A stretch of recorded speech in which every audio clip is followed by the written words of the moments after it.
fucking know. I don't know. Well, I mean, I do know, but it all depends on what happens. Surprise, Richie is actually a level 15 demon. No, he's a lich. Great! Child lich. That's be creepy, actually. terrifying. That would be really scary. Now that I think about it. Yeah, like that would actually scare the ever-living shit out of me. Yeah, like that would actually fundamentally scare me. Especially if it was like one of those like creepy things where like we're in their lair and they're going.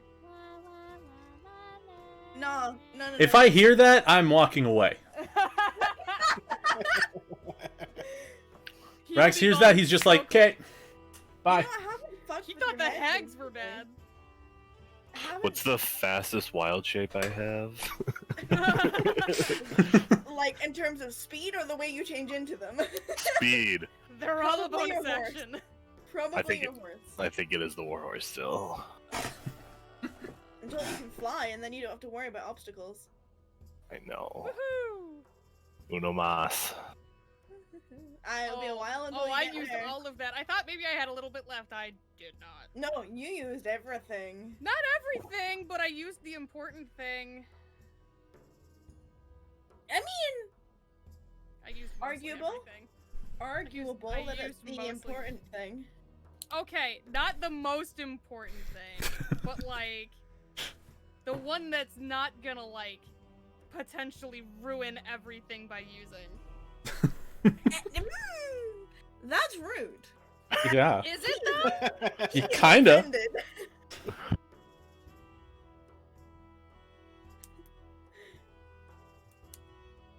Have we done stream checks for everyone? Making sure everyone's audio's okay? I did before I went live. No, I mean, like, have we gone into other people's streams to check that their audio's okay? Oh yeah, Wither's audio is good for me, but I muted some. Wow. Oh, you're good. Oh my god. Well, I muted one to check the other, and because some was still on his starting soon, so I didn't want him to like come back and me have like 4 different audios. And I forgot to unmute some and check when he went live. That is hilarious. I mean, I always have like Twitch muted. I just have like the whole site muted usually. Well, you have to because otherwise it plays through. No, like even if I'm like lurking in somebody's thing just to lurk. Yeah. Because he still count as a viewer if you mute the tab, but not if you mute the stream. Tab, not the actual stream. Yep. Mm-hmm. Yep. Remember that, lurkers. We love you, but please do it right. We love you. If you would like to be counted as our viewers, please make sure you mute the tab, not the stream. It also helps if you do just at least click in the message box every hour or so, because sometimes it times you out if you haven't, like... Which is so stupid. Yes. I mean, it makes sense on their end, but It does, but at the same time, it's like... it sucks for us. Well, I mean, I can't tell you how many times, like, I've just gone into people's streams and, like, I've been doing other stuff and I'm muted, like, but I'm there and I would like to support them. Yeah. Or, like, if you're in the other room or something and you have, like, just headphones on. Yeah. Speaking of just having headphones on, I get new headphones on Tuesday. Did you get these? Yes, I did. Aren't they great? Well, you don't know yet. I don't... Yes, Talk to you in a week. Fucking are. There's that 9 intelligence. If I could time travel. I know. Did you get the SEs or did you just get the normal ones? I think I just got the normal ones. Literally, I went, fuck it, and ordered them in a 3 AM haze, so I got one of them. So the only reason that I'm asking is because the only difference between the SEs and the regulars are mine have the metal finish, like the chrome finish, the other ones are just flat color. There's no difference between them, though, performance-wise. You want to see what I ordered in a 3 AM haze on Friday? Dice? Well, Thursday, actually. Dude, I have those! They sit right there on my shelf! Yup. There's some good shit in there. Mm-hmm. I did another 3 AM haze yesterday when well, it was actually like 6 AM, but I bought like accessories. In your hand. Oh. That's a prop. I mean, there's 2 of them here. Fuck. You have both of these! Okay, I didn't know.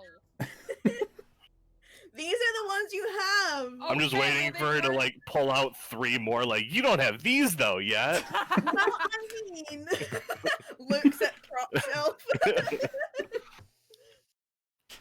There's like, there's this thing, and there's no. I'm kidding. Starts grabbing random shit just to fuck Yeah, with pretty us. much. This, however, is notes that you don't have.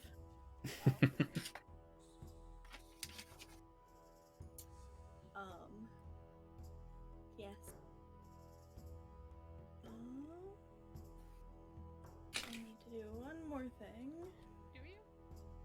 Yeah.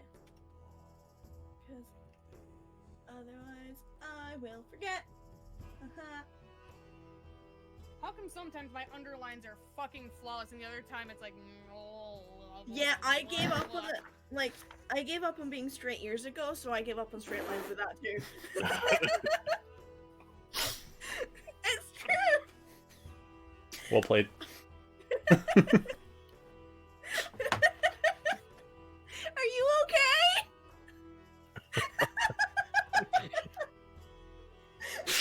I am trying not to like. My eyes are watering now. It's true. I mean, you're not wrong. That's part of why I'm laughing so hard. A, well played. B, well played. It's fucking Jesus Christ, Zoe. Typing. Typing is Spelling. hard.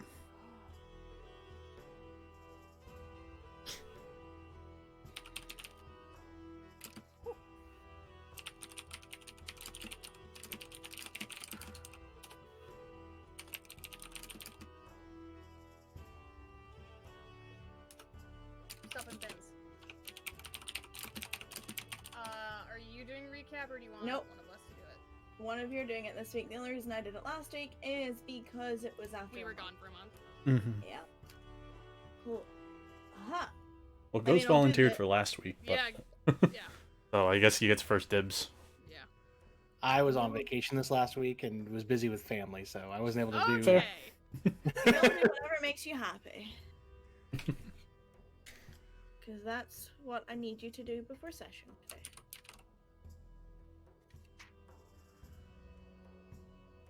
I can do it. Go Okay. for it. If somebody, I'll only do it if somebody else doesn't want to. No, go for it. It does not sound like anyone else is volunteering. That's Nope. why I waited before I said something. Okay. So, last episode was episode 23, Pocket Money. We headed back from the woods outside of Kakavian to town with our salvageable hag heads. Rax gave Rattan a torch, so, because she was still cold and wet, and there was very, very heavy snowfall going on. We got back to the brewing pot, and the door was locked. And just as we were about to turn and walk away, Cass knocked on the door, and an unfamiliar woman's voice hissed at us to go around the back by the barn and ring the bell. No funny business. So we go back round by the barn. We don't see a bell. Rax suggests that we just say, ring, ring. Sorry, I know you were eating. Ratana's about ready to go and look for a bell when she hears Elizabeth inside the barn, cleaning, humming. Rax quite literally just goes, okay, there's no bell, ring, ring. And we hear the broom drop. Elizabeth opens the door and is like, get in here. The bell is inside the barn, we found out. And, in the future, we are to open the door, ring the bell, and wait inside the barn. And not deliver hag heads over the actual bar top.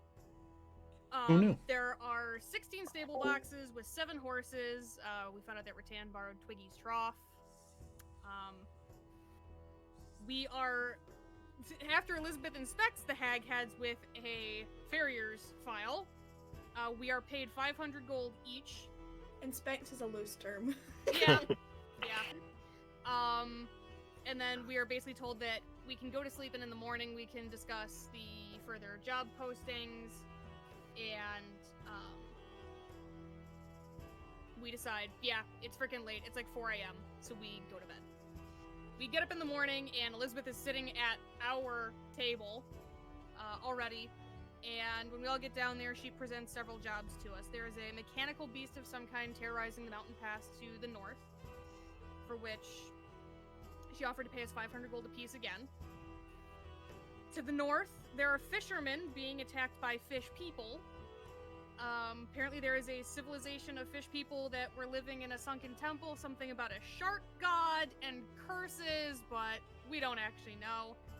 So that offers us 1,500 apiece.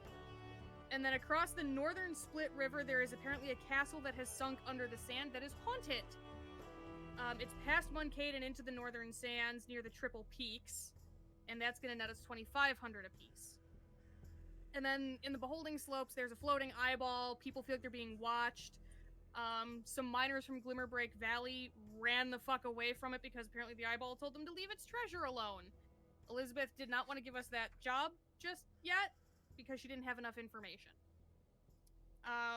The party decides they're going to take the mountain pass, the sunken temple, and the sand castle as their 3 jobs. And we decide that we're going to leave that same day, but not before Rattan decides to reveal to the party a letter that she had received several days ago and had been keeping to herself. Things kind of got heavy, and then we decided to introduce Perrin to Elliot. Elliot, maybe a little doubtful in his abilities because of Rax, goes a little bit overboard with Perrin. But we go to him and we secure winter clothes for our travel into Frostbane. And then we go to Freddy's to go see what can be done about water breathing, swimming underwater in armor. And also, apparently, Rax had a commission, and we found out that Freddy had been locked inside his shop and closed it for a couple of days, so we brought him a to-go box. Once again, Rattan scares the bejesus out of Richie. Not Richie, Freddy. Freddy. I don't know why I said Richie. Oh, because Richie was above that in my notes, that's why. We hear a big explosion and glass shattering in Freddy's shop, and then, oh, for the love of... We go inside, and, turns out that his commission for Rex is done. It's some kind of bag with vials in it that he was told to be very, very careful with, because Freddy doesn't actually know what half of them do. And, he didn't test for boulders being dropped on you, so, yeah. Far away. He tries to give Rattan a nickname that doesn't really work. And we decide to go and get on the road. Before we do leave, Rattan stops at the blacksmith looking for Quill, who's not there. But we also send a letter to Osiris, because Freddy identified our red potions as poison. And we sent a letter to Osiris saying, hey, remember that thing we found? Don't drink it. We head into the forest, and Rex goes, take us to Frostbane. And we travel for a week and a half when Rattan and Peepers see a spiny-looking wolf creature growling at a rabbit in the brush. We managed to don't be suspicious past it. I don't know what you just said. I said just. Yeah, like literally, like just barely. Mm-hmm. The snow is very, very deep at this point, and it's very, very cold. Families that don't have animals to tend to are packing up carts with like skis on them to leave and go somewhere warmer. Those who do still have livestock to tend to were willing to let us sleep in their barns while we were traveling. We arrive in the mountain pass where it's slightly less warm than we're used to. You know, the frost peak is dominant right now. And yeah, the mechanical creature busts out and ambushes us and eats Rattan. A brutal fight ensues, and Rattan gets spat out and then eaten again. And then Cass gets the killing blow on the mechanical creature, but Rattan does not come out. So a daring rescue ensues, Perrin and Rex trying to keep the mouth open. Cass crawls inside and heals Rattan, and she's able to climb back out. Inspection of the beast reveals that it has the symbol of the Aloric family. Again! And we're gonna be arriving in Frostbane at late evening, while the festival's in full fucking swing. And that's what happened. Accurate. Oh, righty. Are we doing any more or no? What? Inspo? Or no? Would you like your inspiration? Are you asking me if you I can am have asking if we're still doing it, because if we are, I would like it. You may have your point of inspiration. Thank you. But yes, I wanted to ask before just assuming that I had it. No, it's fine. Thank you. Thank you. But yeah, as you said last session, you decided to trek back to Kabion during the middle of the night with Perrin carrying 2 hag heads along with you. You made your way down from the forest to the front of the brewing pot, and for the first time ever, the door was locked. Rax gave up without really even trying and was prepared to go and camp on the outskirts of town for the night. However, Cass knocked on the door, and you're told by a very harsh female voice that you should go around back to the barn, ring the bell, and insisted that you don't start shit. You made your way around, and after some confusion and some rather interesting attempts to get the attention of whomever was inside, you were greeted by Elizabeth, who taught you what you're meant to do when you come back with one of her bounties. She paid you up front for delivering the heads, and she mentioned that she'd send other people out to go and check the area you fought in, if they could find it. You also learned that the forest takes you where you want to go, rather than following a set formed path, and that was much to Rax's delight, that you found out later. The next morning, Elizabeth told you her job list had changed, and after sharing breakfast with you and giving you information on each task, you opted to head to the north and just take on everything you could in one go. Sorry, excuse me. What brave and wonderful heroes you all are. You wanted to check in with a few stores before you left Kabion, and, well, that was something. Rattan met someone different at Quill's blacksmith, and even though she was very persuasive, it took a lot for this older tiefling to hand over her name. Perrin also experienced the Elliot treatment for the first time when you all went shopping for warmer clothes. You decided to stop past Fred's fantastic House of Wonders, asked him to inspect a bottle of red liquid that you found in Moncade, and Rex also got a little gift from him. Rattan trying desperately to gain his trust. And just as there's like a little sliver of hope as he tries to give her a nickname and everything, Perrin stays behind and tries to sell vampire dust to him. Which, I feel bad for Freddy. You guys are fucking awful. I don't mean to be the dice. I've done nothing wrong to Freddy. Dice have determined. Regardless. Rex is so nice. You made a quick pit stop past the brewing pot to write a letter to Osiris warning him that the potion was in fact actually poison. And then you set out into the woods and off to Frostbane. Due to the weather conditions and the fact that you're traveling on foot, it's going to take much longer than usual to get there. Perrin and Rattan, because of your connections, you know that by the time you reach there, the Ice Dance Festival will be in full swing.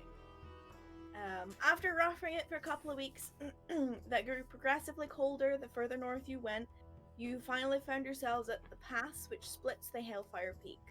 It's all quiet, and even though there is heavy evidence of footfall and traffic running in both directions, you're surprised you're not seeing anyone. And it's about halfway through the final stretch that you are taken by surprise by something you were warned about. And Rattan was very quickly wrapped within its metallic tail and then swallowed. A very difficult battle followed, and Perrin and Rex came under fire from some hefty lightning breath.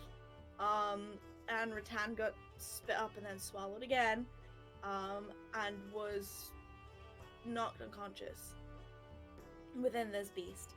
But after slaying the metal construct, Rex and Perrin help to hold open the mouth to it while Cass crawls in to the rescue.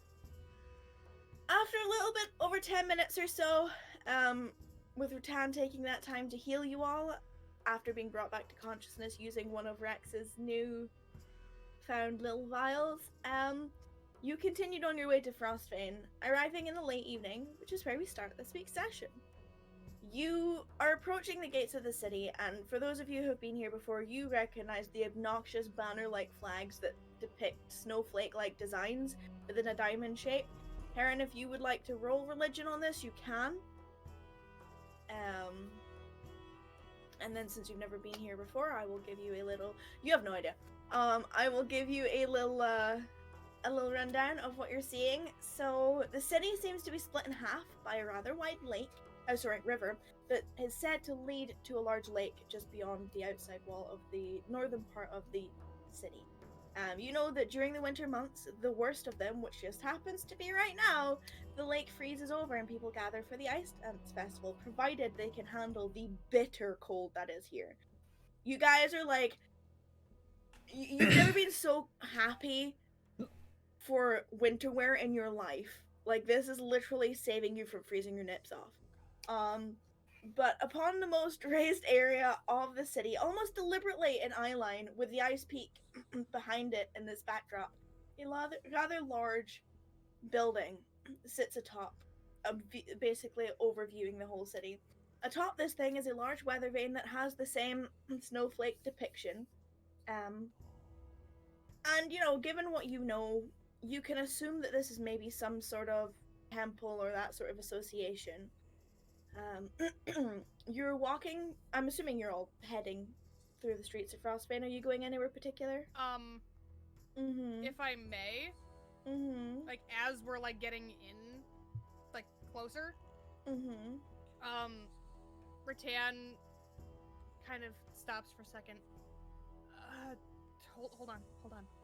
I need a second. Oh. And she kind of like turns her head like down and away, and she blinks a couple of times. And I need to Rex really wants to say, tell him I said hi, but she yelled at him for doing it, so he's not going to do it again.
Right up until Thursday, Ghost, I was convinced. I was like, oh yeah, we have D&D Saturday. And then I remembered on Friday, I was like, wait, no, we don't.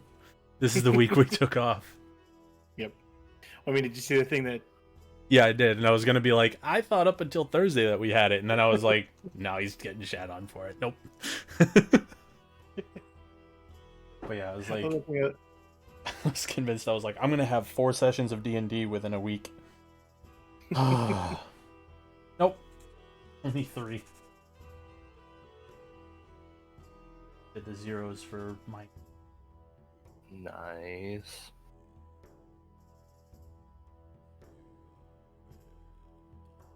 Which went pretty well.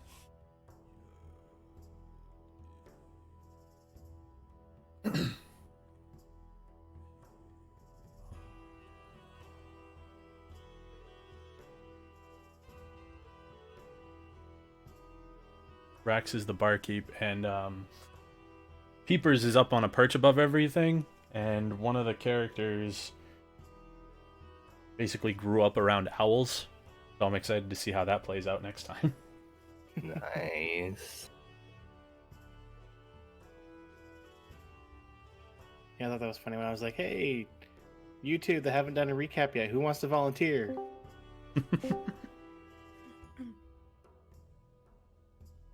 As you were. So she's quiet for several minutes, just standing there. And picks her head up. Okay. I'm good. Where are you going? Rax he's gonna, we should go to the inn, see if there's anywhere we get a room now so that we don't have to worry about it later. And if Kekio's there, we can tell them about the... Well, I mean, yeah, we'll be going to both, but I'd go to the inn first, because the sooner we get there, the less... That's fair, but maybe even, like, the innkeeper could send someone to go. I don't Either know. one. We'll figure it out. So you're heading to The inn. Silver Scales? Mm-hmm. So as you're walking through the streets, you're seeing a buzz of all different races and ages and types of people who are just excited for the festival. There are blue and white triangle banners that are strung between lampposts that are lit with an unusual flame that doesn't seem to be, those of you who have been here before have seen flames similar to this outside the Red Dragon, and they don't seem to be affected or buffeted by any of the wind or anything going on around them. And they're not encased in any kind of glass. It's just kind of like a stone post with a flame on top of it. And all between them are these strings of banners of blue and white triangles. You're looking sort of in some of the windows, and they all have little displays of some kind of ornaments or some kind of childlike design. Some displays have a red dragon that is raised onto its hind legs, with its wings wide open, proper full spread wide open, and from its mouth they're just spewing what looks to be shaped as flames. It's not real flames because this is a sculpture, but there's a flicker behind all of them as if there's a candle lit in the bridge between where it is to give the idea and the lighting that these are flames. Pretty decent display. Other displays have silver dragon figurine that sits prim and proper atop a rock as if royalty. And then there are some displays that have little, kind of like, the music box you get as a kid where they rotate. That kind of idea. Obviously you can't hear if there's actually any music, but it's a depiction of two figure skaters just rotating in place. And then it's very, very easy to tell which houses have children because they have those, those folded up, you fold a bit of paper and you cut them into snowflakes. That's exactly what they have hanging in the windows. But, all the local houses are festive, and that's not the only thing. The people who live in the city are very, very easy to spot at this time of year. They're all wearing a sash-style belt, think, like the pirate-style belt, that's tied on their right hip, and the tail of the sash is left to hang the entire length of their thigh. And on the end of all of these sashes is a depiction of a silver dragon's head. There are other members of the city who have the same kind of belts as the locals, but their general outfit is more like a neat, casual Victorian style, almost like a military uniform, like a street uniform, not armored or anything. So it's a neatly fitted navy blue long-tailed coat that's buttoned at the front, with small silver metal snowflakes pinned on their left, lapel collar. And then their lower half is just white tight fit, but warm-looking pants that are tucked into heavy-looking knee-high boots that are both easy for walking in the snow, but also, to keep their feet warm. And each of these people is carrying some kind of like mace or a long sword or a crossbow of some kind. This is definitely the guard presence, so to speak. The streets are buzzing with life, and there are stalls set up. Like, as soon as you hit the main street, there are just stalls as far as the eye can see. They're handing out various beverages and crappy paper cups. There's fresh made barbecue food like fish and vegetable kebab sticks. And there are people who are even selling like gloves and scarves and festival flags and streamers and balloons, like touristy stuff.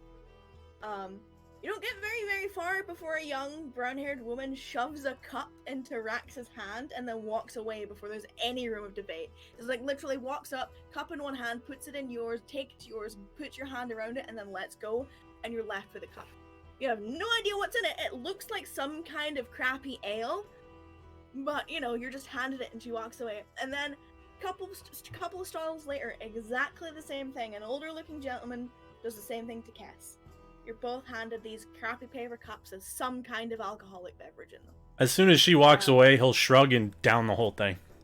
It is really, really shitty ale, but because of the general temperature outside, it's coldish. But it's like, when you leave like a beer sitting and like all the froth goes and it's not fizzy, it's exactly like that. That's exactly what you get. Really cheap, I've had kind worse. of stale ale. Yeah, But yeah, an older-looking gentleman does exactly the same thing to Kess. And as you're sort of going around, there are children running around and through people's legs and all that sort of stuff with streamers and balloons. And there's street performers and playing music and juggling and doing like fire, like spitting acts and all that sort of stuff. It's full swing festival mode. And this is like late evening crashing on into night. There's just this general buzz of energy that's kind of infectious. And, those of you who have been here before know exactly where the Silver Scales is. But for Perrin, there's two buildings that are opposite each other. One is this over-the-top, red-bricked, standout-ish building with a depiction of a 3D print of a dragon that's above the heavy-looking doors. This red dragon is like full on like wings, like it's basically from the top half of its body, wings spread, and it looks like it's cheering and it's celebrating. Across the road from that is this very, very unassuming building, 3-story building that's exactly the same design as all the other residential buildings in the area, same basic bitch look. It's got the same grey stones and blue roof as every other building apart from the one across the street from it. And it's got wooden framed single windows and a heavy looking wooden door. To be honest, if they hadn't led you to it, and there wasn't a sign outside it that said in, you probably wouldn't have seen it. The door is currently closed. Rax walks up and looks to see if there's like lights on before he opens the door. I mean, like, you can see sort of like the reflection of like, when a candle flicker hits like glass and you see that there is that kind of thing going on, but it's not like it's, and I mean, you've been inside the Silver Scales, it's not very... Yeah, just bright making like sure that. that there's some lights on so that he's like, okay, somebody's in there. And then he... Yeah, someone's in there. Oh, just head right in. Kind of shoo everybody in so that we can close the door so it doesn't get cold. Is everyone going inside? Yep. Did Cass drink the drink that was put in his hand? He probably would have sipped on it. Okay, it is the most gross, disgusting thing you have ever tasted in your life.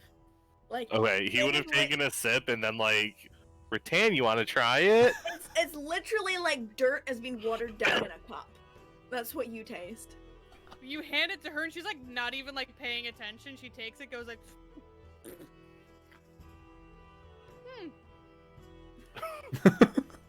Yeah, just like it's literally dirt water. Yeah, so you're left with that like soily taste in your mouth. You're like, what? Like smacking her lips still, and we get into the end like. But you all make it inside and close the door behind you. and you're greeted with, Perrin specifically, because you haven't been here before, you're greeted with a very typical, like, your standard lobby for an inn.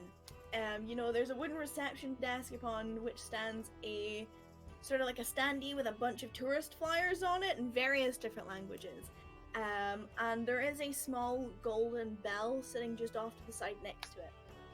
Behind the desk is a rather intimidating looking office chair that seems a little bit too large for the desk. And the room in general. For those of you who have been here before, for a change, there's actually someone sitting in this chair. There's a scruffy looking human male in about late 40s, early 50s, graying brown hair, and lips that are stitched shut with thick black twine in an X pattern crisscrossing across. It's definitely to keep his lips shut. On the wall behind the desk are key hooks, and it looks like the only remaining key hanging on this wall is the one labeled Suite. And under the wall of keys is an ornate-looking filing cabinet, and atop the cabinet is a rather scruffy-looking tabby cat, which is sleeping peacefully. To the right of the reception area is an old, creaky-looking set of stairs that seem to lead up, presumably to where the rooms are, and to the left is a very simple-looking single wooden door that has been left slightly ajar. Standing off to the side of the counter, and with their back to you when you enter, is a 5'4" individual with blonde hair that's been pulled into a scruffy braid that looks like it could fall apart at any second. They're wearing dark-colored, heavy-looking cloak with a hood that rests upon their back, and from what you can see of their lower half, a pair of dark brown, dirty leather boots that go up so high that you can't see where they end on their leg. Perrin and Kess, you both hear a very quiet mumble of a female voice that only Kess understands.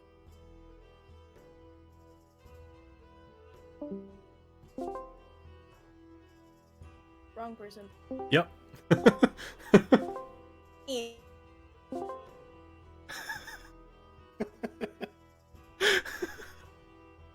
Oh boy. Did she accidentally plug in and say sorry? Yeah. I was like, immediately, I'm like, I don't understand what they're saying. This is wrong. Yo! Fucking stop. There's a lot of information. No, it's fine. And like remembering passive perceptions and languages and Hey, hands in the air, backing away. I was just telling them what happened. That's all it was. And then I was like, oh wait, no, that's not for me. I didn't know what she said. Normally you do. Me? No? Yes, normally you know like shit that languages. No, I only read them. Fair. You speak like the most languages. Anyway, so yeah, Do I? Kaz, you know what you know. Okay.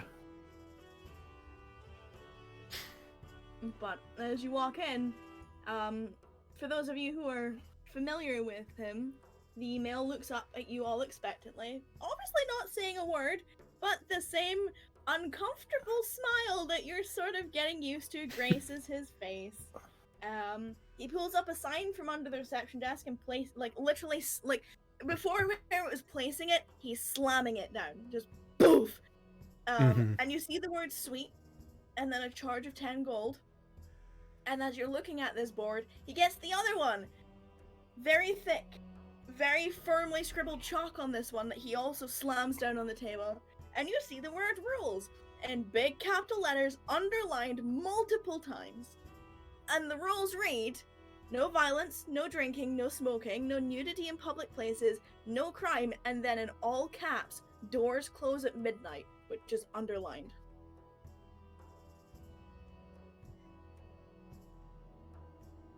So the only one that's on the list of rooms is just the suite for 10? That was it? Yeah. Okay. Rax will walk up to him and he's gonna say, well, I'm guessing the suite's the only one that's open, so you mind if we take that? He gives you like a... As if to say no shit! Yeah. As you do, kind of gesture. Mm-hmm. Yeah, it's like... Well, yeah. So Rax puts a platinum down on the table and... And he like finger pulls it like with his dirty, grotty fingers, pulls it across, and then he looks at like whoever's behind you over your shoulder and puts his hand out.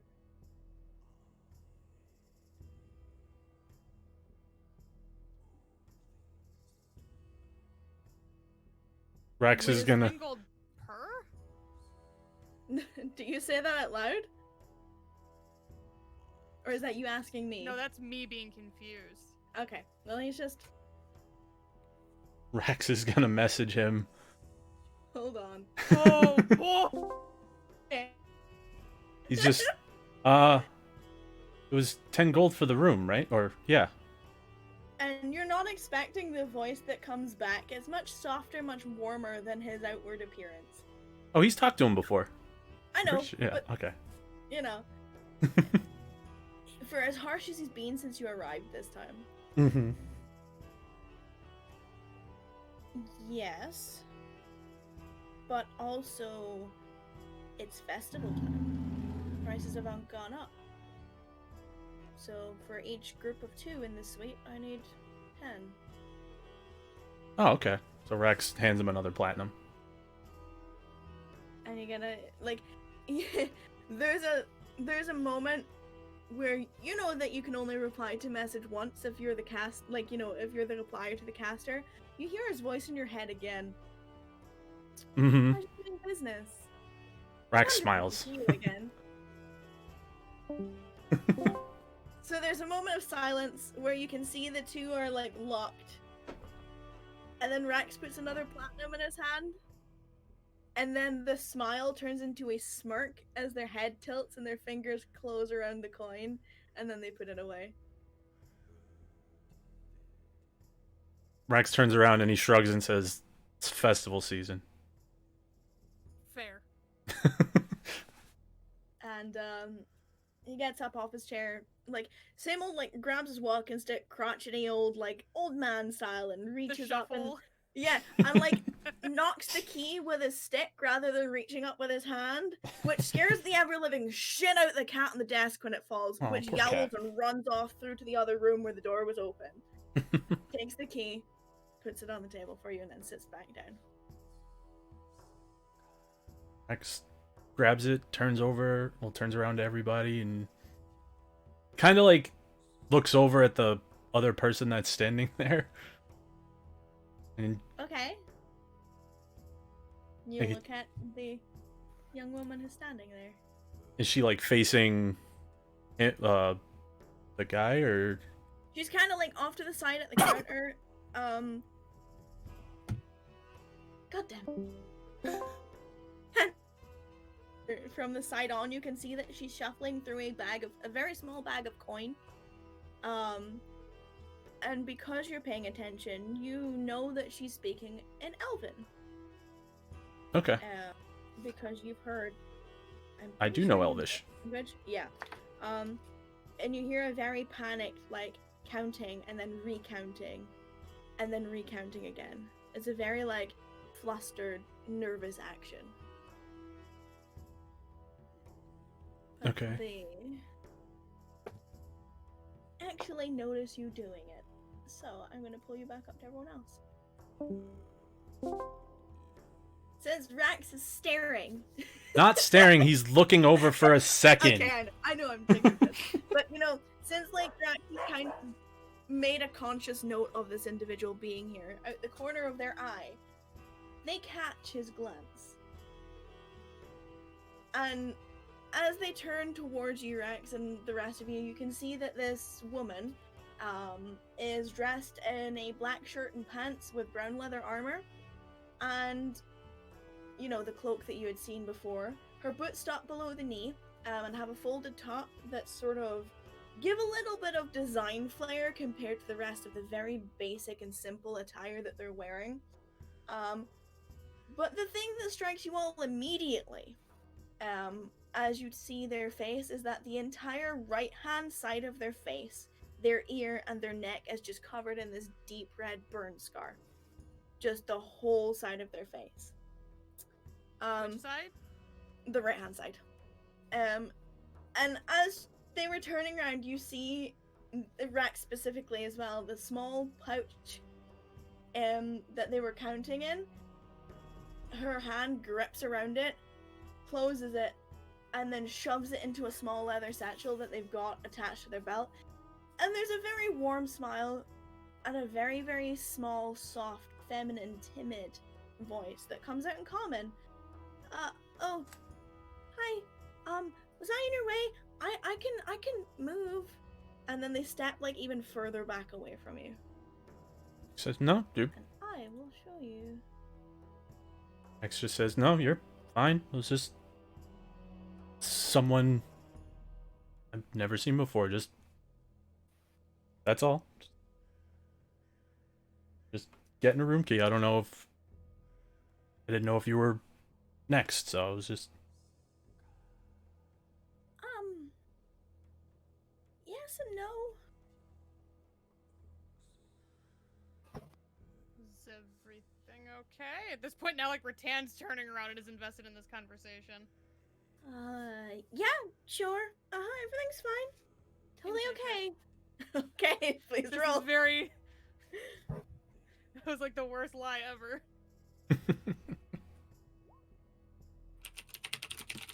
Natural 20! Holy shit. I have to check a modifier. What? Okay, no, you're fine. Yeah, I had to check a modifier. That's horrifying.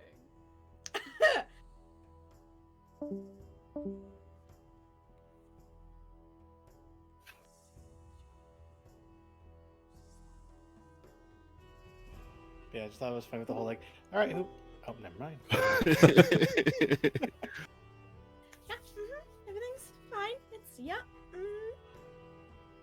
You see Rattan's eyes kind of do that thing where she's like assessing somebody, like she narrows them, squints them a couple of times.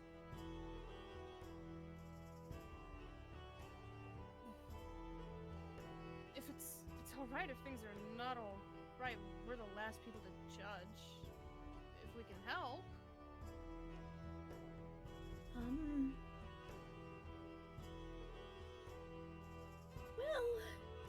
Well, see, the volunteer work that I took didn't exactly pay enough for me to cover the next few days from my room. How much do you owe? And she kind of like side eyes the old guy sitting in the chair who is not really paying attention anymore. Or at least they, you gather there's no like direct attention. Well, I've got 3 silver per night, and I've got 9 nights left of the festival, and I've got maybe like 6 copper to my name. I'm trying to do math. 9s are my bane. What, that's like almost 3 gold worth that she owes? 27 silver. Yeah. Silver, so yeah, about 3 gold. Rattan's going to pull 5 gold out of her pouch. Okay. And she's gonna again, like approaching a spooked animal kind of thing, like slow movements, holding her hand out.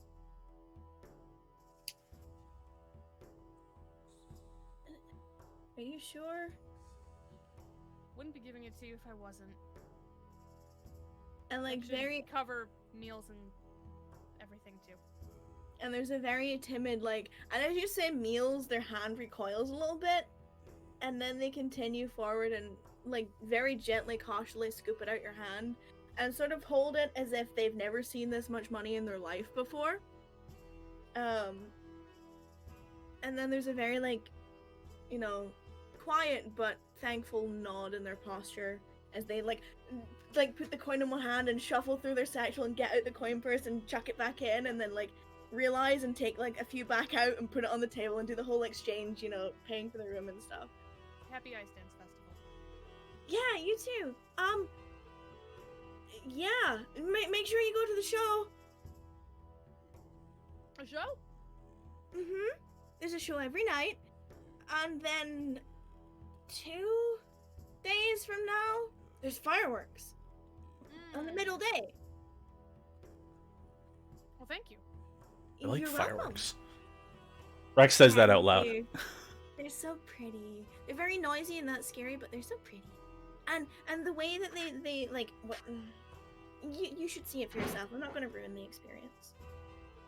They do it every year. I'm here every year. Well, maybe we'll see you there. Maybe. And me, my name's Valeth, but you can call me Vay if you want to. Nice to meet you, Would you Vet. like me? Would you like me to spell it for you? I'm gonna take a guess, but I'm pretty sure I'm wrong. That's not how you spell it. Oh, I was so close. Yeah, I'm here every festival, so you know, I kind of have to promote the show. Because I technically work for them, kind of. But you should go see it. And during the day, you get to skate on top of the ice. Yeah, I heard about that. It'd be an Yeah. interesting couple. Rex stops because he's like, how long has it been? 9 days. It's a little over a week. It's gonna be an interesting week. Assuming we're around for the whole thing. He's looking at everybody else as he says that. We'll see what happens. Yeah, well, you know, have fun with that. Yeah, enjoy your room. Also, I'm Rax, by the way. Rattan. Pleasure. And he- Still away And from the- that Perrin. Cast. Yeah, it's like the. And who are you? Well, the pleasure's mine. Yeah, I'm gonna go and look at the pretty sculptures of the dragons now. Okay. That sounds like fun. Yeah, they sell these little figurines. You get silver ones and you get red ones, and they. Never mind. Rattan's eyes are just like doing that like crinkle smile. Like you can tell she's smiling behind the mask. This person isn't a child, but they're definitely like very childish in energy. But they look maybe 21. Well, don't let us keep you. Well, I just go and stare at them for a few hours before work because I can never afford them. Anyway, thank you very much. And they turn and they leave. Rex kind of. Bye. And they sort of like have this little bounce in their step as they're leaving, and they're like they're very scruffy ponytail, their very scruffy braid is like bobbing along as they're walking. And you see the gentleman behind the counter just go.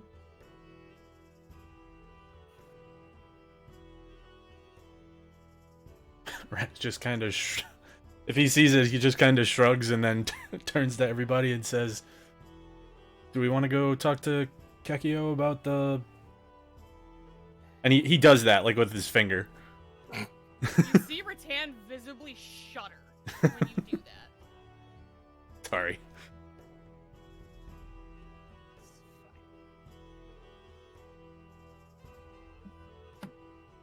You start hearing the sound of chalk on one of the boards, and you watch Round. as the guy who is behind the older gentleman who is sitting at the counter is adding a new rule to the board that then reads "No loitering." And he points at it. Rex says, "Point taken." He starts walking out to head over to the red dragon. Yep. Oh, he grabs the key before he walks away. Cool. Or like he takes 2 steps away, takes a step back, grabs the key off the counter, and then goes. Yep. So you all leave and close the door behind you. Faye is nowhere to be seen, disappeared into the crowd. Yeah, it's fine. Figured. But yeah, across the street, unlike the rest of the stonework here, is a building made of bright red bricks that has a black roof. And above these grand oak doors, as I said earlier, is a 3D depiction of a dragon, a red dragon specifically, with its widespread wings. Wow, why is that so hard for me today? And basically, in a way that looks like it's celebrating, you know, arms up, big happy old grin on its face. Yeah, pretty much. And Yeah, the doors have been left open, and the sound of the celebration from within is just leaking out into that of the street as well. They kind of just mingle. You can hear that there's definitely a band playing inside. But yeah, these doors that are left on their hinges open are unusually large, heavy-looking double doors that have metal torches on either side of the wall that kind of frame it, and again, seem unaffected by the snow or any breeze or anything that seems to have any chance of disturbing it. If you would like to step inside, you're more than welcome to. It is very busy in here. Yeah, definitely going to be walking in. Okay. Yep. And once you're inside, you are greeted by an instant warmth, even though the doors are open. And then this smell of cooked meats and breads, and then, you know, the general buzz of the people mixed with the smell is a very homey feel when you walk in here. But Perrin, you're also struck by the beauty of this bar. Directly across from the door, past and beyond all of the crowd, is a huge bar that is built around the central pillar that looks like it holds up the midpoint of this roof. Hung around the pillar are decorative drapes with red cloth that seem to sort of match the rest of the decor of the place. You see behind the bar, within a general human's reach, are just lines and lines of bottles that are sort of different sizes and colors that are all just like on shelves around these pillars. And a lot of the higher up ones look like they're more there for display than anything, but for those of you who've been here before, they have been dusted off since last time. You know, festival, a lot more people, all that jazz. You also see that there are... The bar itself is made up of a beautiful and well-kept wood with gold trim finishing. And the stools that are in front of it, which are all currently taken, have big, thick, plump red cushions. It is very evident that this bar is both fancy and well cared for. All of the tables that would normally sit in the middle of the room have all been set off to the side to leave space for the dance floor, which you saw last time you were here as well, main group. And the dance floor is filled with people celebrating and dancing and laughing and having a good time. There's even kids dancing, you know. Some of them are with their dads doing that, like, you know, stand on their feet dance thing, that kind of thing. Pardon me. And as you sort of look up and you see the next floor up, you see that all of the edges are dressed with the same sort of drapes. And it also seems like that area up there is darker, much more dimly lit, more private. But even then, there's maybe only 2 booths that you can see from here that are free. This place is packed to the brim. All of the patrons seem to be in good spirits. They sing, they cheer, they're generally full of joy and without much of a care of the world right now. Most of them are, you know, dancing to the live band, who are singing a lively jig about how many years ago 2 dragons fought for the territory, and their battle above the mountains is what actually split them, and that's how Frostbane is able to sit between them. No one really seems to be, like, there's a lot of, like, drunken singing along from the locals. So you're getting, like, bits and pieces because it's being... The actual band themselves are being drowned out by the local drunken singing. So, like, some words are wrong and there's some words in other languages. And, like, you know, you're getting half odds and ends of drunken spiel as the locals are singing and dancing. And there's a point in the song in the chorus where the whole bar cheers at the same time. That's about the only thing you're catching accurately every time, is just everyone going, "Way!" in the middle of the chorus. But, like, that's about all you're properly catching, other than the gist of the story. And, you know, you take a glance over the crowd. There are a few pockets of people who look like your typical adventuring group, who are kind of sitting at the tables on the side because, you know, they're not locals. They're just kind of taking in the festival, you know, drinking, eating, being merry without being in the midst of it all. But they don't seem to be paying much attention of you. And then, for those of you who are familiar with the big booming laugh that comes from the bar, you hear just this, like, and it almost, like, even though there's so much noise in here, it just carries over the top of it, just this big, hearty laughter. And, from what, I mean, it's going to be difficult for Perrin to see, given height and how much people there are in here.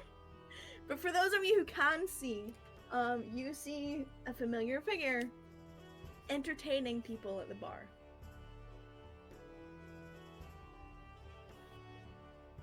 Start heading that way, kind of weaving through the crowd. It is, it is literally like it's kind of like being at like an overpopulated mosh pit festival.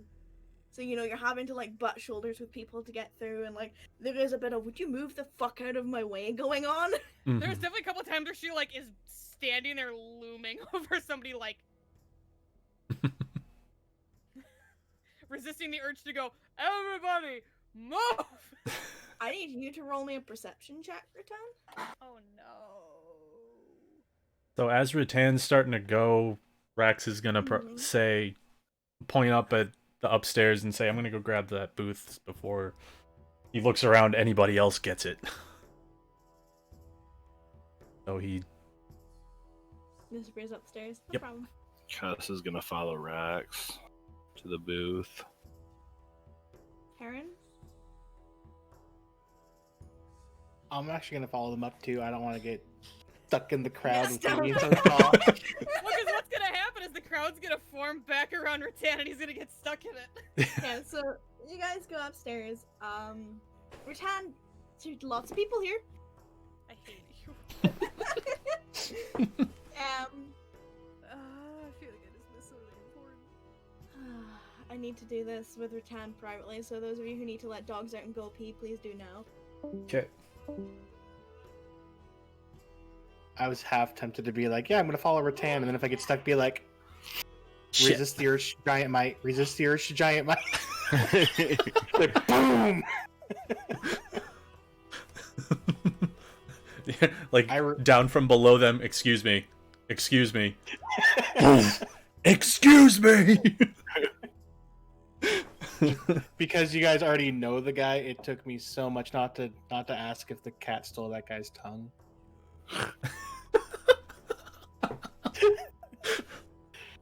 Oh, yeah. I'm like, I Anytime. don't want to piss off the innkeeper.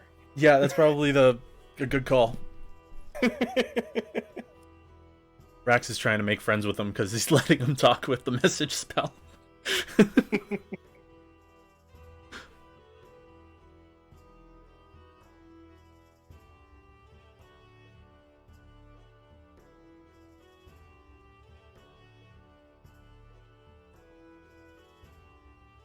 While they're doing that, I'll be right back. Mm-hmm. I need to restart my computer, but I don't know how long they're gonna be. Yeah, I don't know either. Well, either way, I'll be right back. So if you're gonna restart it now.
I Okay. hate them.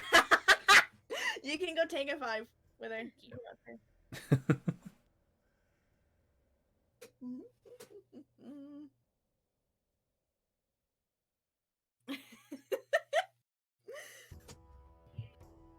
I'll be right back. Yep, go fun.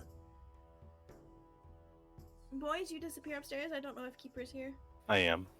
Cool. You disappear upstairs. I had to restart my computer real quick. That's okay. You literally get to the table just as someone else does, and there's 3 of you and 1 of them. And they kind of look across. They first settle on Perrin, and then Cass, and then they look up at Rax. So just looking up the ladder.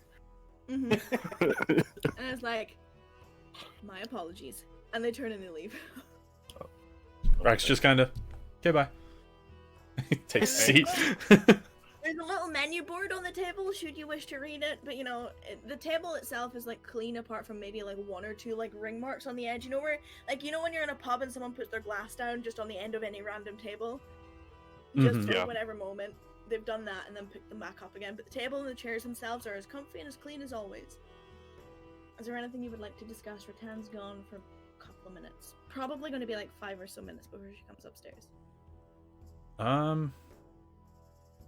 No, I mean Rax will probably like look at the menu quickly just to see what Okay. there. Cass will look over at Rax and be like, "Did you with the innkeeper and like point to his head and like back and forth?" Yeah. It's quicker. Yeah, he didn't like it when I did it last time. Told me never to do it again. Probably should have warned you about that. Rax just Was he kind of okay shut with it? I mean, he didn't tell me never to do it again, so Maybe I'm just bad with people. Rax kind of gives a we're working on it.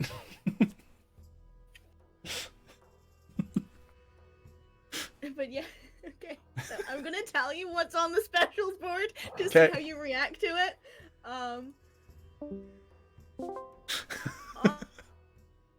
Side is a drink called Dragon's Breath. And Oh that is boy. 2 copper per person, or you can pay for a pitcher, which does 2 drinks each for a gold. Mhm.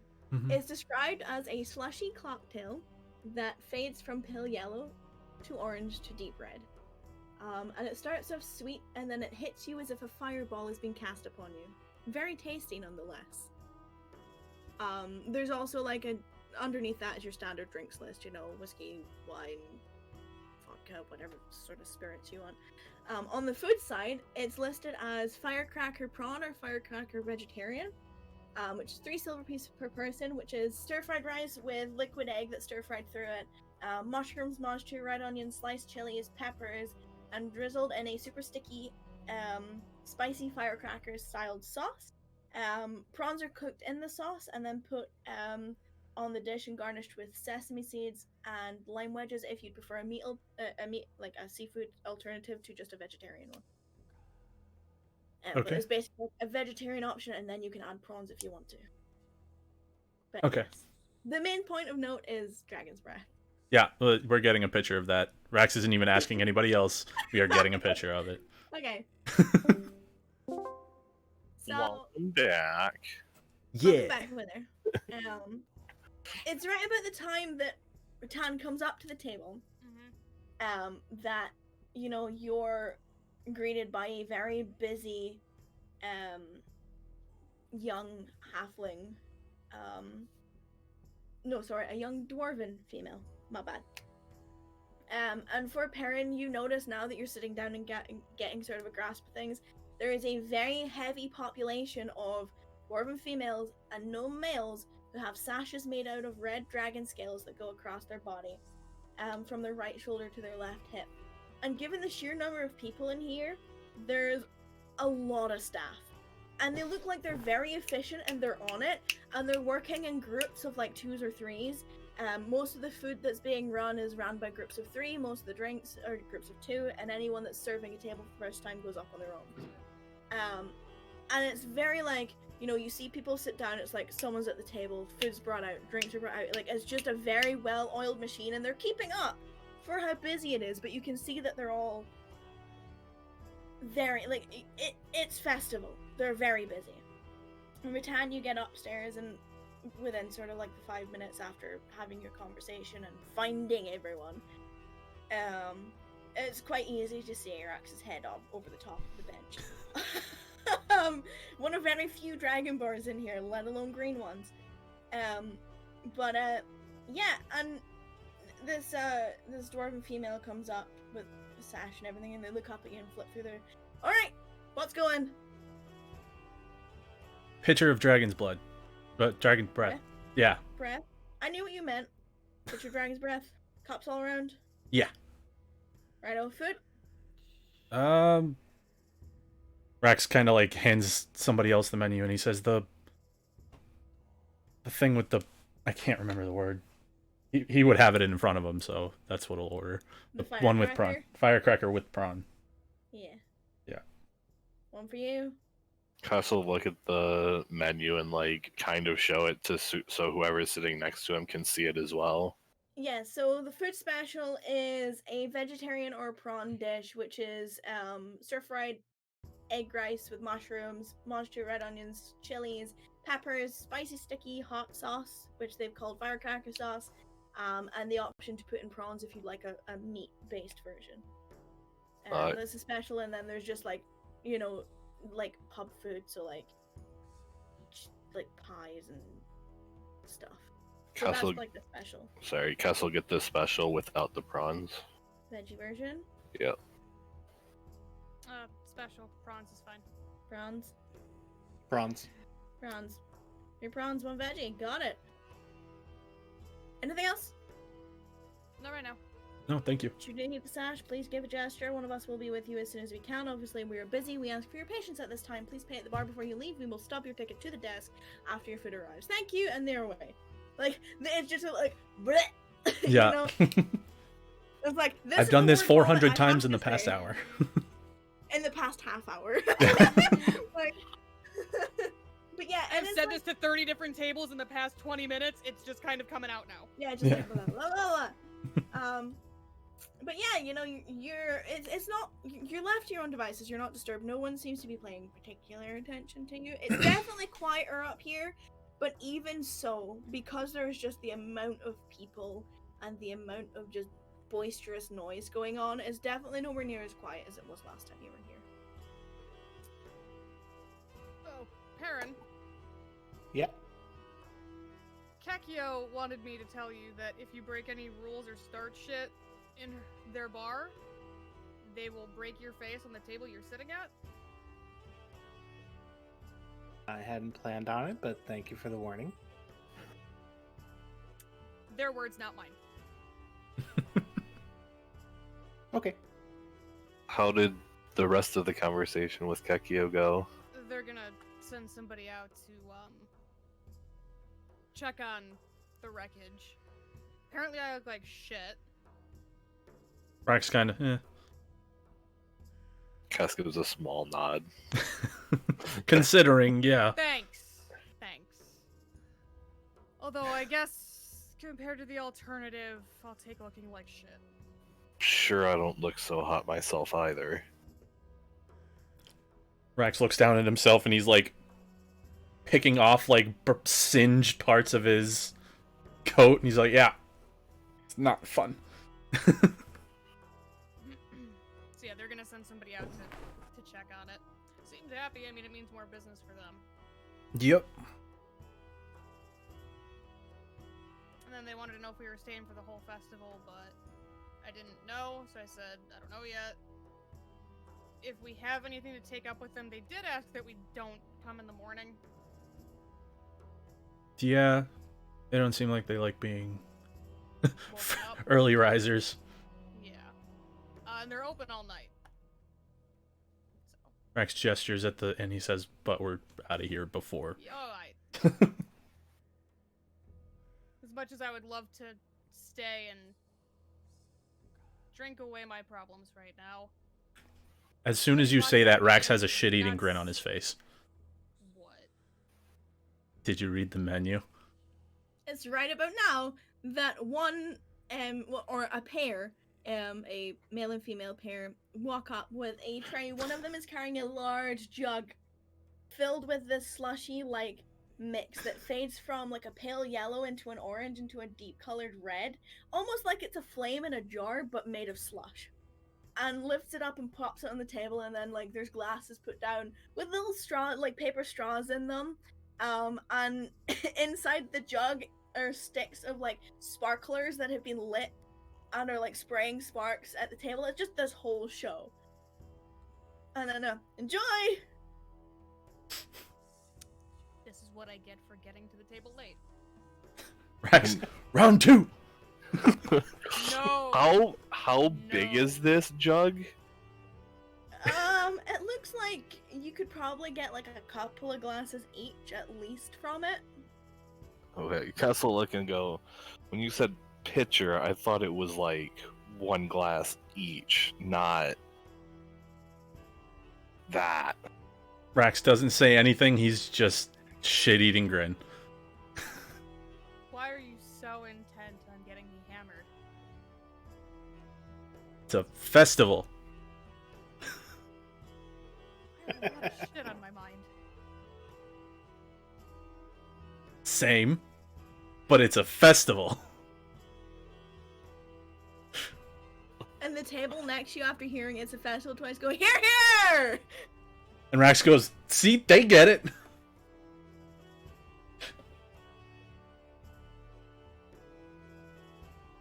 want to tell you no so badly. Rax goes, but you're not gonna. He starts pouring. Yeah, I mean, like, they're average style glasses, you know, they're not shitty small ones. You're getting, like, a decent drink out of this.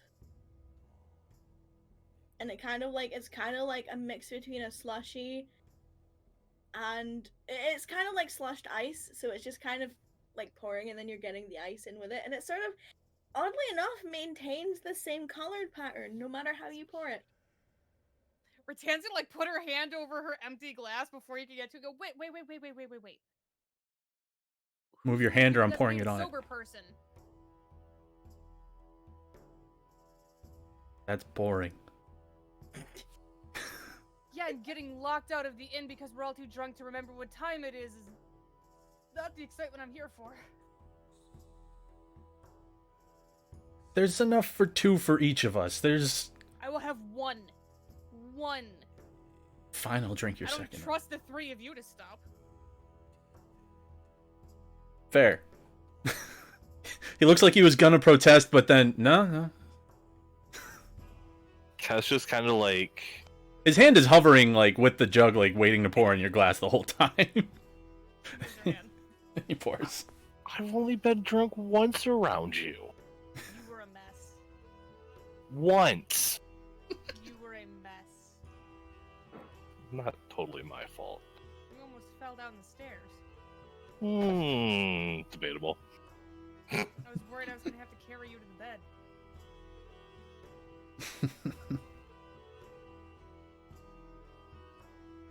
Keeper wants to say something, but Cass wouldn't say it. She realized that she said something that came out wrong, and she's like, "Oh, not like that."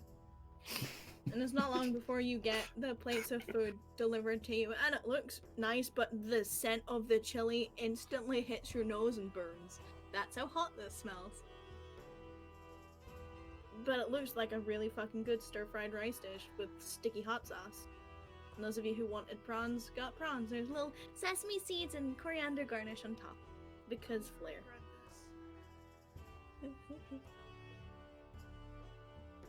Well, anyway, Rax is gonna start digging in and drinking. She's hungry. Yeah, it's almost unbearably spicy to the point where you're glad you have a cold drink in front of you, and then you remember you have no idea what's in this. Oops. There's nothing else on the table. Rattan is not taking her mask off, she's just lifting it enough that she can get at her mouth. And anyone who takes a drink, Please roll me a saving throw. Oh, Jesus H. Christ. You all have a +4 because I haven't. A drink? Or Uh-huh. like. Uh-huh. It's a constitution save? Mm-hmm. There's a reason. 20. You passed. Fine. 15. Oops, I jammed that. But That's okay. But yeah, 17. so far everyone's passed. 16. Yeah, you're all fine. As described on the menu, this thing hits you in the face like a truck. Not that you guys know what that is in character, but you do out of character. It's like getting run over by a wagon going full tilt. So, to tell you what's in here, there's Fireball whiskey, peach schnapps, iced tea, lemonade, and strawberry syrup. And it is very, very, very strong. And it starts off sweet, and then it slaps you in the face with a fireball. Sounds And there's way good. too much of it. Right? It does sound good, but at the same time, it's also like. It's fun making cocktails. I'm just having the one. Oh, shit. She Kess says just that out holds up loud. one finger. One. One. If I finish this. Rex is just shaking his head as he's eating and drinking. What? Not in the festival spirit of you. I'm sorry that my soldier's palate is not up to snuff for you. It's not that bad. Rex does one of these.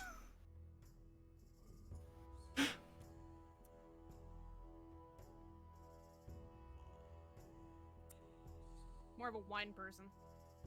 You see as Rax lifts his cup up to Peepers. And she... And you what? As this owl dips their face into the cup. Hold on. Because I actually have to make a saving throw. You get a +4 too. We're pretty decent at these. Why do you say it before you roll the dice? Why do you guys do that? So there's a moment of hesitation where, for as shocked as an owl can look, and then there's a hesitation, and then a very deliberate, like, almost as if a shiver just went through their body as they shake out all of their feathers, and then, like, shake their head. And then there's a moment where it looks like they're gonna take another sip, but decide not to. Like, do I want to hate myself in the morning?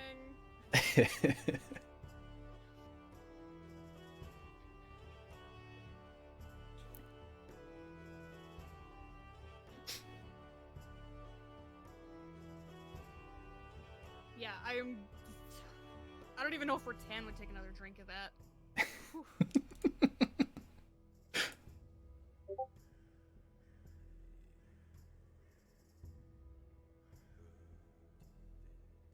Oh, if you're hungover in the morning,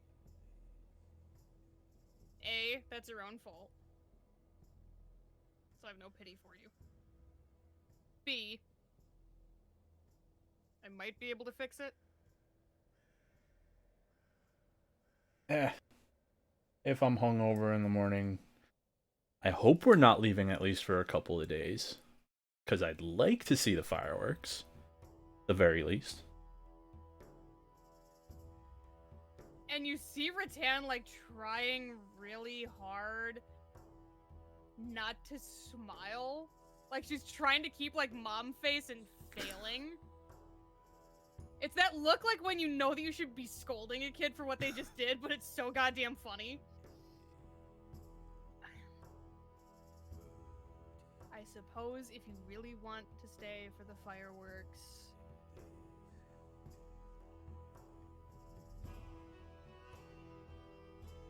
I guess we can let the fishermen get attacked by fish people for a couple more days. Okay.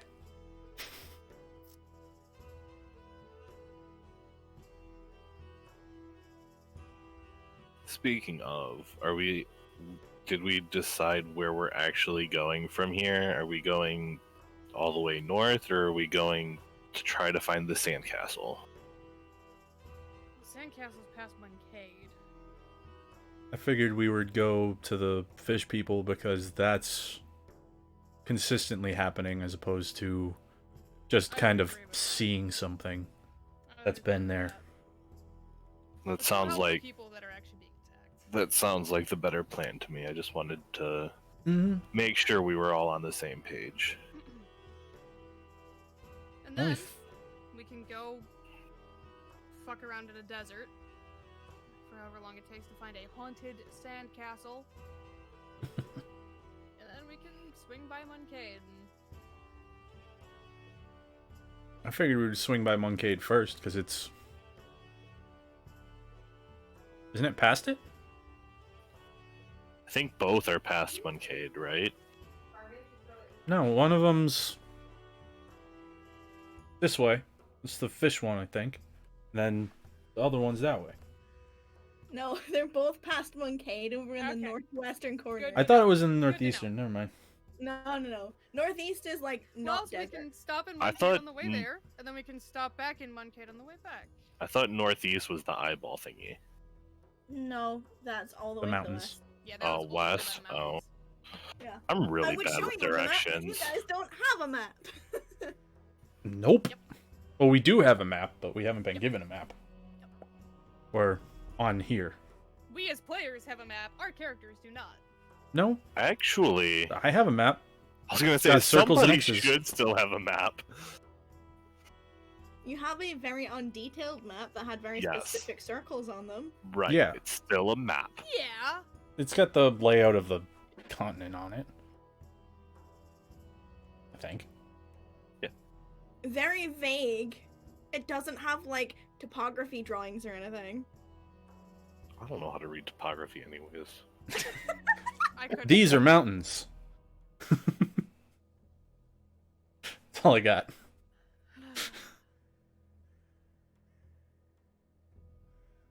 When do we want to,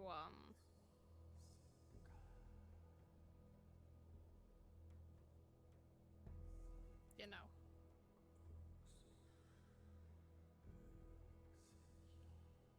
Not today. Tomorrow? No, it's late. Yeah, tomorrow. Oh, shit.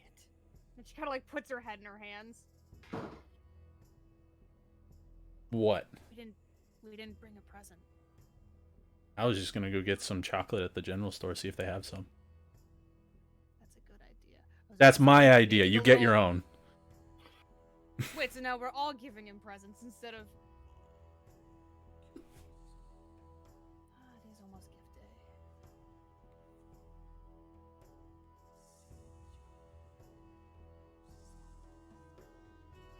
This is hard because I don't know what he has already. I've never had to buy gifts for a kid before. Me I've either. actually really never bought gifts for anybody. Me either. I don't think I have either, come to think of it. He starts looking in his bag. I said y'all are shitty friends, and I was just kidding. She kind of like chuckles and goes, I am fresh out of dice. Darn. Ah, Shucks. the irony. Do you want to teach him how to play poker? Why? So he can take me for everything I'm worth when he's older. Yeah, pretty much. No. No. Besides, let's be honest. If I don't teach him poker, someone else will, and she like points up, and I'll still lose.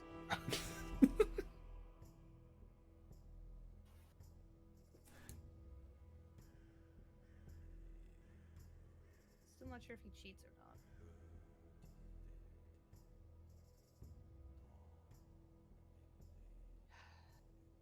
I mean, and she kind of like snorts to herself and like thumbs her nose. I still have that warhorse figurine, but that seems in really poor taste.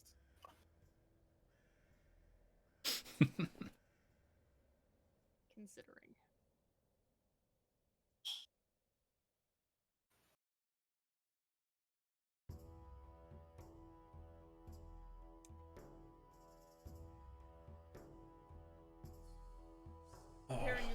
no idea what we're talking about. Pretty much. Remember Richie that I told you about? Yeah. We're gonna go see him tomorrow. Brace yourself. He's a good kid. He's a good kid. He is. A lot of energy, though.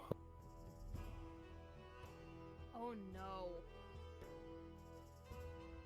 Rax looks directly at you and he goes, yeah, he's probably gonna. No! No! No! No! No! No! No! No! No! And she actually puts her hands on the sides of her head. No! Kaz actually starts laughing. Oh no! Okay.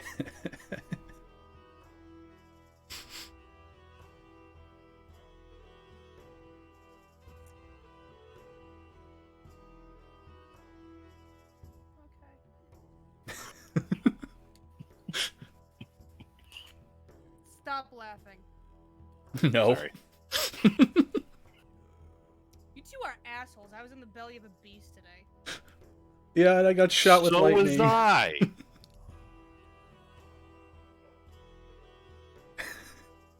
least you had a choice going in there. Did I, though? I mean, yes. Not a very good choice, but... I probably would have cut myself to shit going in there and passed out myself. I damn near did. And I couldn't have held it open and gone in there at the same time, so. You're also a little bit big. Alright. I'm just gonna get it True. over quick. Alright? Thank you. All three of you.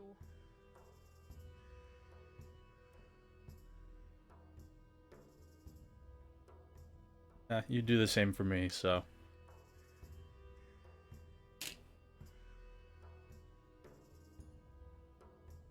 Like I said, I didn't have a choice. Thank you. You did, but I appreciate you making the choice that you did. As he takes another sip of this. What is it called? Dragon's breath? Mm-hmm. Yeah. Rax has been slowly sipping it. I mean, it's great. It's much easier to drink the more you drink because you're Oh, yeah. getting used to it. I feel As it like should that's be. how All most the alcohol nerve endings works. in my mouth are numb now, so I can't feel them dying anymore. Well, I mean that, and you're eating like super spicy rice, so it's Mhm. just like Everything in my mouth is dead. everything's numb at I this want point. spicy curry now. God damn it. Rax looks at Perrin and he goes, so, the guy at the dinner party, he had like an earring. Sarah? Yeah. Mm-hmm. What's his last name?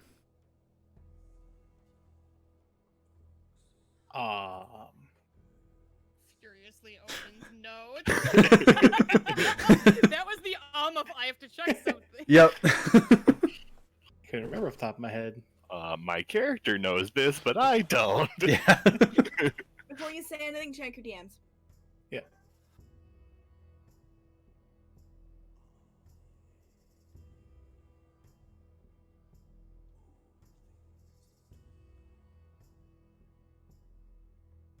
So I mainly just knew him as Saran.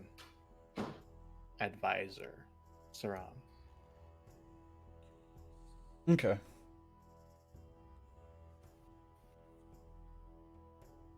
It's gonna be a stretch. Do you have any idea who he reports to? I mean, he's the advisor to the king, so Other than the king, is there anyone else you know that he deals with? not that I know.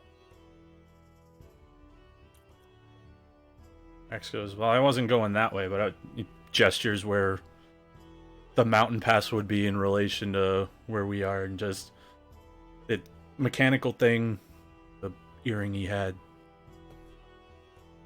Didn't know if... About it. What's the family?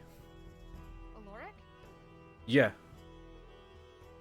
Just mechanical, didn't know if it would be his family.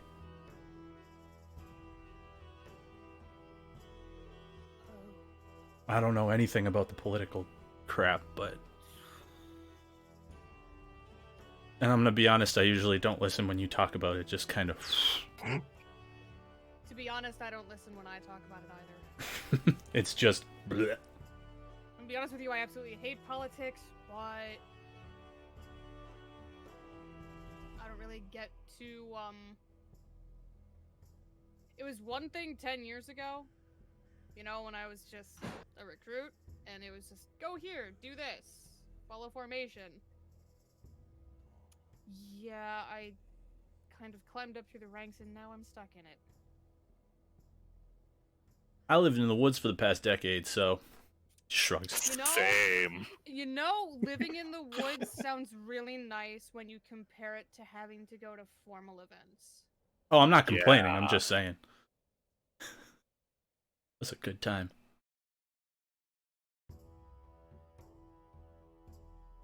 Oh, Yeah, I don't. oh, go ahead. I wouldn't really know who he reports to because I'm just rank and file. Only been a soldier for 5 years, and wasn't my first choice, but You said that family obligations. yeah, my third generation family there, or third generation in the family there, and we've always tried to keep one of us in the army.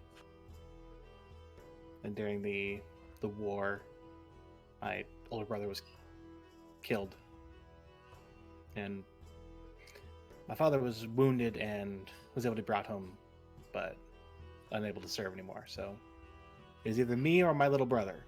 So I went in. I can respect that. Rex kind of...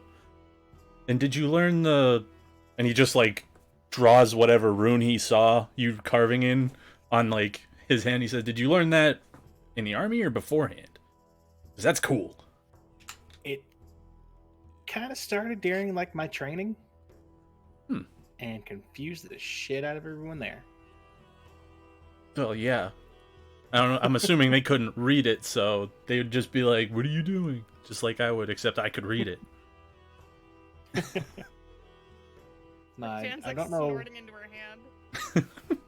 I don't know why it started, but like when I was, before joining the army, I did a lot of like odd jobs helping like blacksmiths and armorers there, just doing whatever they needed help with.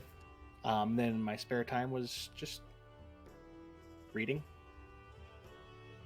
Don't know if something with doing that sparked it, but I don't know. eventually these runes just came to me, and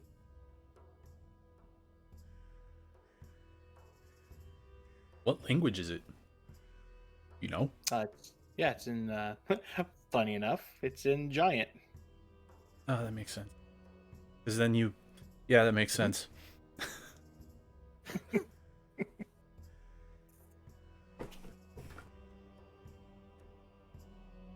I've actually been meaning to ask you, Rex. Speaking of runes, do the Mhm. things on your little owl there mean anything? I can't read those.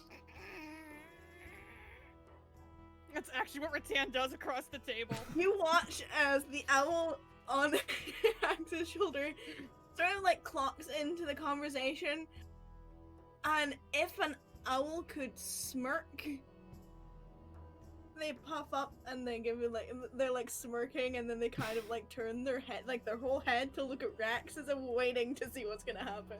Rattan's just wheezing into her hand. Rex looks up at her, and he's just... do they? And literally, there's that pause of what the fuck, and then just like again, for how much an owl can laugh, you just get like these short tufts of like hoots that sound like laughter.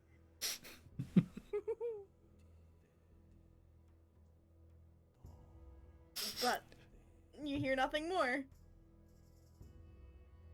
Rex looks back at everybody. He's like, I mean, I can't read them, so I'm assuming they don't mean anything. It You might know just what they be say about decorative. assuming.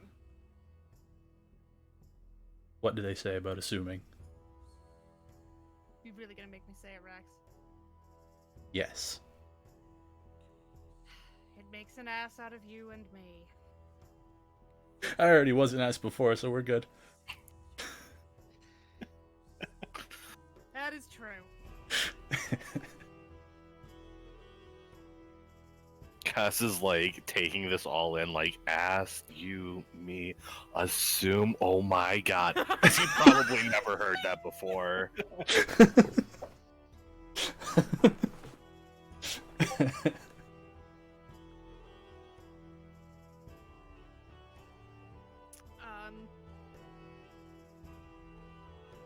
Well, do you have any other questions for us now that you've been traveling with us for a little bit, Karen?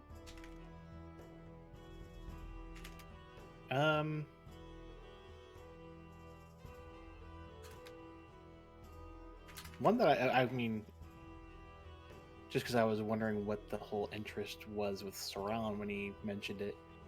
Does that title you had mentioned, does it mean anything? Which part of it? The whole thing, or just... Yes.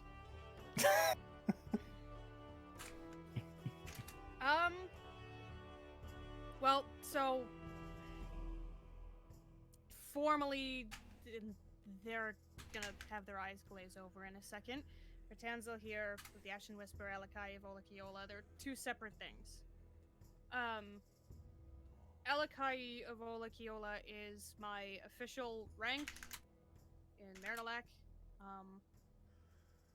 My superior is Olakiola. My title is Alakai.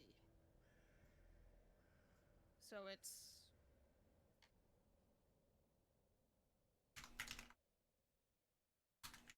DM, do I know? Because Wither knows what that actually means. Does it mean the same thing? Pretty much. Okay. Alakai is like a honored soldier kind of thing, and Olakiola is like above that. It's how to explain. Olakiola is the head of the king's army, so to speak. And basically, if the king says, hey, Olakiola, go do this, and Olakiola comes to me and says, Alakai, do this, that's kind of chain of command there. Got it. So is it like you were on a ship, you'd be the first mate, and I'm not gonna say the word. I don't know how to say the word. Like the captain. I guess, and then like the fleet admiral would be the king. Yeah. Yeah, so I guess I'm kind of like first mate, I guess. Got it. This is how I remember. I've never really had to explain it to anyone because, you know, typically I've really never had to leave anywhere where people don't know what that is.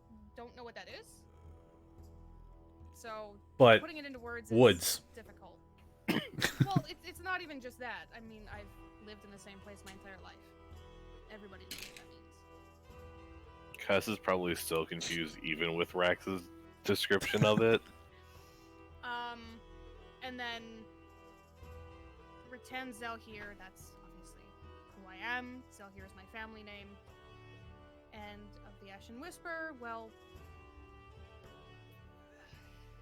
if you have to put a word to it, I'm a paladin of the Ashen Whisper.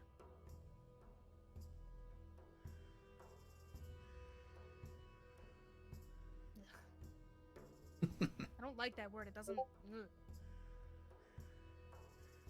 It's not a religious thing. I know that that's been gone over. It's not a cleric.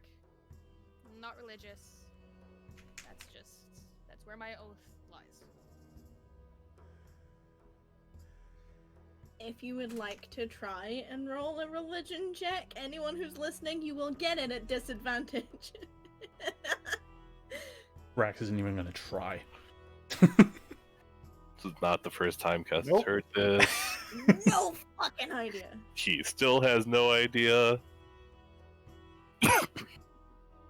Not a clue. You've never heard of any deity or divine being or group of people or group of worship or anything like that that have used the terminology Rattan has just used. Never even a whisper in the wind.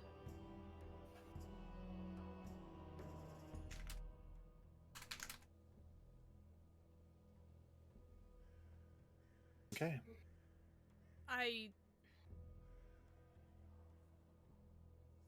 Forgive me if this comes off a little blunt, but until I know you a little bit better, I'm not exactly comfortable divulging everything about myself. Or that. Right now. Understandable. It's nothing against you, it's just the circumstances of... And you were literally ordered to spy on me. And while you told me that's kind of the worst thing a spy could do, and I appreciate your honesty and being upfront about it, and I believe that you're not going to report anything back? As I said, nothing that you wouldn't say is okay for me to let them know. And it's not just about me, and you understand that now. Yep. It's not just myself I have to look out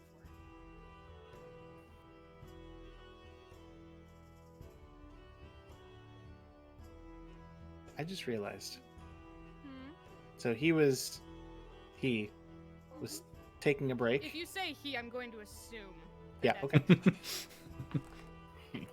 And so he was kind of away when I had mentioned about that whole thing. Does he know about that now?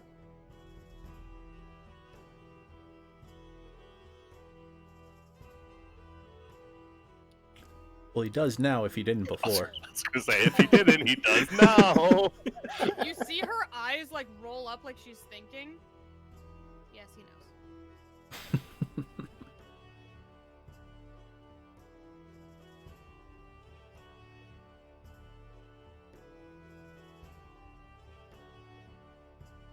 Are you trying to ask through me how he feels about that? Because it doesn't work that way. I'm not a... No, I just want to know if you knew if he knew. You see her trying to process that? Rax is also visibly facial.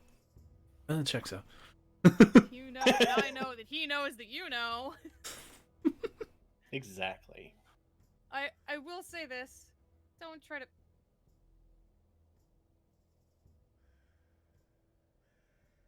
You see her roll her eyes mid-sentence. I've lost my train of thought. Oh, yeah, don't tell her to tell him that you said hi because she gets mad. It's not that I get mad, it's rude. I'm not a sending stone.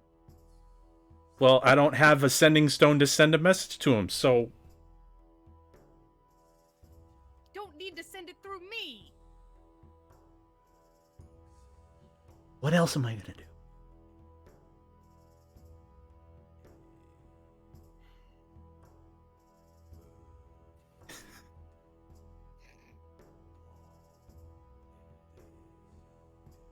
Sorry. She actually says that. Like she snorts and goes, sorry.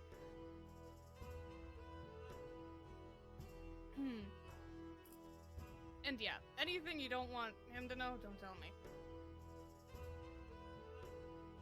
Don't tell me either, because I just like to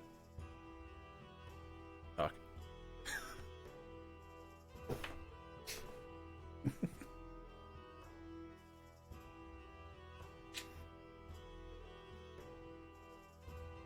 She Rax just does kind- that. Rax kind of just like looks down for a second. He's like, "Oh yeah, I was gonna mention this before, only because we're gonna kind of be heading up that way. Once we're done with everything we need to do, and we're heading back, not 100% going to or want to yet, but I might ask to stop at the peaks Because I haven't Oh! been there in a long You're time. From there. Yeah. Right. And I haven't been there since I was little. How, And yeah. Huh? how little? Disappeared when I was 10. You disappeared? Oh! Right. That. As far as they're concerned. That. Well, that's interesting. Mm-hmm. And you definitely see her kind of awkward. Wait, how old are you? Cass, that is rude. I'm asking Rax. No, and she's looking at you like trying not to snort. I'm just trying to figure out how long it's been. You can't just ask someone how old they are, Cass. Yeah, you can. I'm 20. I don't give a shit.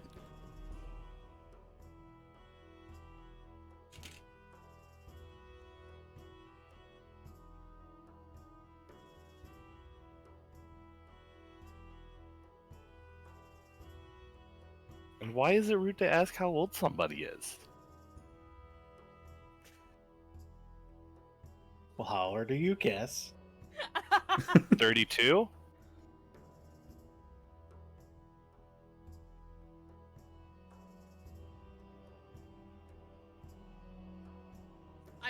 Go ahead.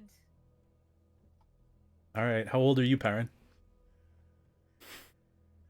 I finished my drink and put the cup down. Okay, roll me a Constitution saving throw. Okay. Ooh, +4, +4.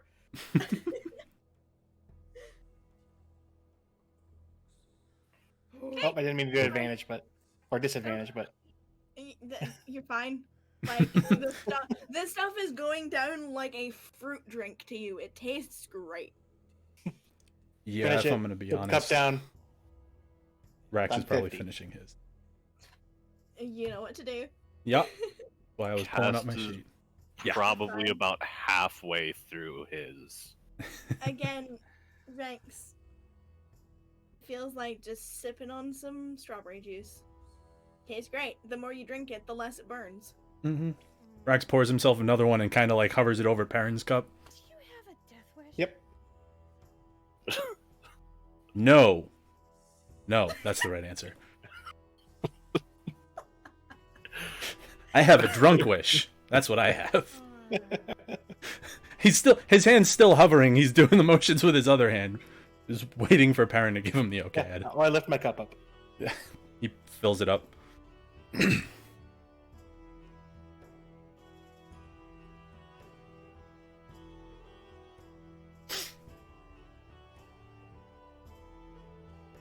You know, your night goes on like uneventful as it can be in a festival setting. You know, your plates are cleared, you're left to drink. If you'd like to order another drink, you're more than welcome to.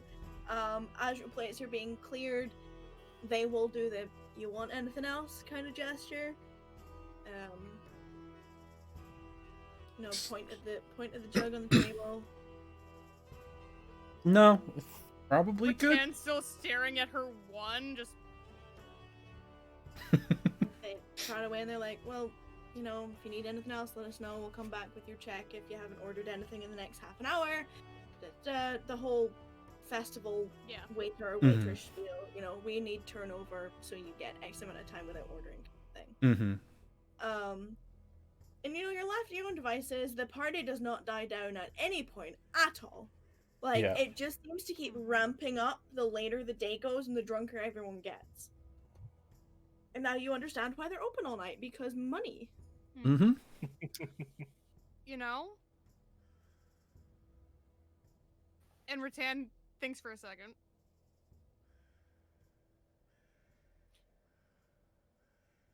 It'd be fun to run a bar. Is that what you're thinking? No. No. Are you kidding me? I'd be bored. You're not going to the right bars. Running the right bar. I like being strong. I like hitting things. So that's why you have a fight ring in the basement of the bar. I was just saying deal with drunk people, but I like his too.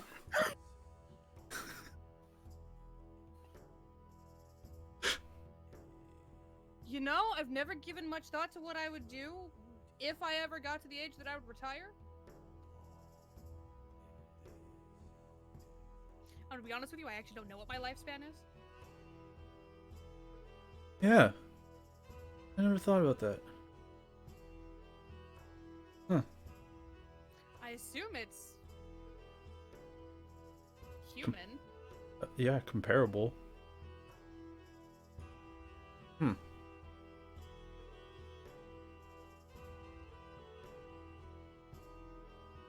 Oh. I'll run it by someone.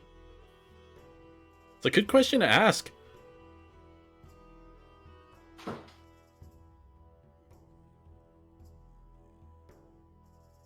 That was the sound of someone not touching that with a 10-foot pole. Yeah.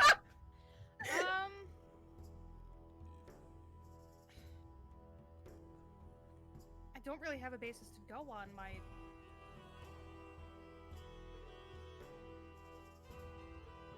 mom's not exactly around to ask anymore. And my father, well, he's human. So I'm not sure he would know. Yeah, it seems like one of those things you would have to ask somebody. What do you mean? Like somebody who's the same? I have someone I could ask. I have a couple someones that I could ask, but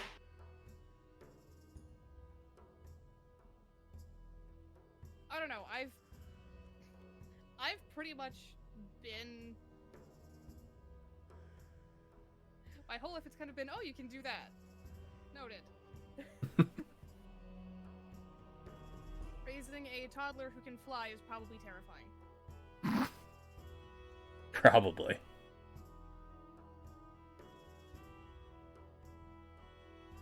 Rice goes, well, I mean, I can just... And like a little bit of green smoke kind of like gets into his mouth. He says, but all of my people can do that, so it's not that uncommon. Yeah. Which I try not to because it makes my throat sore. Yeah. I mean, similar situation, you just kind of point at your face. Yeah. My eyes get really itchy and I get really, really thirsty for a couple of days, but... Yeah, fun fact, in case you were curious, drinking after... It's... bad. No? Yeah, it's just... No, it's worse. Like, you think it burns normally.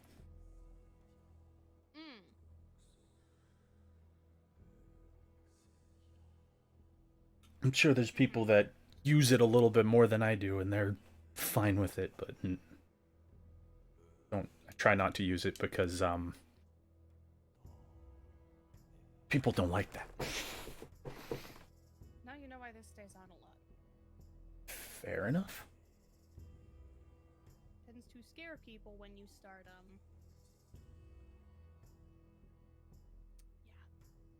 Yeah, my only fix would be like the innkeeper, and while I can, and he kind of like points at his head. Nah.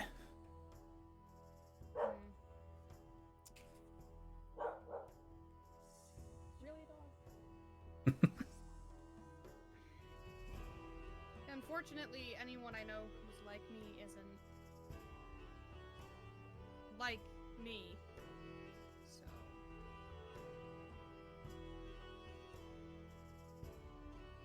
I know other people who are ASMR, part celestial, but the whole mask thing.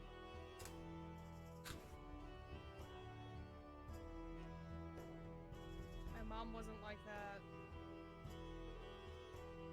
None of the ones that I know are like that. So it's kind of been figuring out as I go. So there's like different things that like different people can do. I'm trying to figure out what the obviously I haven't dealt with Um, SMRs very much. I mean, I don't think we're very common. Yeah, well, I mean, wouldn't know. I'm out of the people that I know, I'm pretty sure I'm the only one that has wings. So that's a differentiation.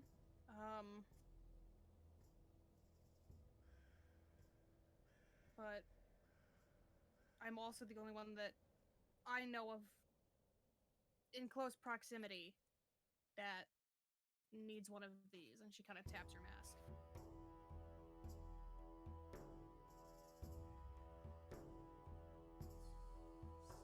Now, is that a need thing, or is that just a symbolic thing? I'm curious.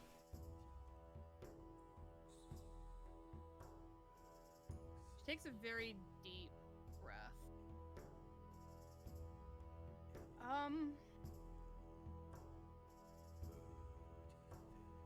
It's something I physically need. Okay. Remember how when we first met I said the world gets really loud sometimes? Mm-hmm. Helps narrow the meant focus. I meant that literally, yeah. I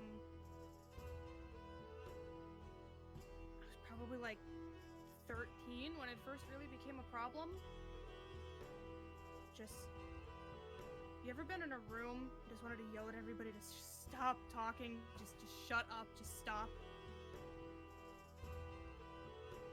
Mm-hmm. That was me, but in quiet rooms. Just a lot. Hmm. And if it gets too loud,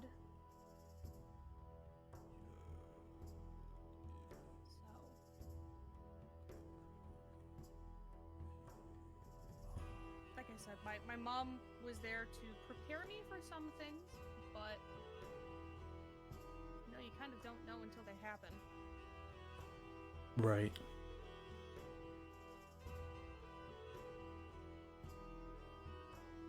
So pretty much since then, I've didn't wear one. If I take it off, it's because I feel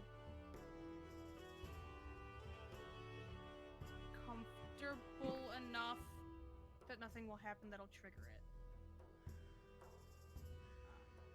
That's kind of why right now it's staying on. It's loud enough in here already.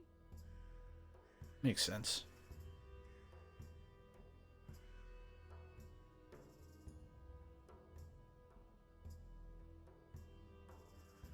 So it is a neat thing.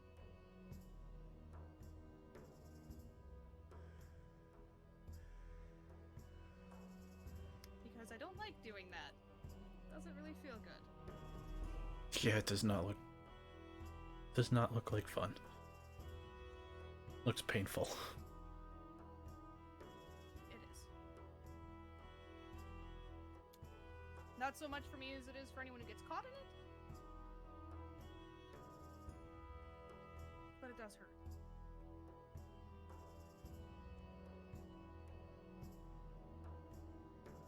So, as little as I can do it, I would like to. That's why the mask stays on. Prevents unnecessary consumption.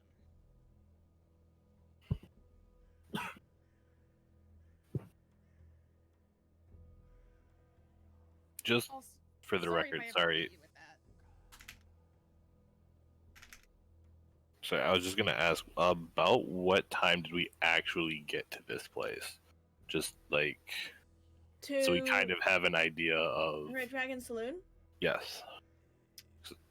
It was late evening when you arrived, probably about, it's like 45 minutes into the city, usually, without the crowd, so probably like maybe late tail end of 8 o'clock, almost 9 when you Okay. arrived.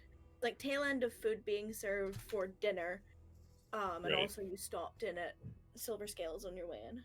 Yeah. I just wanted Yeah. an idea of how long we had to be here before we had to get back to the Yeah, I mean, like, you've probably been, like, between eating and drinking and stuff.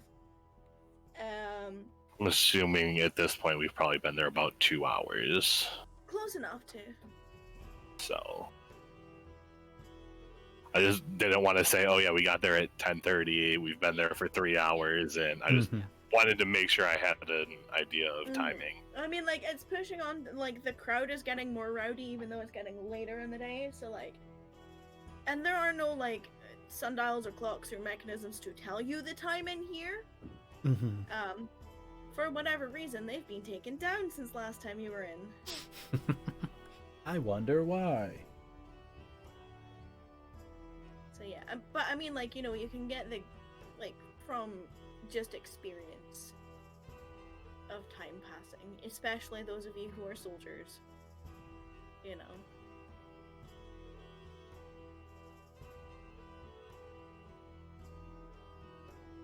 Yeah, so Rax will probably end up finishing his second one and then Ratan's by the end of when they're leaving. So I'll need 2 more checks. Yep. I was gonna say, +4. if Rax and Perrin are keeping pace with each other, Cass is probably drinking half as fast as they are. So, like, when Rax finishes his second, Cass will finish his first. Okay. Yeah, I'll finish my first probably around Yeah, the you're same time fine. as Cass. My body is Okay. refusing to get drunk. This is annoying. Oh, Oh no, Cass! Oh no! Not again! You've been in this situation before. You know what comes next. No! Didn't he roll a 1 last time? Uh-huh. Oh no! Oh god. So, yeah. Rax is, like, 3rd cup down, feeling fine. Ratan is 1st cup down, feeling fine. Cass, you get to the bottom of your glass, and even though you had got used to drinking it, it's like when you stand up to go to the toilet the first time after you've been drinking all night and everything hits at once. It literally just, like, it doesn't knock you on your ass because there's not enough alcohol in your system to knock you unconscious, but you feel like you're on a boat. He's got the And spins. and you are very, like, you feel warm and tingly on the inside, like there's this little flame burning in your chest, and you just feel giddy and giggly and drunk. Very, very, very drunk very quickly. Roll20 wants me to get drunk, apparently. Yeah. Roll20 doesn't want Freddy and I to get along, so. That's fair. And Perrin, I will need checks for you for finishing your second glass. Yeah. Aced it. You're good. You're like, fuck, is this And I'll having just alcohol in it? Constitution back to 4th edition. It's like, does this actually have alcohol in it, or am I just drinking some, like, Yeah. squeezed fresh juice, you know? Like, the tingle is still there when you drink it, like, you can feel the burn of the alcohol on your tongue going down as well. But you're like, fuck, this tastes pretty dang good. And if you didn't have a deadline to make, you'd probably want more. Cass, you good? Yeah, I'm good. You really good? Yeah. She kind of like looks across the table at Rax. Rax is visibly frustrated that he's not where Kess is right now. Staring at his drink in annoyance. Cass got the alcohol at the bottom of the jug. Yeah, like, Yeah, he, he like does. he waited too long and all the liquor sank to the bottom. And that last sip, he just Mouthful let of- it sit in his mouth for a second Yup. and then swallowed it, and then he's just, Yep. Just straight mouthful of whiskey. Mm-hmm. And schnapps. Keeper's about to go do that. Shit. In character. Alright, so here's my next question. Do you want to try the stairs yourself again, or do you want help? I'm fine. Okay. Okay. You heard him, right? You heard him. This is me getting witnesses. You said he would be fine. I'll walk down in front of him. Oh, you're no fun. I just don't want him to bust his face open and fall unconscious.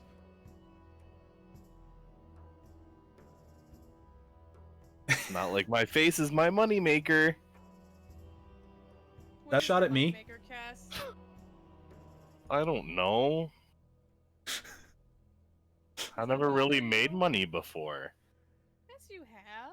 I mean, other than Moncade, but and just before we came here, but Rex kind of. I lived in the wood for 15 years. I didn't need to make money.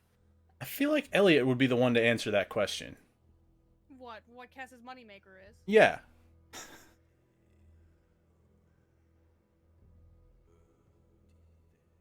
Alright, guess the next time we're in Kikavian, hey Elliot, what asset is Cass's best? I have a feeling I know which one he's gonna say. I don't think I want to know. What's wrong with Elliot? Nothing's wrong with Elliot. Just a little touchy-feely. Nothing wrong with being touchy-feely. Weird. Is it weird because it's another man, or is it weird because... Weird because I don't know him. That's fair.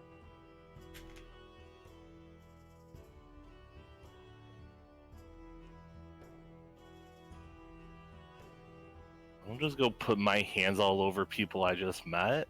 Weird. Moncade!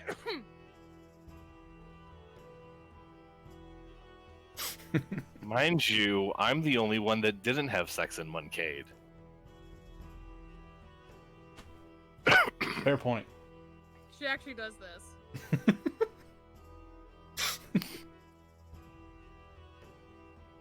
And you have no idea what a moncade is? Never heard it before in your life.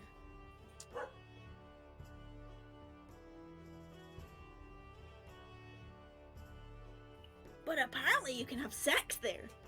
To be fair, I don't think I deserve to get shit about that. I wasn't giving you shit. I was just Don't give me that Pointing- look either, and she points across the table at Rax. I will just give pointing you out that the look. fact that I'm the only one that wasn't super touchy-feely with somebody there. What did Rax say?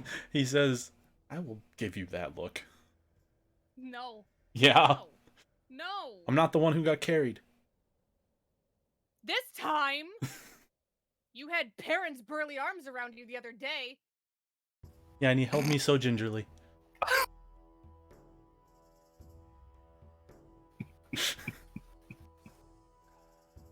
Cass is also actually laughing.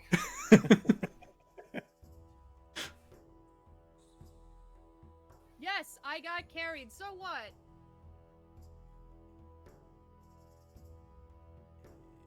That breakfast was fun.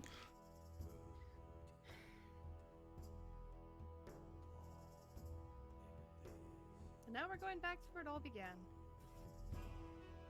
Yeah, I'm gonna have a significantly less fun time. She visibly goes like,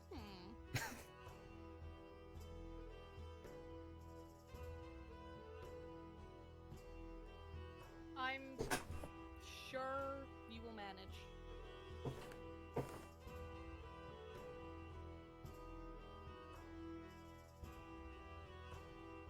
Rex's face kind of does that, and he's like, well... Looking back on it, it was kind of like... A lot of good, a lot of bad, so, A normal trip there, maybe?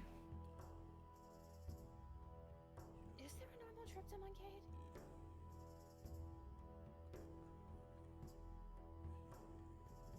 Maybe? I don't know that there's anything much normal about Moncade.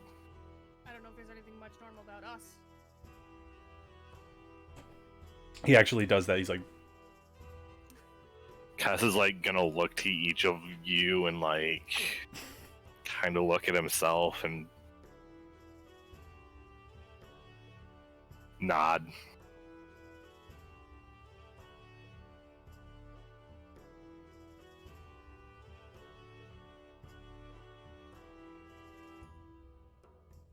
hope I don't have to explain when we get back there. Kind of managed to dodge that conversation. Which one? The one that you had that resulted in breakfast. Oh.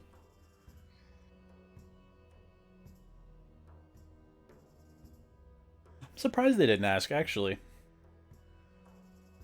grateful they didn't. I hope they don't. Well, I guess it comes with the whole territory of the business there. What is that supposed to mean? Keeping quiet about things?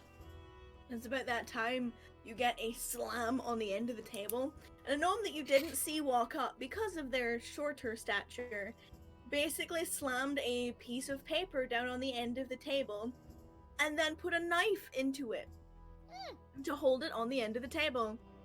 And there's a very, like, yeah, there's a very deliberate, like, the action of it just bam at the end of the table, and then, oh no, I marked the table. Oh no! Ah! And then he runs away. Oh no. Rattan's just like sitting there like in the aftermath of this, just like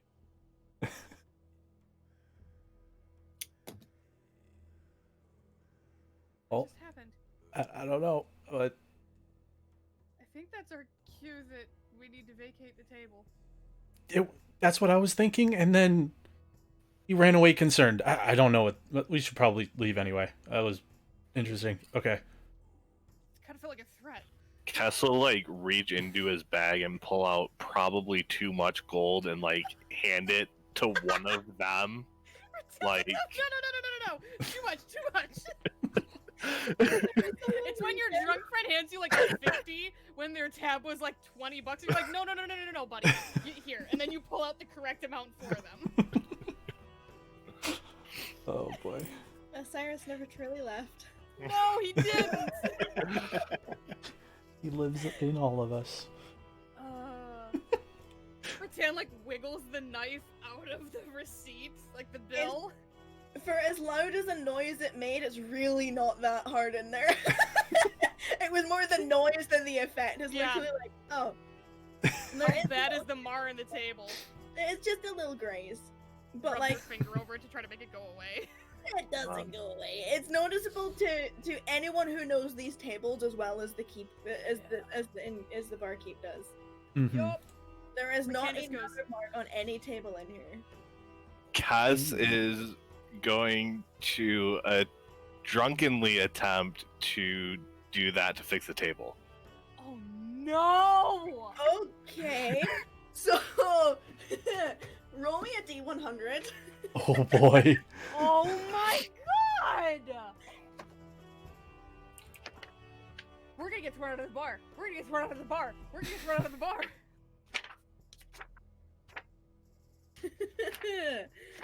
Okay, hold on. And I this, need is, to this, ladies and gentlemen, is why you don't let your druids drink. Oh boy.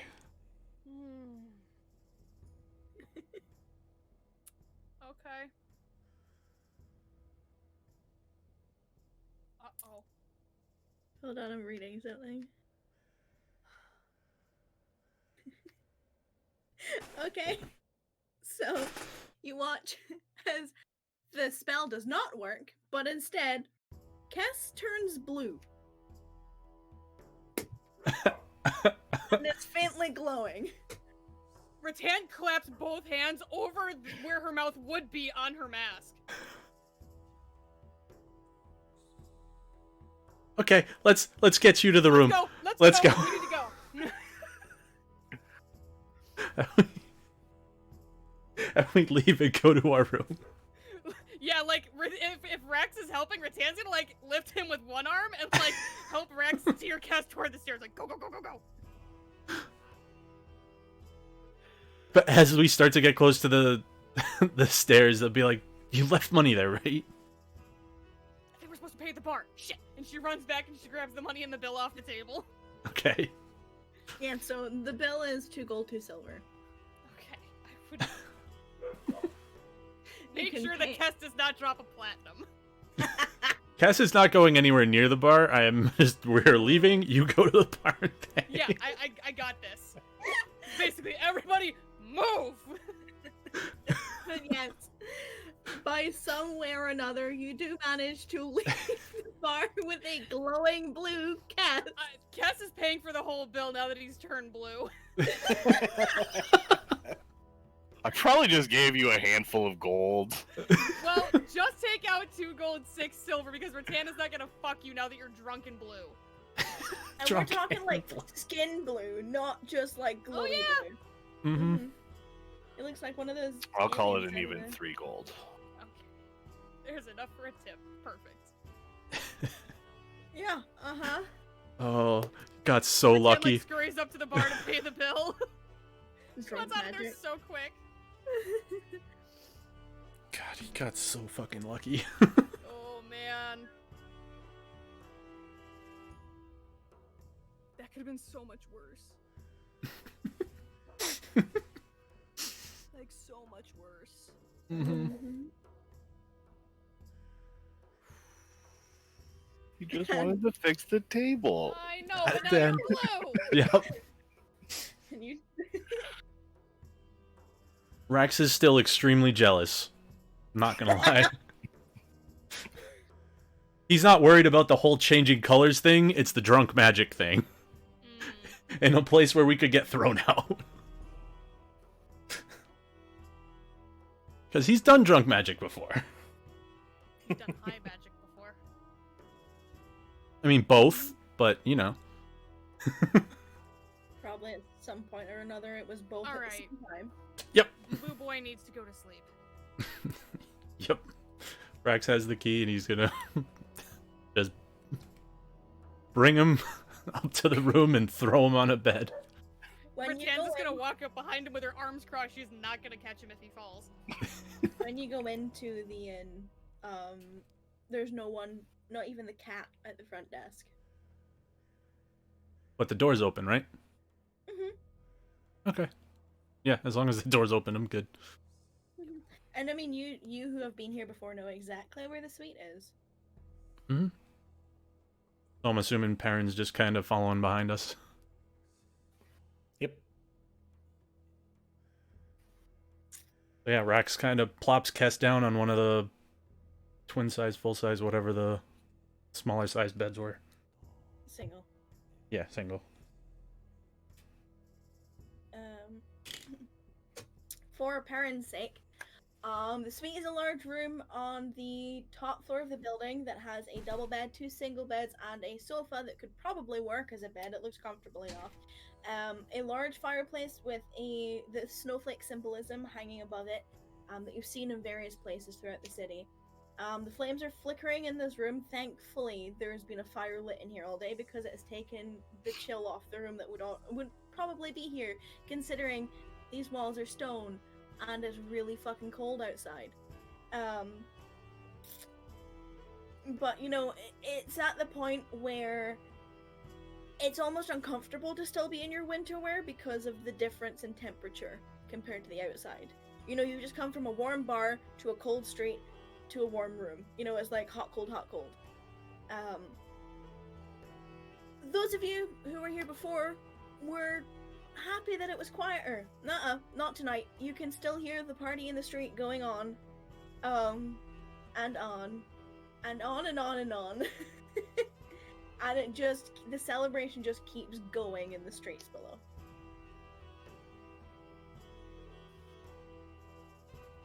Is there still the like window well with like the seat that looks out into Yeah.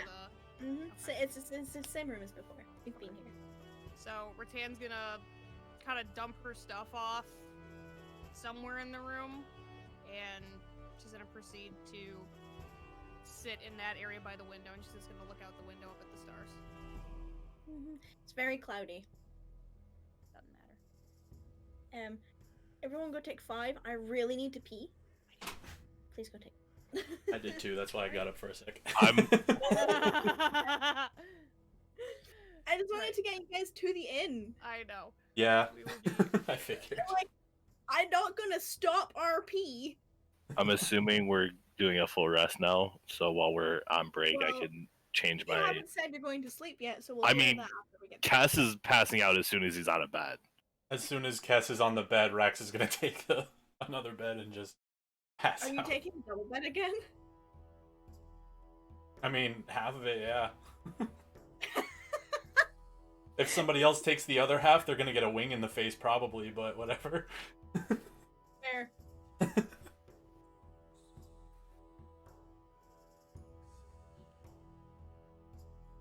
Alright, so yeah, we'll be right back.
Boy.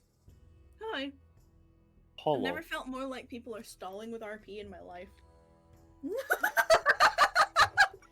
We're scared, okay? No, I'm here for it. RP as much as you fucking like. I get to sit back and do nothing. But you just gave us shit for it. I never gave you shit. I was making an observation. If I was giving you shit, I'd be telling you off for it. I'm proud of the RP you're doing. I get to enjoy my night much easier. I get to sit here and do this.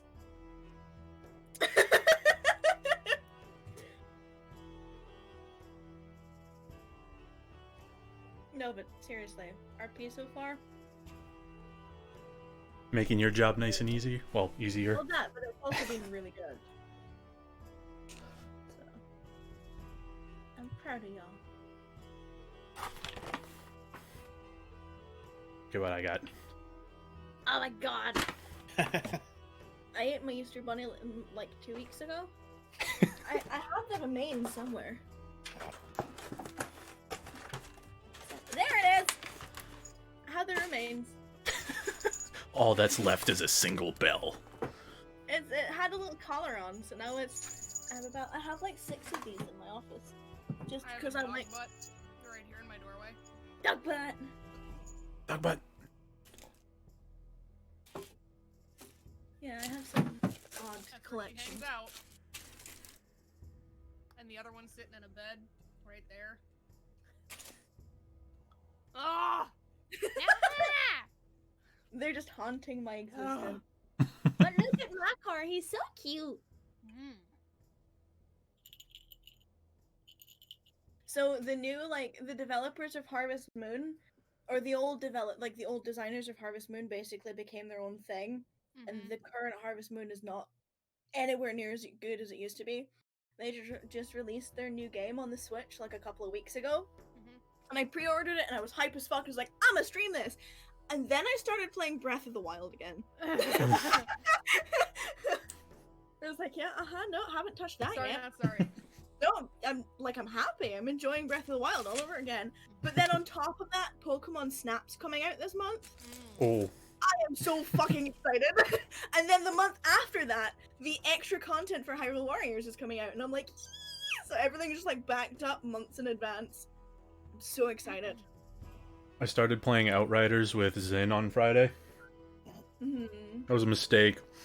Him and I are going to be playing that all the time, and I'm not going to get shit all done. The servers are working. Yeah. Well, yeah. There's loads of people asking for refunds for it right now. Yeah, you can I'm go not to hell. surprised, but at the same time, like, I feel bad for the developers. They were not anticipating it blowing up like that. Yeah, well, like, half the issue is they put it on Game Pass. Like, that's how I'm playing it, so, like, Right off originally the I bat, was going to like, wait for the month. Right off the bat, you have that many Xbox players. Yeah, maybe don't do that. I mean, it's Anywho. good for him in the end. Yeah. Yeah, so you make it back to the suite. Cass passes the ever-loving fuck out the minute his head hits the pillow. Rex and Peepers flop onto the double bed. And Peepers straight up like starfishes in the middle of the bed. Again. Like just wings spread, the whole just starfish. Tiny little owl taking up all of the space. Yep. There's a reason he takes the double bed usually. And it's not because he takes up much space, because he has 1 foot on the edge. And that's where he sleeps. It's like sleeping with a dog. Exactly. Try sleeping with 2 dogs. Rattan finds her spot in the window box. Probably gonna stay there until she actually, like, is, like, nodding off. Like, doing, like, the head bob in the window. I mean, to be fair, you're probably the most tired out of anyone. Yeah. All things considered. Yeah. Is there anything specific that Perrin would like to do before he goes to sleep? It's probably only you and Rattan who are awake the longest. No, I'll just be like, I'll go ahead and take the sofa. I'm smaller, it'll probably work for me better. Plus, you could use the better rest, probably. You just get, like, a non-committal from where she's sitting in the window.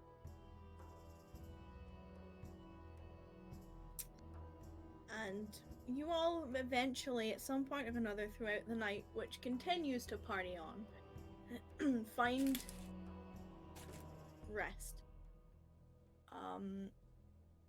You're thankful that the fire actually lasts for most of the night, because it did keep the winter chill off while you were sleeping, and even though you had extra blankets, and if you decided to put your winter cloak over the top, you know, that extra bit of warmth, there's still a nip in the air when you wake up the next morning.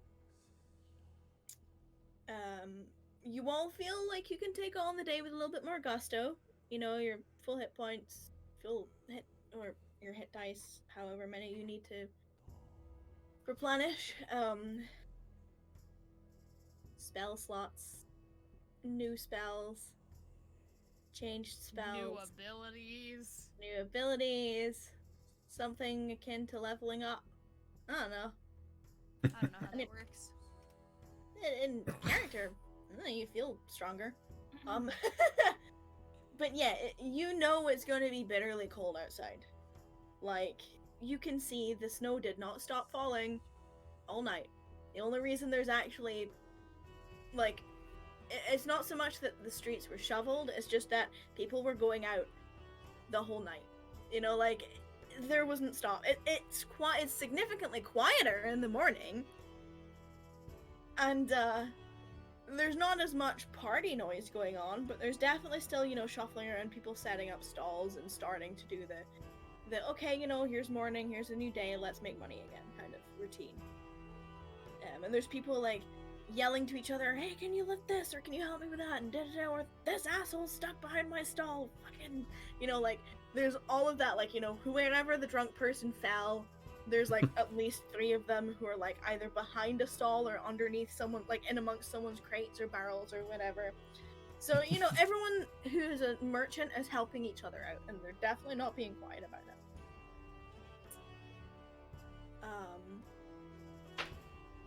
What would you like to do? Day is yours. Those of you who need to DM me about things, DM me about things.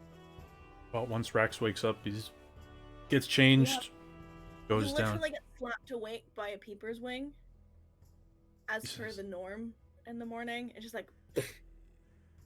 Mm-hmm. Yeah, I'm up. Gets up, gets changed, looks to see who else is awake. And say probably when I get up, I'm gonna, because part of my little routine, I'm gonna, if there's any marks from that hit that I took of that electricity, you can maybe buff those out a little. I mean, you know, there's singe marks, but mostly affecting you than the armor. Not so much as Bo the armor, but like, you know. And then I'm gonna just do my little runes that Rax has seen before, but this time I'm doing a different one. Do my normal one on my shield, normal one on my armor, and adding a new one on one of my hand axes. Rax looks at it, he's like, what does it say? Hold Cloud. on. Hold Oh.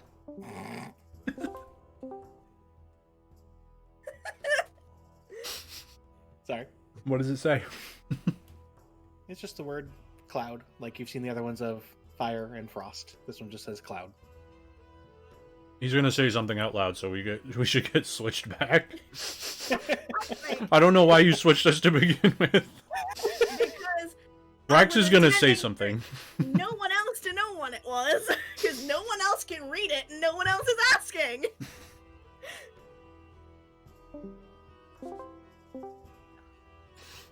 Life is a DM. Sorry.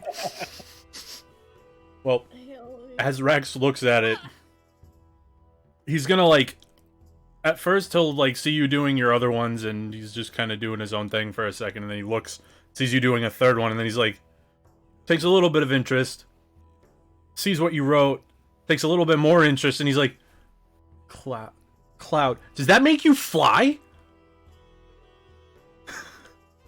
Honestly, it kind of came to me last night when we were sleeping. That's not a yes or a no. I swear to God, if you can fucking fly as a giant, that would be amazing.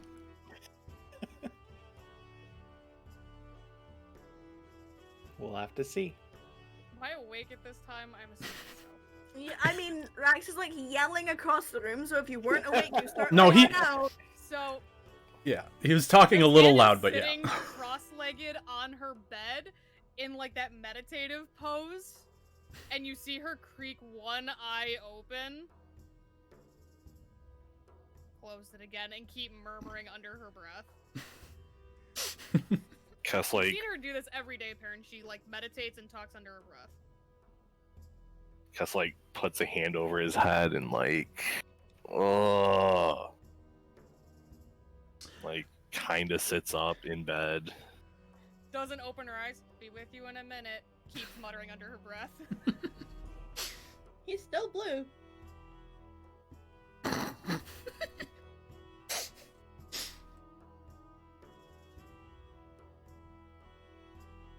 He, like, looks at his hand, like... You can roll me a wisdom check to see if you figure out what's wrong with you.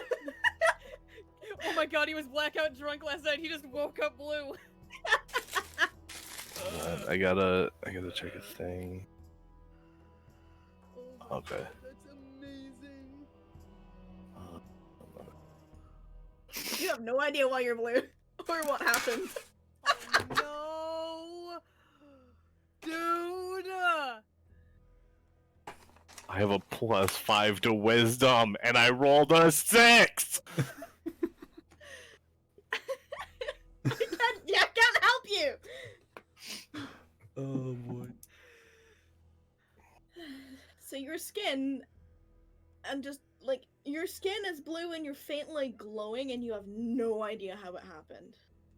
Cass is just gonna look around the room, like, look at Rax, look at Rattan, look at Perrin, like, look at his hands. What happened? Rax is gonna magic.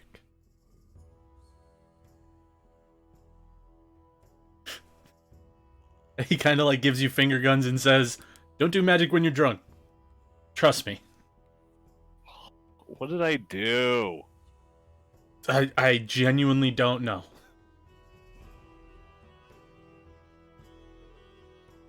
Rattan, like, tips her head.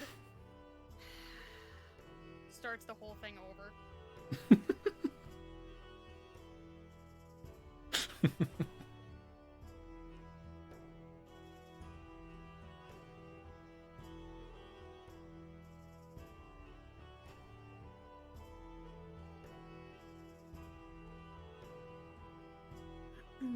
So you all rise into your routines as such. You know, you get on armor that you took off from the night before. Soldiers help soldiers if you want to. Either way, it takes less time if you're helped. The bustle in the street is picking up the longer you're in your room. It's still nowhere near as lively, but it's definitely like people are crawling out of bed and just kind of getting on with it. Once everybody's either up and kind of moving, Rax is gonna ask, "You guys want to go with me to the store, or you guys all set? Because I'm gonna go see if I can find something for Richie." Rattan's, like, getting up and, like, pulling her boots on. And she kind of glances up, does, like, a double take. Well, how long are you... I'm gonna be honest with you, Cass, I don't think I can fix that. If we're a hangover, maybe? But I have no idea what that is.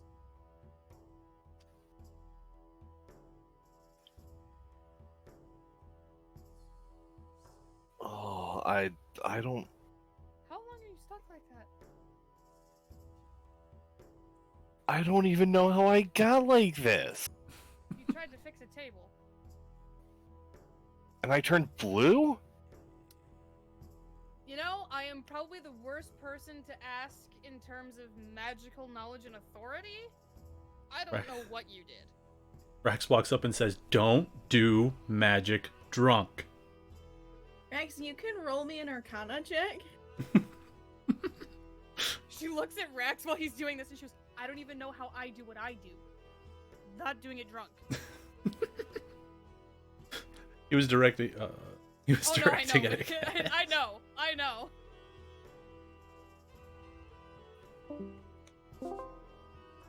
Mm-hmm. Good enough Oh boy. because of your experience doing drunk magic. Had you not experienced something like this before, you'd have no idea. You know that when you're not fully conscious of the spells you're casting, there can be repercussions where it backfires and some random effect may possibly happen.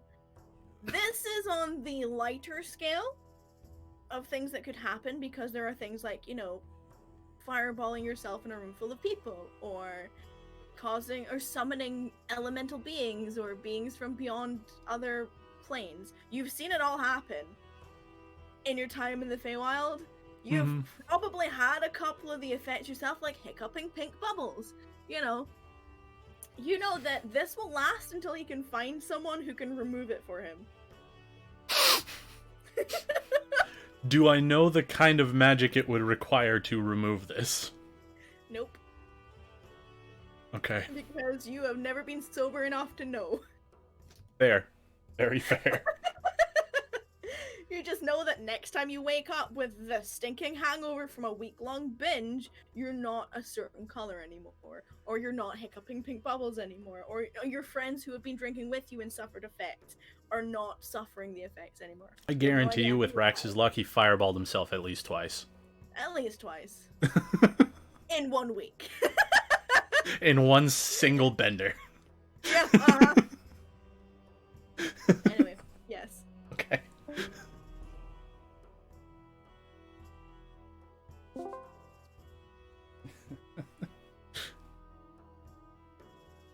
So Rex thinks about it for a second, and he's like, well, I mean, at least this is one of the fun effects. Effects what? So, like I said, drunk magic. Sometimes it doesn't go so well. And, at least on a couple occasions that I remember, I blew myself up. She turns and gives Kess the, most incredulous, are you fucking kidding me look. Rex does the finger guns again. He's like, so if we're doing that, we're doing it in the woods. Because... Are you telling me that Kess could have blown up the bar? Yeah. Don't do drunk magic in a bar.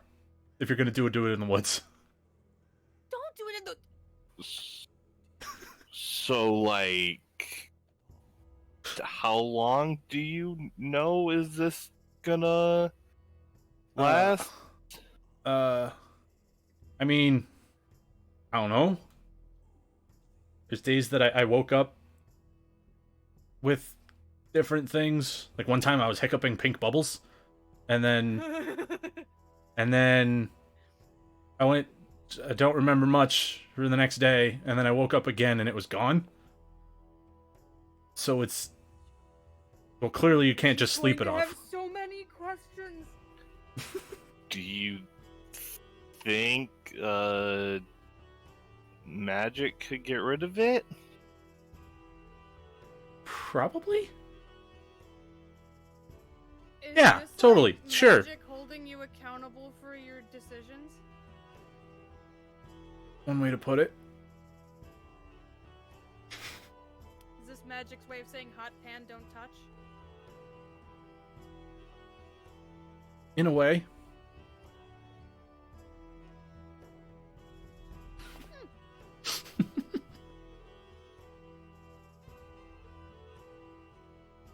So, Yeah, I don't think I can fix that. If that's a magic thing, I don't think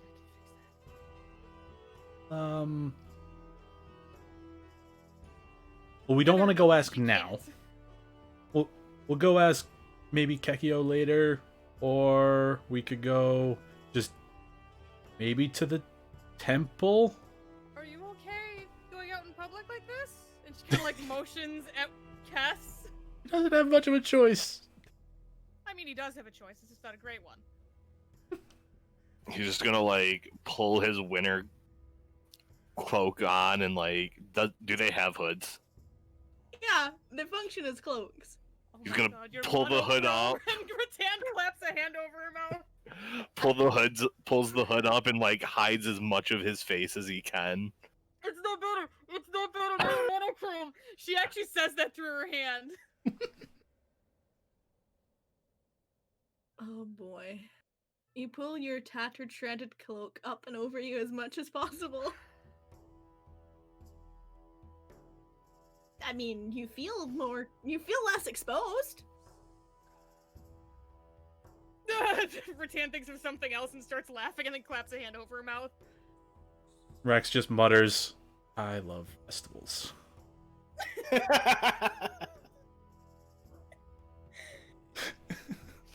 She looks at Rask. Ask me later. I don't want to kick him while he's down. You get a mental message, or I could ask now. Hold on.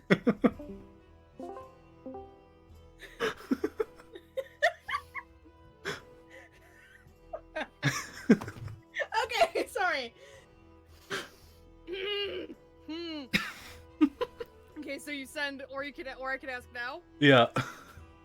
and you just get like mental laughter and this gives a whole new meaning to blue balls.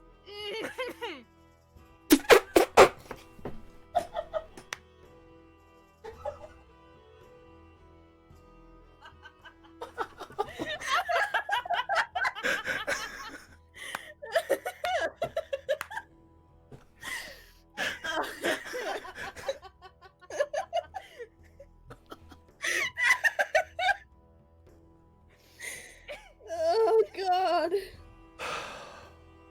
Oh boy.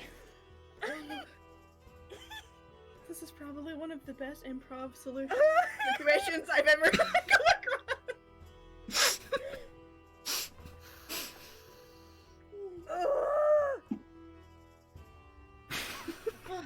Would you like to reply in any way? Nope. There's just gonna be laughter and literally holding himself up with a table. So there's a moment after the ask me later before both of them just cripple over it, like painful sounding laughter, like they can't contain it. To the point where Rax is like holding himself up on the table that's in the room, like they just can't contain themselves. And Rattan has her hands on her knees and she's just trying not to fall down. They're like wheezing, they're laughing that hard.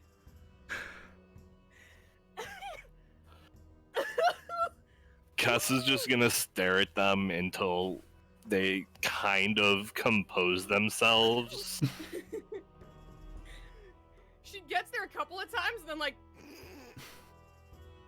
sorry. Is that thing where you try to speak after laughing and then it's just Yep. all funny all over again? Yep, exactly. She does that a couple of times. And then you look at Rax and it's just funny Yup. again. And Rax, you see Rattan laughing and you start laughing again and it goes on like this. And she goes, don't fucking look at me. Don't look at me. And Cass will eventually say, probably worse this way than just saying it out loud. If you want to repeat it, you can.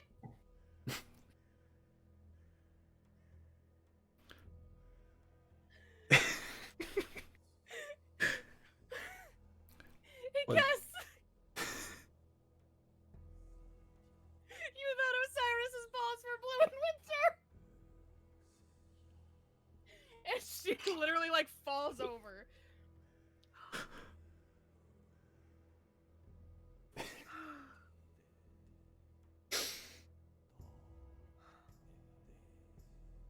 Keeper finds this hilarious. Cass does Tess does not.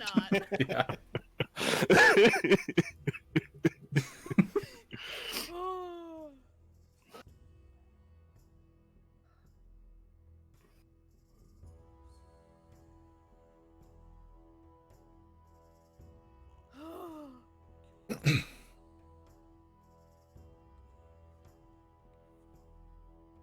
Okay. Oh, and you see her kind of rubber holy symbol a little bit. Oh. That was worth it. That was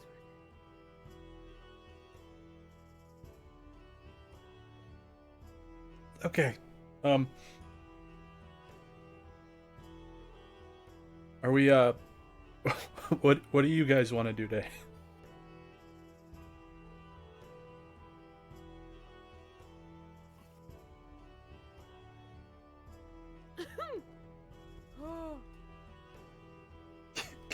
Kess, do you want to deal with that first, or?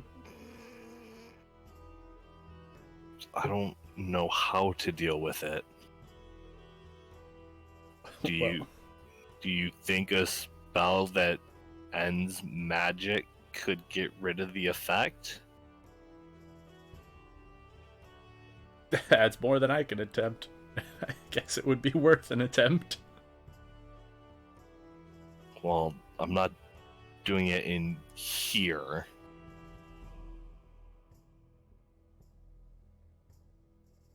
Where would you prefer to? Never mind. I'm not finishing that question. Well, I don't want to break the rules here. That is true. There.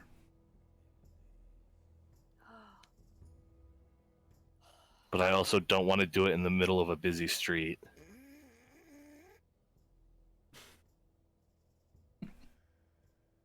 Also fair. Not gonna say anything. She's actually saying that. Allah. We want to go just outside town, see if you can do it, or?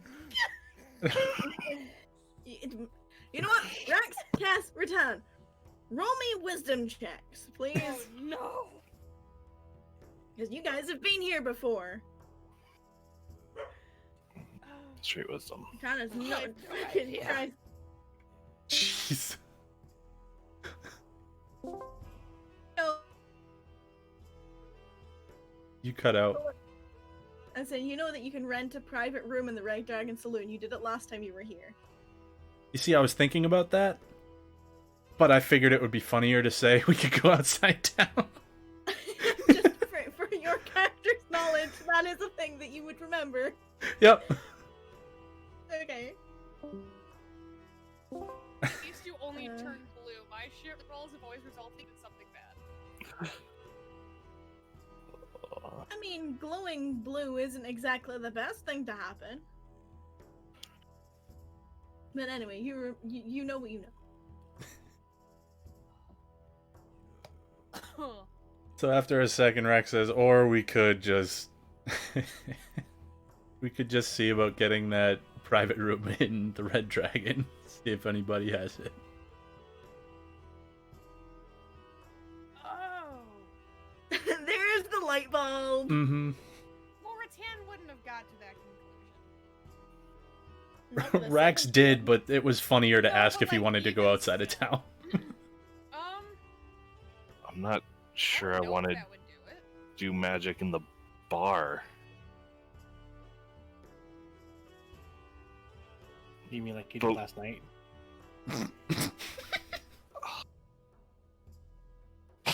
Rax walks over and gives you a high five.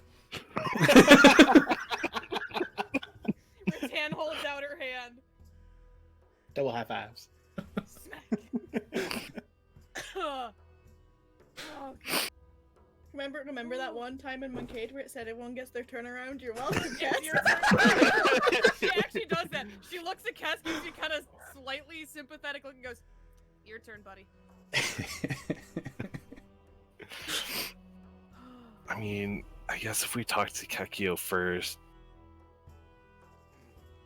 Let them know But- what we're hoping to do. It's morning. We're not talking to Keki. No. Oh, Also true. I don't want my face broken on a table.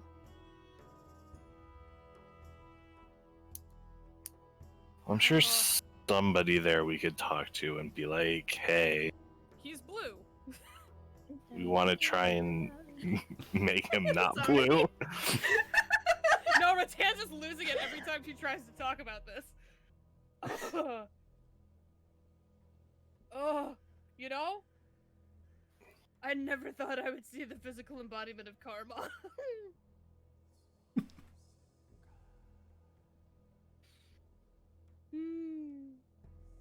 Rex says, I would just like to reiterate this.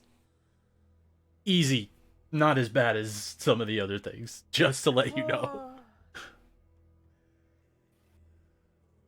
Oh, yes. I needed that today. We needed that today. I want you to know. Well, I'm glad I could be of service. The royal we needed that.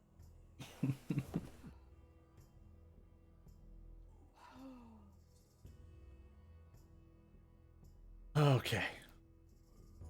So, bar real quick, or Red Dragon real quick, then general store, then Richie's. Are you gonna be okay going out like this if we can't fix it? Yeah. I mean, it's Say it again and probably convince me a little better. not the strangest thing people are gonna see. Cass, I don't know how to tell you this. You're fucking glowing blue. Rex says, well, I mean... He looks around at everybody, he's like, if anything, he fits in more. Does he? Rex points at himself.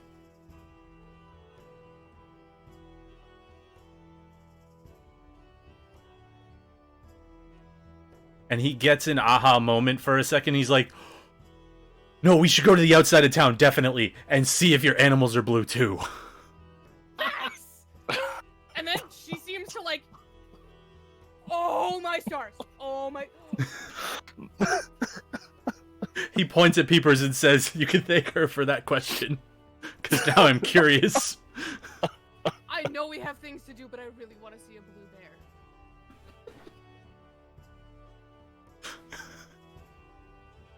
bear. Are you guys serious right now? Mildly. I would like to see a... Do you want to see a blue bear? And she kind of like says that up at the ceiling.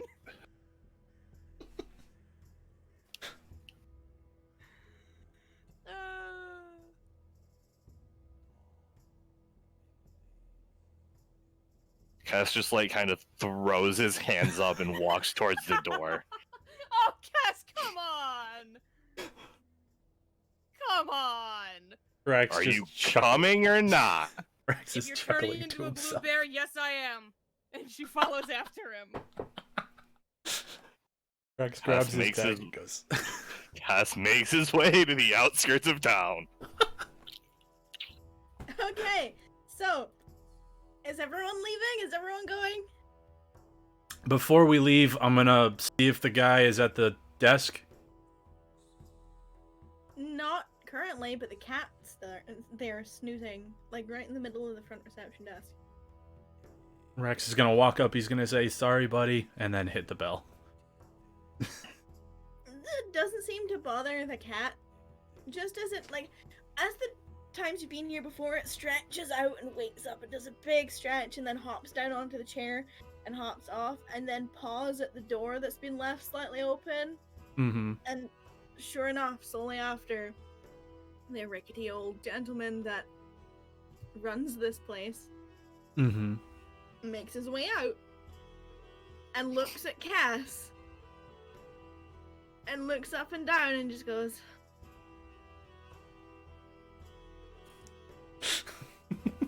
Ratanza's standing behind him, shoulder shaking, hand over her mouth. it's a very disappointed grandfather shake of the head. Not even your father, your grandfather. Rex says, well, we're probably gonna be back tonight, so...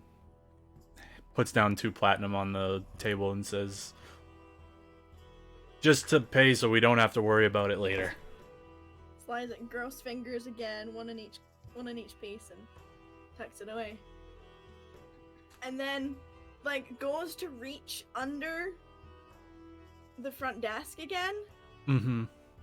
hesitates, and then pulls it up and, like, stands, like, very, like, not as violently as before, but just kind of puts the rules board up in front of you again. You know, like a, remember, these are the rules kind Yeah, of thing. we got it. No Mhm. magic in the inn. She even says that. Strangely, this wasn't in the And inn, he so... sort of looks at you and he's like, and he points down the list again, and it's no violence, no drinking, no smoking, no nudity in public We will spaces, follow all of the rules. no crimes, doors close at midnight, and no loitering, which was added yesterday, which is still there. Right, we're loitering. We need to go.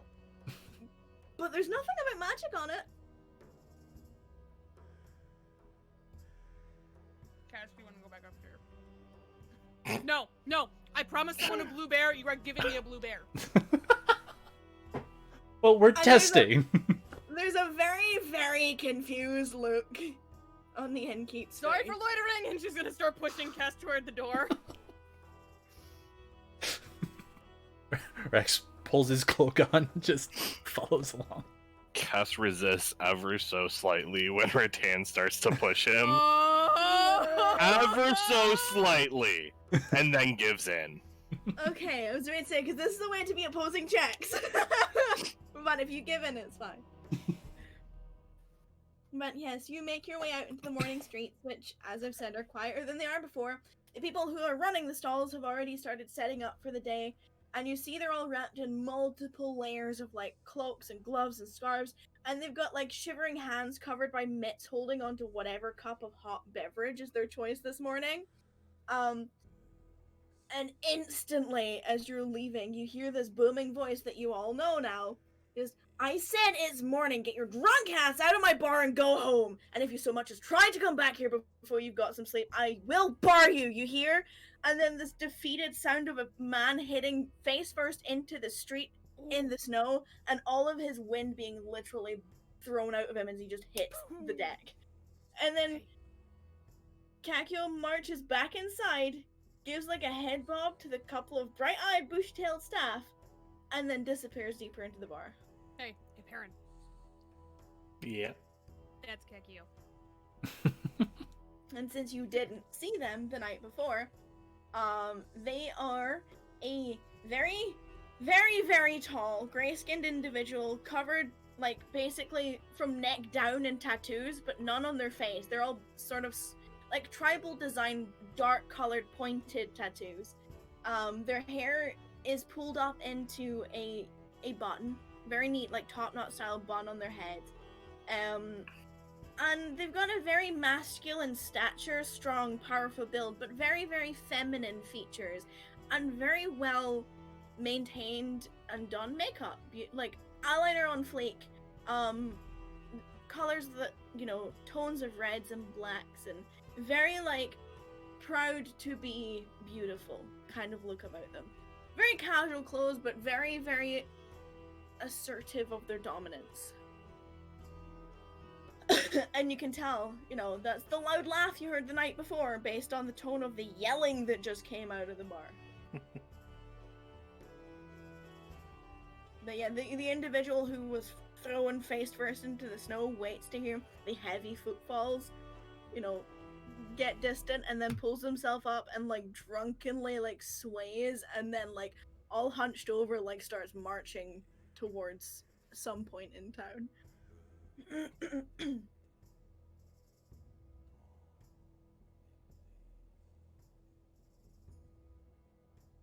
Where would you like to go? Are you going to the outskirts of town? He's not denying me this blue bear. So you take the 45 minutes to get to the edge of town.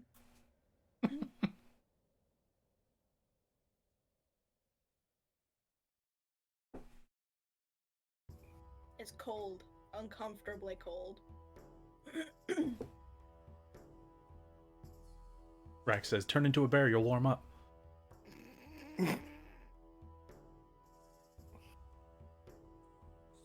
Kess is going to give him a very defeated look. Come on, don't deny us. I need. Hold on. You need to check this now. No. Are you actually going to use your wild shape? Yes. Okay. Uh-oh. Oh no. Boy. Oh no. Oh What god. have we done? What have we done? I just wanted to see a blue bear. If he explodes, it's on you guys. I will own that. I will own it. Rex will just... That's unfortunate. More of a... not the first time. Probably won't be the last.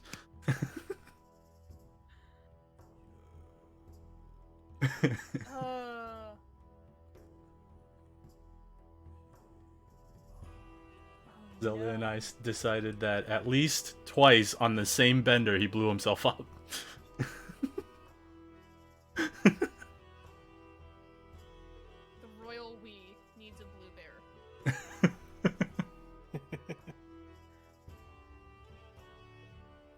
This is the problem when your warlock and your paladin have bad influences in their lives.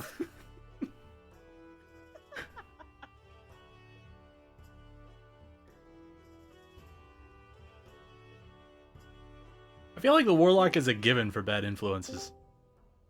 So, if you will. Oh no. So, Cass is going to wild shape, and before you, you see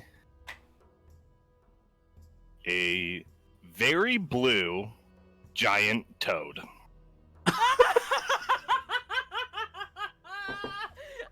Somehow that's better. Rax says that out loud.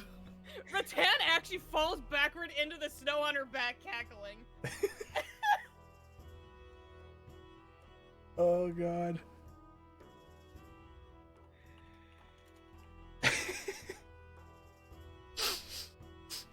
Well, that answers the question. I mean, in general, but that. I'm sorry, Kes, but I was very curious as soon as Peeper said.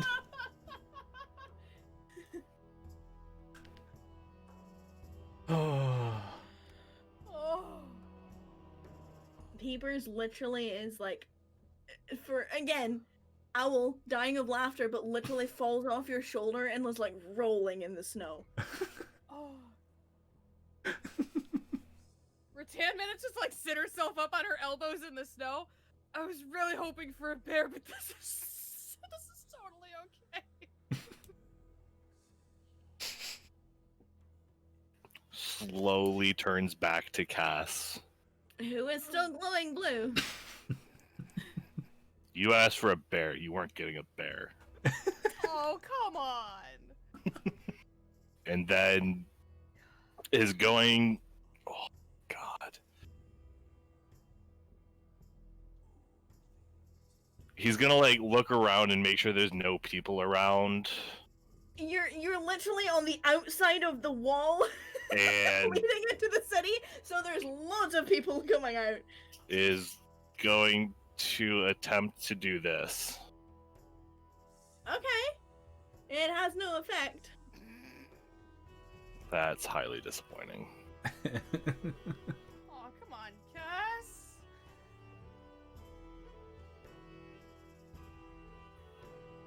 You feel kind of warm and tingly though.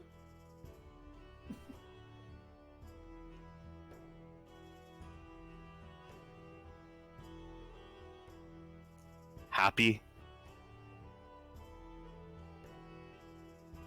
Peepers is still rolling in the snow. Just like losing it. Rattan's still chuckling on her ass in the snow and just kind of like tilts her head up. Rex says, well, mildly, yeah, but we should probably try and figure out somebody who can get that fixed. Oh. I hope that's not permanent.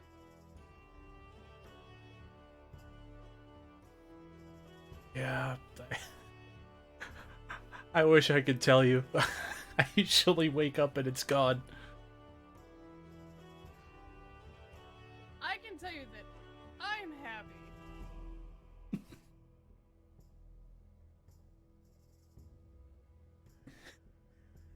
Rex says, well, if they can't do it at the temple, then I mean, when we get to Moncade, we might be able to ask nicely. Cass just looks utterly defeated when you say when we get to Moncade. Because he knows how long that's going to be. Especially if you're staying for the whole festival. Oh. Rex only wants to stay until the I was fireworks. gonna say, I thought we were only staying until the fireworks, but Cass's memory is a little shady right now. I'm happy. I can only assume everyone else is happy with this.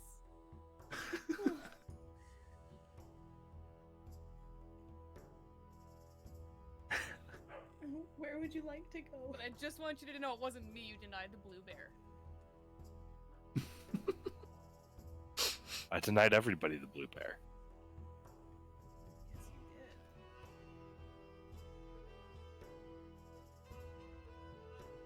did. Who knows? Maybe I'll be blue forever, and you'll see one eventually.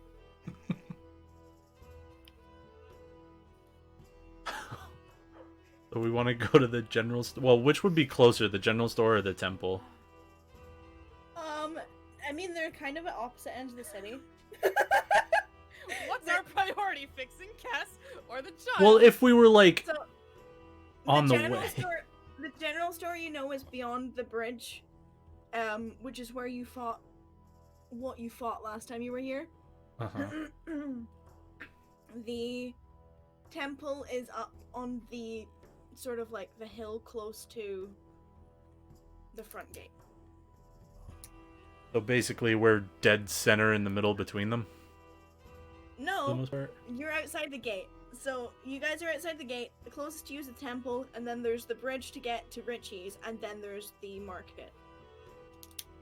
All right, so we'll go to the temple because it's closer. Then store, then circle back. I need to open different notes for this. Because I did not anticipate you going back to this temple. Well, I don't think you were anticipating on Kess accidentally turning himself blue. Fair? Also fair. I don't think anybody could have anticipated that. No. No, you are correct. Okay, so... Funnily enough, though, I did put the map right next to it. But yeah, you make your way up the big long hill and then up the stairs towards this beautiful temple. Which some of you have seen before. But now that you're way up fucking close to it, Perrin, this temple looks like it's made entirely out of ice. And it's this beautiful... When I find my notes, hold on. I remember most of it, but I don't want to give you wrong information. Yeah, it's just this beautiful temple with white columns that support the main roof, and you see the weather vane that you saw, the weather vane style design that you saw from so far away up close is so much bigger. Like, it's intimidating sitting atop this big, large archway. And there's a big, long set of stairs that lead up towards it, and you see on either side of the basically giant open hole where doors would be, a male and a female standing on either side as if they're guards. They're dressed in slightly more armor than anyone walking around in town. Still in colors of like blues and whites, with like clasped capes that hang down from their shoulders. There's the feminine figure is about 5'6" with brown hair that's in a bun. And then there's like a 6 foot scruffier looking human male who's sort of standing kind of, he looks like he's maybe daydreaming. But you all approach, I'm assuming. Mm-hmm. And you get up there, and those of you who've been here before recognize these people. And very sort of authoritative, calm and cold as you approach, the female actually talks. Didn't think we'd see you here again. Exit. Well, Tan holds a hand up. well, good morning. And we didn't anticipate coming back, I'm gonna be honest. Didn't take you for the religious type. Have you come to convert to our faith? No. And he like steps out of the way so that like she could see Cass. And there's a very like deliberate, and you see the male guard kind of do the same thing and then get really, really excited, and just this big beaming smile as he sees Cass. He's just like bouncing, and then the female sort of like snaps a glance sideways at him, and he immediately straightens up and just, guard mode activated.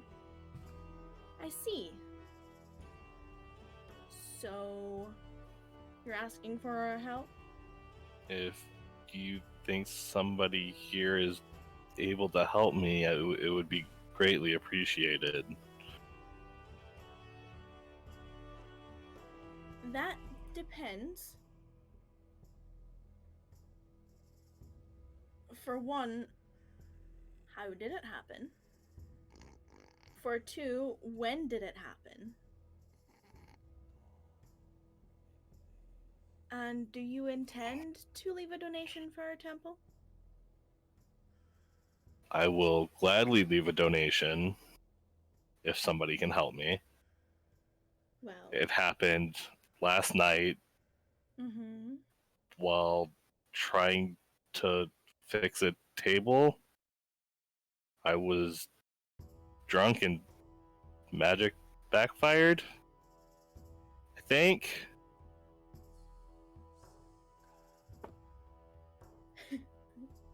So you see the female taking very obvious nods as if they're understanding and listening, and you watch as the male kind of like the guard essence drops again, and then there's the tilt of the head, and there's like, "You're lying. That's totally bullshit. There's no way you can fix a table and turn blue." Rax pipes up. Actually, magic is a hell of a thing. Until I saw it happen. I mean, it is the festival, and you know, magic happens. You'd think there'd be a rule on it in the city. Well, you know, there's so many people, and it starts to ramble, and the female goes, "Enough!" And he's like, "Sorry. I believe you. Make a donation and I can help you." He's gonna pull out a platinum. And they look at it, and they look at you. And they look at it, and they look at you again.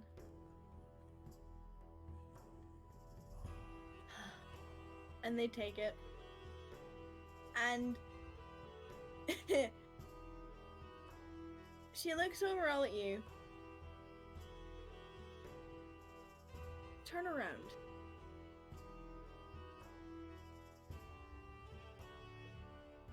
Rax, Rattan just puts her hand in the air and is like, fine. Turns around. Rax does the same thing. Just alright. Turns around. Okay. And Cass comes in real close and puts her hand on your chest.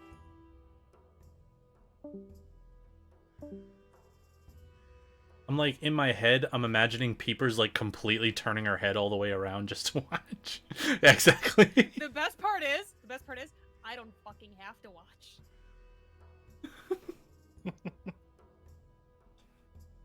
I never have to watch.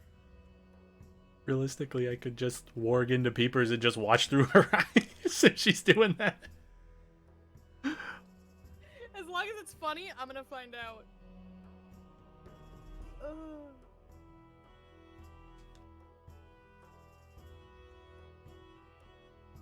I feel so bad, but this is so fucking funny.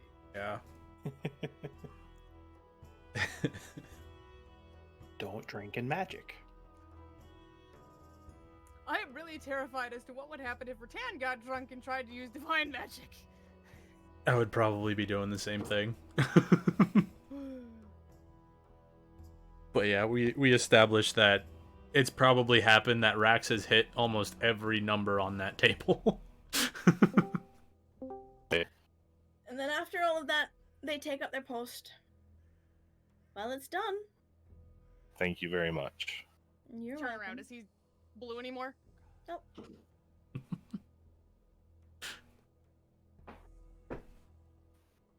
Alright, well. I'm glad we came here. Mildly. Alright.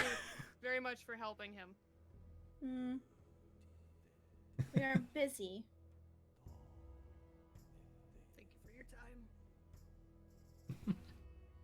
Please try not to, waste our resources next time. And enjoy the festival. And you hear the male going, "Oh, come on. Don't be mean. They just had a good night." Well, we'd be having a good night if you didn't get us extra guard shifts. Fine. Rax audibly Fine, goes, shuts up. ooh. Yeah, Ratinus goes. He shuts up. She shuts up, and they get back to their positions. Happy Ice Dance Festival and starts walking away. Yeah.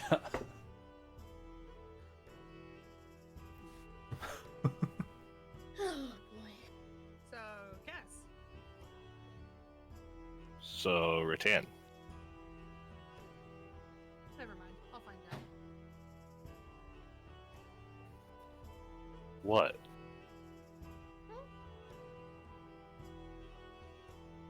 I just wanted to know why she made us turn around. Maybe she got, what was the word that you used? Touchy-feely? I don't Is that the know word? why she made you turn around. She said some words I didn't understand, put her hand on my chest, and I wasn't blue anymore.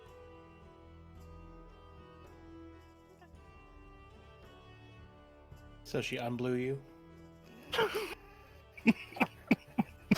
Please take a point of inspiration. Rattan almost falls down the hill. Oh, for Christ's sake. Oh. I want you to know, Oh, But Kes even though this has cannot been- catch a break. an unfortunate circumstance for you, Cass. It has resulted in much joy in our lives. So tell me that one story. What? The one where Druid turned blue in Ye- a bar? You're welcome? Oh, Do we need to take a minute to like take No. a breath? I'm good. Okay. Seriously, no. Thank you for accidentally turning yourself blue. It helped more than you know. Rax mutters again under his breath, I love festivals. Oh. Unfortunately, this means no blue bear. Okay, so getting you drunk and doing more magic in the woods next time. What other colors can you turn? I didn't know I could turn blue. I'm sorry, but now I'm just imagining all the immense possibilities of what color animals you could be. Can you be like a hot pink warhorse? Or like a purple direwolf? Just blank stare. I mean, could you... Oh. I should stop. Would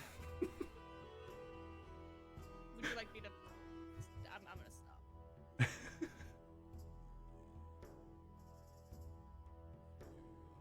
So we go to the general store.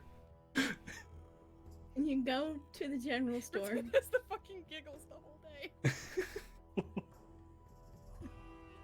Takes you a while to get like all the way across town because to the middle of town is 45 minutes, so you've got to come down the hill, go to the middle of town, and then progress further. And so it's like it's probably all like, and you're probably all getting hungry at this point, but it's getting on to be towards like maybe like 11 in the morning by this point. Mm-hmm. And you get to the general store, and you know you're pushing through the crowd the entire time because the longer the day goes on, the more busy it gets. Yep. And the town square and the park that's near the general store is just a buzz with people. You know, kids are running around again, streamers and laughing and having snowball fights and pretending to be dragons, and you know, like the breath of, you know, when you're a kid and you see your breath in the air and you pretend to breathe fire. It's exactly Yeah. what they're doing. And there's all of that going on around you, and you see the general store isn't quite as busy as it usually is.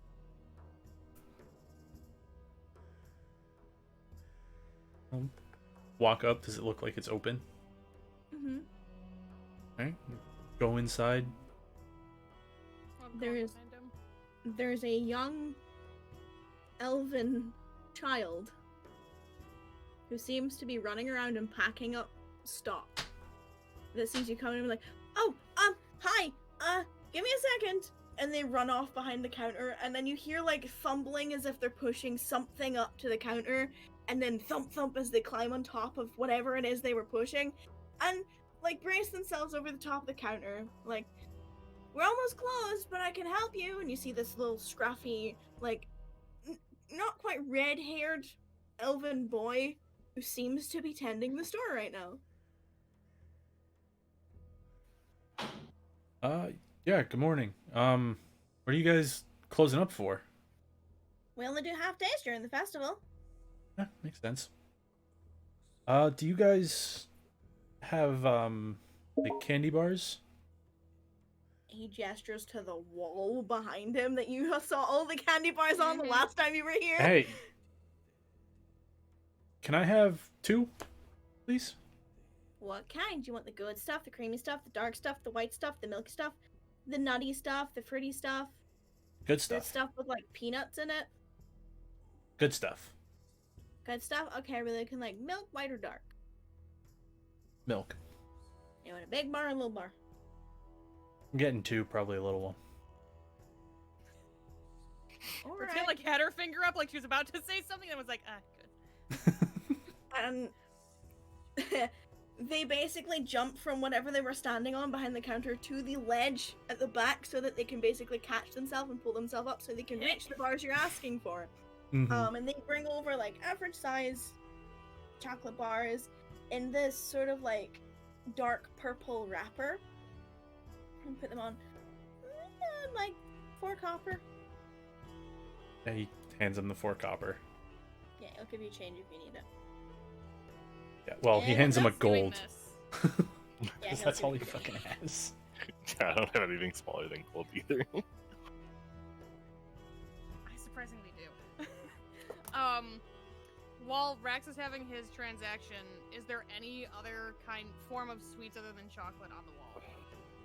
There's like hard candies, like and peppermint canes, and like you know, there's a mix of a lot of just different. There's like gummy candies and mint imperials. You know, pretty much like a selection you'd see in like an old, like you know, like in an old candy store. Yeah, like the malt shops. Yeah, with the yeah.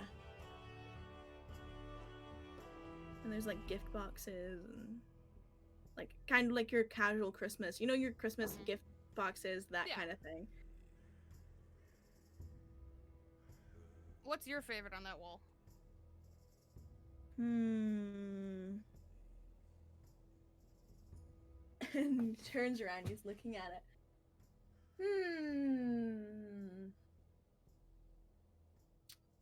I'm not allowed sweets. If you could have one, what would you have? And he points at the biggest lollipop you've ever seen. Like, it's like one of those swirly lollipops. It's like the size of his face. It's like, that one! Why are you gonna give it to me?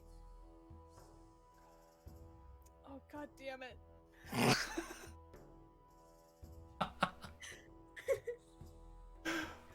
God damn it!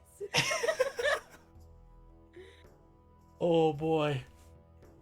Rax no. steps away and he's looking away chuckling. Oh no! If it's a gift, I might be allowed to have it. Fuck. But it's okay if you don't. I mean, I'll your take customer is 2, not thank friend. you. 2! Okay!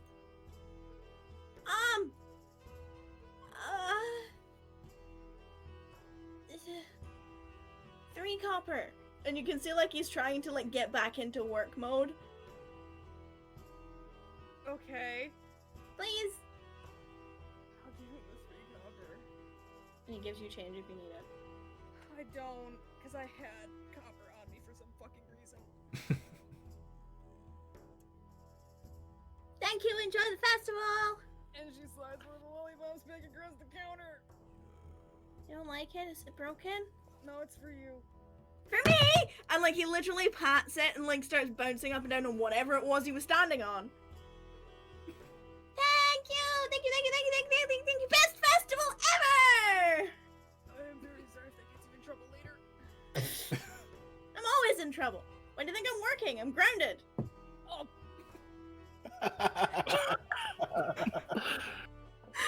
probably for making customers feel bad and getting candy. And buying them candy. Rax basically sends that mental message to everybody but the kid. And quickly he unwraps all the paper on it and is like chewing at it. God. Thank you. Happy festival. Happy festival! Bye! Come back again soon! Hold on. Kess is like, is there like anything that like resembles like a fruit basket or something like that? I mean, Sorry. there's loose fruits, but there's nothing that's like a fruit basket. You could, you know, find somewhere that sells baskets and make one yourself, but they're, you know, it's more of a like you pick like a couple of pieces of fruit and you pay for them kind of thing. All right, Kess is gonna grab like the best looking of like one of each fruit. Okay, so you get a red and a green apple, an orange, like a small little punnet of strawberries, and a couple of kiwis. Perfect. And he looks at you. He's like, healthy? And then he does like a big lick up the side of the lollipop that he's now eating. For all of that, like, Oh, I do have a. 6 copper. Okay. I give him the 1 silver piece that I have and get change. 'Cause I Gives you just change. realized I had 1 silver piece. He's still nibbling on the top of this thing like a little hamster. It is literally as big as its And face. Ratan's just sitting there contemplating her life now. Rax has a shit-eating grin. Didn't say anything. Maxon, bring hold on. friends. Looking around, is there any? Because yeah. Are there any like travel size flasks in this general store? You know what? Pick high or low. Roll me a d100.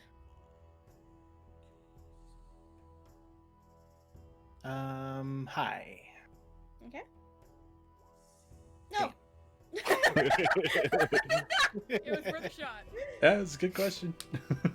I'll go ahead and I'll grab 2 of those. You said like candy cane like things. Yeah, there's like, yeah, there is a green and red one, and there is a blue and pink one. I'll grab 1 of each. Okay. It's like a couple of copper. It's like a copper each. I'll give him a gold and I'll get the change. Yeah, I'll give you change. Easy enough. He's an honest businessman for the most part. His mother is going to hate us. Going to hate you. We I just got gave it them business. through. No, I meant Richie's mother is going to hate Oh yeah, probably. The 3 of you. This is like when your aunts and uncles come over and give you a shitload of candy and then leave you for your parents to deal with.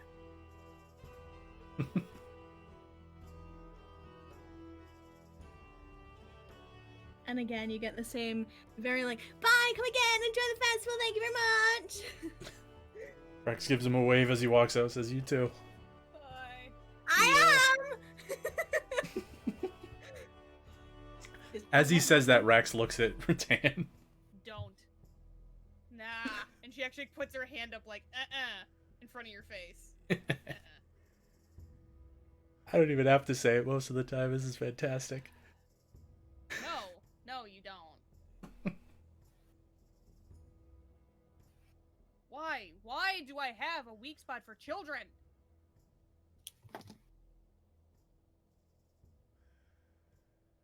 As your DM, I'm gonna say maybe phrase that differently.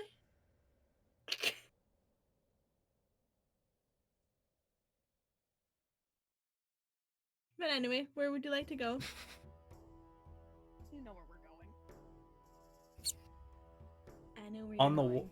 on the walk to Richie's, do they have the stalls with like the little dragon figurines that the Mhm. woman was talking about?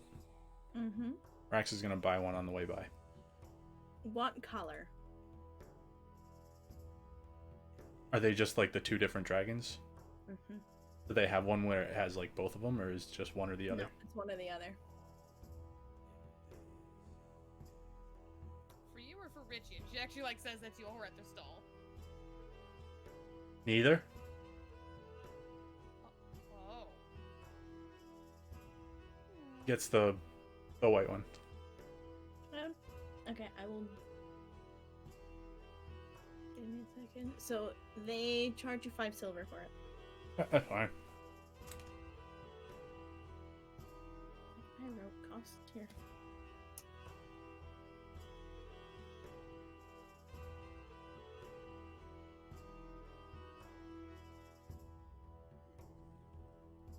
Just gives you a look. I see you.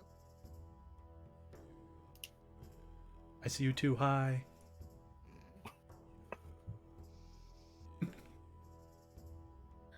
And after that, you make your way towards Richie's house.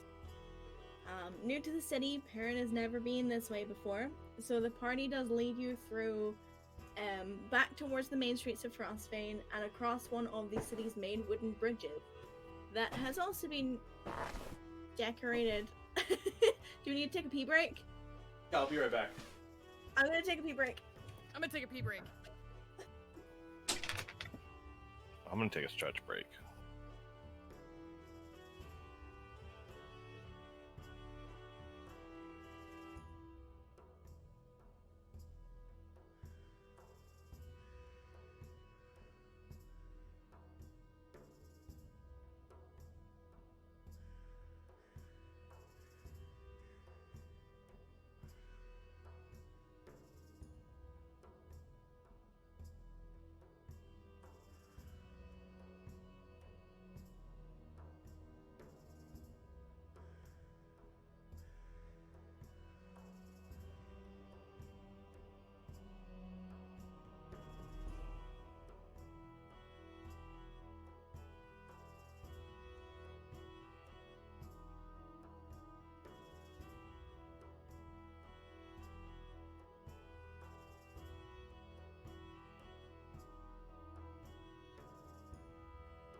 Yeah, Richie's usually takes anywhere from 20 minutes to an hour, so I was like, Dude, I was sitting here dying, needing to pee, and I was like, I'm not gonna go if no one else needs to go. And I was like, but I Yeah, really like I can't- definitely had to go.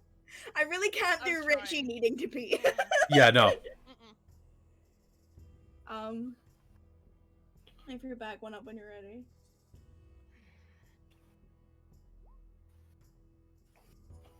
It's the second time.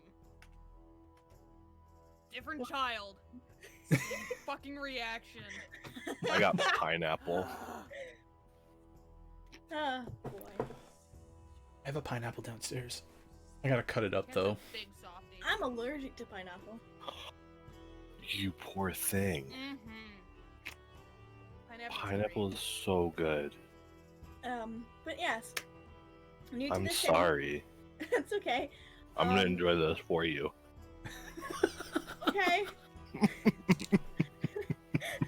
I'm not sure if I should Out be of uncomfortable context, that or not. sounds really creepy.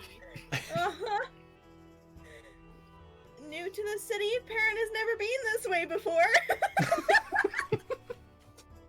But the party lead you back up towards the main streets of Frostbane and then across one of the city's main wooden bridges that has also been decorated by brightly lit festival lanterns. For those of you who are here before, it's a nice sight, considering the old lanterns were, you know, ripped and like tattered and faded and torn and had just been left hanging. And as you're crossing the bridge to the other side, you see that the buildings here are surrounded by scaffolding. Most of them look sort of half finished, and there's a few of them that look like they're almost at completion. And they're definitely not as pretty as the houses across the other side of the river, but they're going to be sturdy when they're finished. The people here seem a little bit scruffier, but no less happy, and a lot of them are starting to stop and look in awe as they realize who's walking through the streets. And you keep pressing further on, and there's the more that you're walking, the more people are taking notice, and someone will run up to the friend who'll run up to another friend, and then they point towards Ratan's direction. It is taking What? everything in Rax's power not to pull out his fucking pan flute and just start playing. And you continue forward, and you go sort of deeper into this district, and then you find a path that leads to the far back section, and it's probably the least traveled path in this whole entire area. And at the end of this snow-coated pathway, you see a small house, almost kind of like a cottage, that sits singled out at the end of this path. There's a small wooden door and 2 little windows in the front, and each window has the same childlike snowflake cutouts that you have seen hanging in other family windows as you've been going around. There's significantly more, though, than the other side. This house seems to have a lot of them in the windows. And you see in one of the windows, one of the rotating ice dancers figurines that's just spinning slowly in the window. But because of, the mix of the bustle and everything outside between the workers and the festival, can't really hear anything going on inside. But you do see, like, the same way that you saw when you arrived the night before, the flicker of the candle catching or a fire of some kind catching the glass and sort of giving a reflection. And then it's not long before you see a shadow sort of moving around inside, showing that there are signs of light.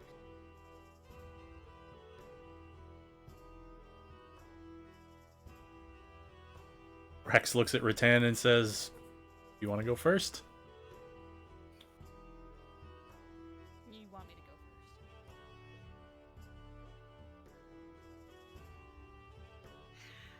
Alright, fine. And she walks up to the door and... Okay, you knock, knock, knock. It's not very long before the door is, like, swung open, like, full force, like, pulled, yanked off its hinges almost. And then you look down and see a very familiar face. A young boy, scruffy brown hair, emerald green eyes, gazing up at you with a big, bright smile, dressed differently in new clothes. He has dark brown leather button-up coat that's left open with a white undershirt and a festival sash around his waist, and grey pants that are tucked into calf-high, faded leather boots. And he beams up at you and then immediately does the standard run into your calves and hugs you real tight. And all you hear is, Tam! And then he reaches up and takes your hand and pulls you inside. Okay. And in she goes. Is everyone else following? Yup. Yep. Yeah.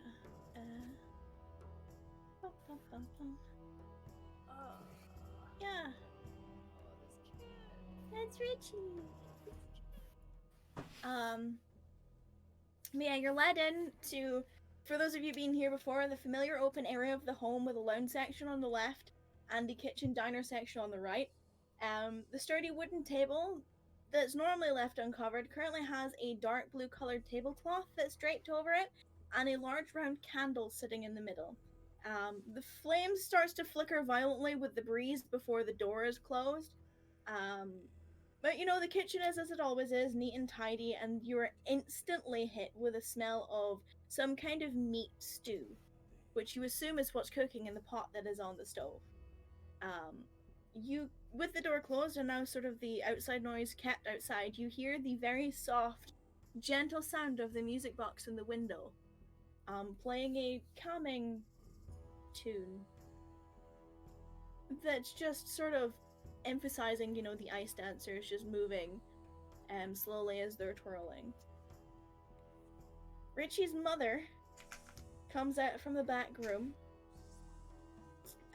with her hair pulled back into a neat bun. And she's wearing a long faded tan colored dress she's currently tying a festival sash around her waist, and she sort of gives like a small smile and she sees you, the familiar face. She's like, well, it is good to see you all again. Please make yourself comfortable. I can pop the teapot on the stove if you'd like a warm drink, but I can't really host you for long today because I did promise Richie I'd take him to go skating.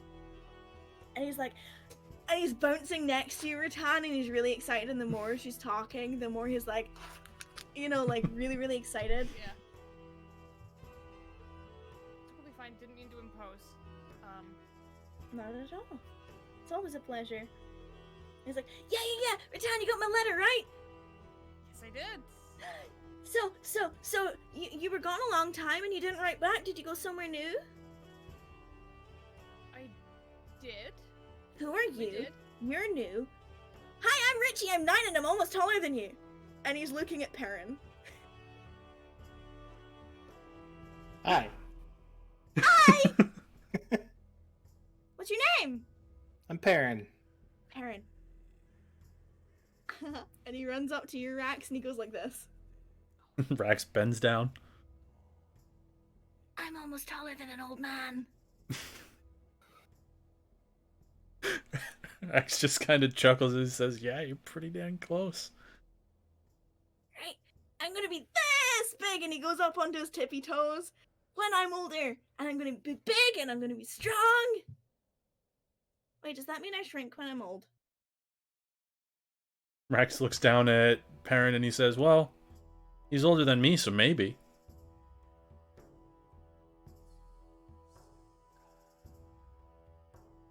He Hey, kind of why is like, your girlfriend not here? she went on a cool adventure. Oh, so you didn't tell her she smells and you never want to see again? No, that'd be silly. Just check. Just making sure. And he kind of whispers to him and he says, I'll let you know if I start to shrink when I get old, just so you know ahead of time. Cool. That sounds good. Thank you. Best friends. We're all here for the festival. You can come ice skating with me.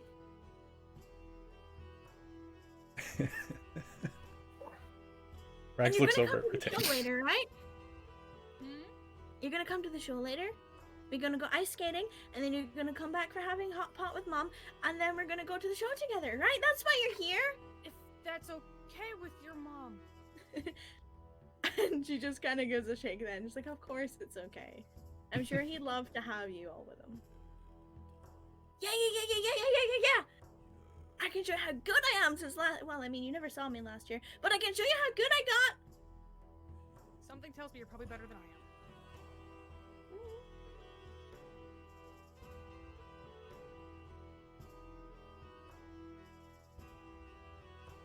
So, you've been somewhere new. Mm-hmm. Was there anything cool there? Kind of turns and looks at Rax. Rax kind of like bends down again and he says, you know where we went? And he points at Cass and he says, we went to his home. And he turns around and just looks big, beady, glowy eyes up at Cass. So is it cool? Rax says, well, there were some really cool trees and they talked.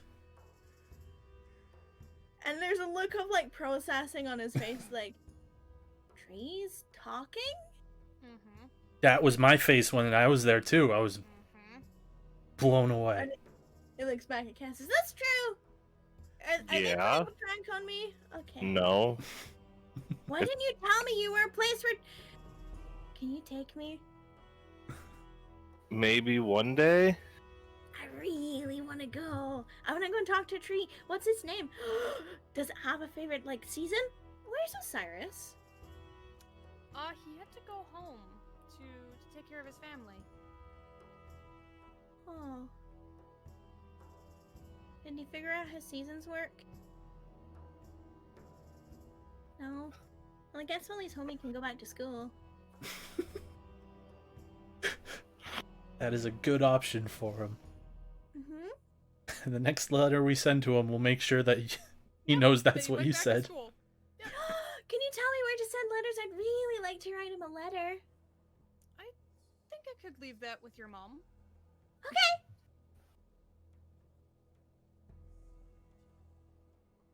Rex So is you're- still kind of bending down, and he says, "Another place we went. We went to Mhm. we went to a dinner party, and that's where we met him." And he points at Perrin. Ah. What did you eat? I'm gonna be honest, I don't remember. Oh, it must have been bad then. It was boring. Boring? It was also a couple weeks ago. At this point, it was he goes to 3, right? Say it's getting close to a month ago. Yeah, it's been a while. Okay. Fair enough. I understand. I get it. I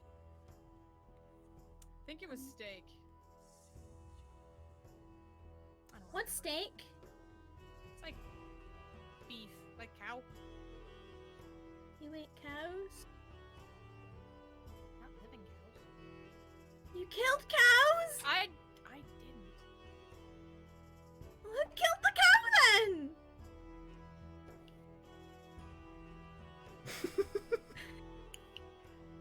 Sorry, Richie's not laughing. Rex is like this right now. Is just finger on his lips, not saying anything. He looks around at No his better. mom. He's like, "Do we have cow?" And she walks up to him and she leans down and she takes his hands and he's like, "Remember how we said that if you didn't want to eat anything other than vegetables, you didn't have to? Yeah, but vegetables are gross. Well, the alternative is cows. But I don't want to kill cows. You don't have to kill the cows. Someone else does it for us. Oh, okay then." Like, and she ruffles his hair and she stands up Tim and looks dusts up. herself up.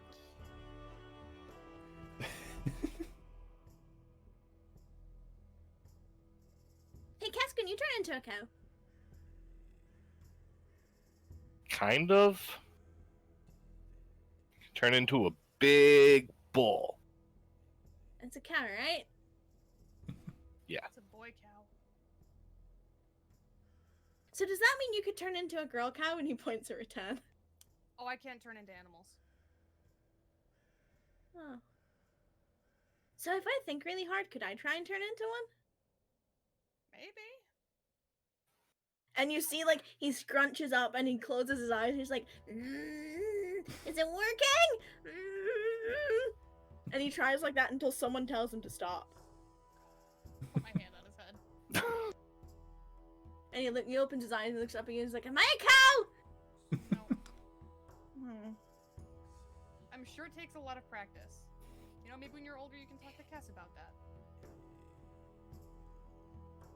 I guess.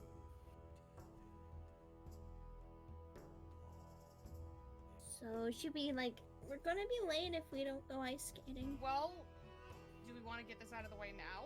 And she kind of like looks at the guys. Rex says, What out of the way? "No, we're coming back for dinner. We can do it then, right?" Fair. And then you can go to the show. They do this really cool thing in the sky.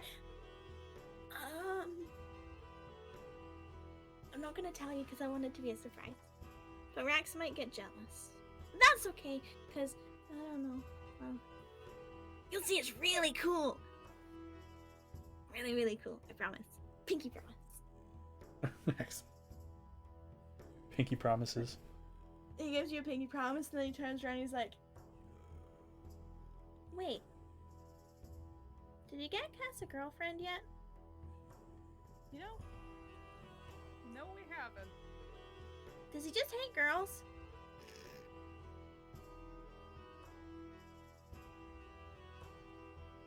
Hey, parent, do you have a girlfriend? And he runs right up in front of you. Nope, I don't. Not at the moment. Do you have a boyfriend? Nope. Why? Do you? Have a boyfriend? No. Why? because I don't want a boyfriend. I want a girlfriend. But last time I had a girlfriend, I had to tell her she was smelly and I didn't like her anymore because she wouldn't leave me alone and she was really annoying. But that's okay. Because I've got lots of friends. Well, friends are good. Yeah, but I'm also, like, a lot younger than you are. A lot younger. As he was making the hand motion, Rax was going to be like, well, you can't really do this thing, because... I know, that's why I said I'm younger. You know how I know I'm younger? Because only old people have beards. Although True. sometimes, like, old ladies have mustaches. Ratal, will you ever grow a mustache?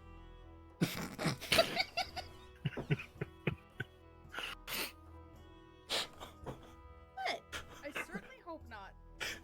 Rax was still crouching, and he had to, like, brace himself with his hand on the ground so he didn't fall over. If you do, can you draw it and send me it in a letter? Oh no. If I grow a mustache, by some odd chance, I will make sure to write you about it. Yay! More letters! Why do you never reply to my letters? Usually I get them right before We're heck headed out here. on an adventure. Excuse me. They take a little bit to get to us. Oh. Okay. I'll try to guess be that's better fine. about responding, though. You could write me first, though. You're right, I could. Why haven't you done that? 'Cause I'm a big dummy. And he looks very slowly at his mum. Who gives him a don't say it and look. And he's like, Okay. Well, you write first next time. Please. You know what? The next time I get to a place where I can send a letter, I'll send one back. Do you want some paper? You know what? I don't want to take yours. I think I can find some wherever we're going. Okay. But I have to warn you, Hmm? it might be a while before I'm able to do that. It does take us a while to get places. Okay. Sometimes we're on the road for weeks. That sounds not fun.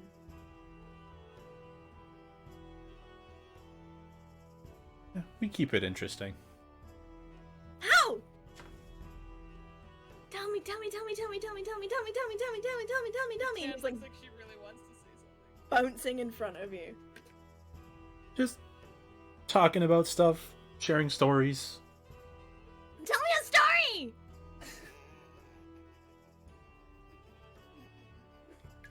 Ratana's actually biting her hand. So you had to get here, right? Tell me the story of what happened before you got here.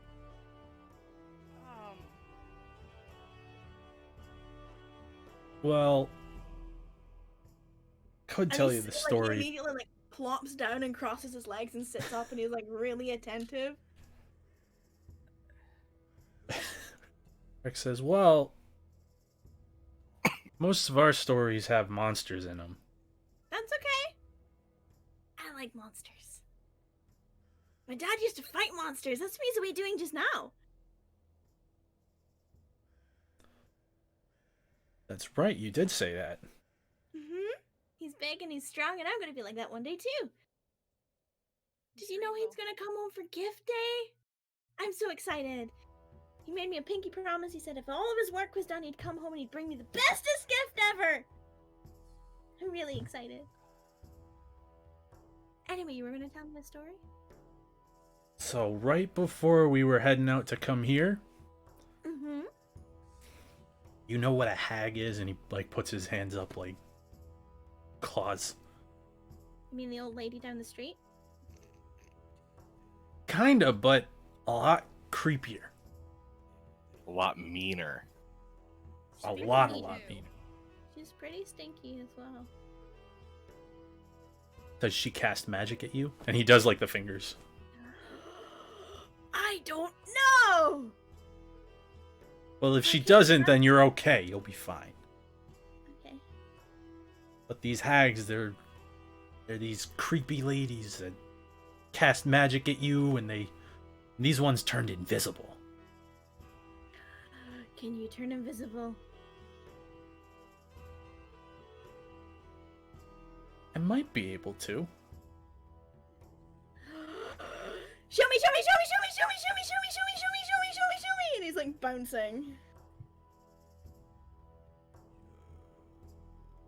So I was told that I could do something new and cool, and Rex gets up, walks up to Rattan, and he says, "Punch me in the face." What? Punch me in the face. Are you gonna fight? And see who's stronger? Okay, just so I can cover myself here, you're giving me consent to hit you in the face. Yes. Please roll to hit if you're gonna punch him. Yeah, she just kind of sits there, she goes, okay, and she just whacks him. Maybe. Oh no. Wait, I'm gonna use my inspiration on this.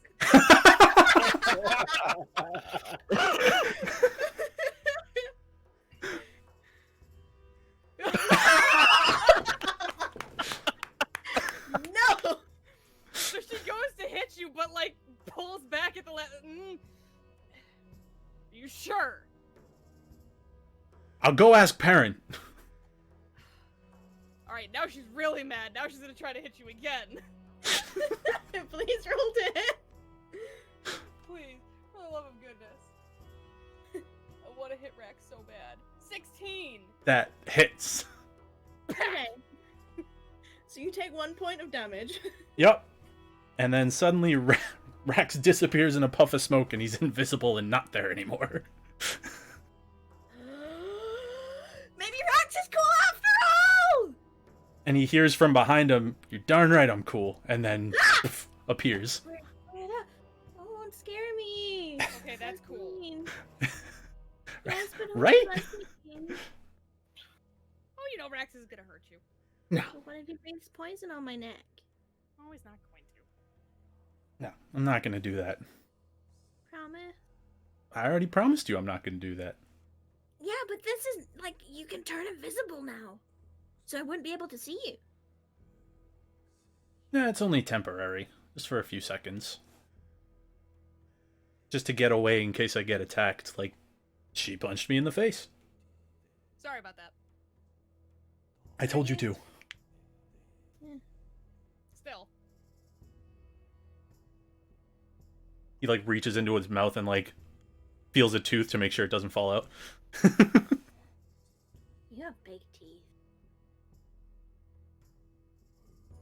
Yeah. Comes with being a dragonborn. Yeah, I guess so. You know what they say about people with big teeth? What? They bite harder? Mouths. It hurts? I mean, true. And then you watch as he goes with his own tooth. Rex bends down and he says, "I think that was just Rattan trying to say that I have a big mouth." When you do, it's like... There. I'm glad some got that. Mm-hmm. Richie wasn't going to. Oh no, I know. And then his mom sort of chimes in and is like, well, if we don't leave now, we're not going to be able to Yeah, get there you're in supposed to be time." ice skating. You're coming too! Okay. So we're going ice skating. Cass is gonna offer the fruits to Reggie's mom. So you just handful of fruit. And she's like, oh, thank you. Very thoughtful. Gift day isn't quite yet, but I appreciate the gesture. I'll find something to do with them. Bake them into a pie or something. Make a smoothie. Thank you. And she like puts them in the sink awkwardly. She's like,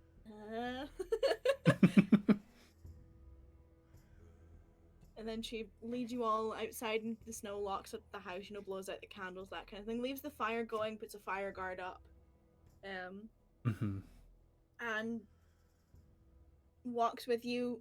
Richie still looks at her, looks at Rattan, looks at her, looks at Rattan, just like, go on. And he comes up and he goes, like, offers his hand to you, Rattan. Like, does a grabby hand. Takes his hand.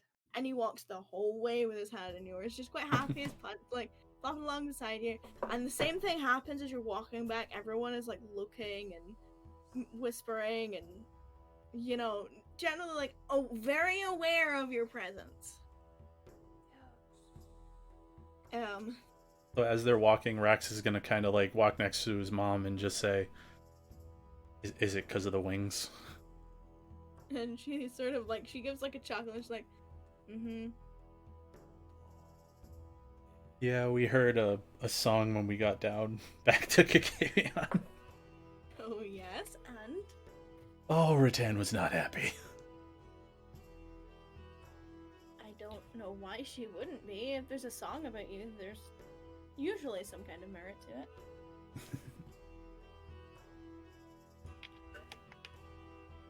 But nevertheless, you have made quite a wave, so to speak, in this part of town, so...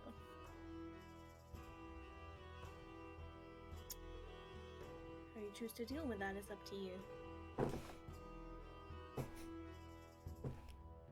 Doesn't bother me, though. I just find it. Hey, take from it what you will. And you're led out the northern gate of the city to where the big fuck off lake is, for lack of a better term.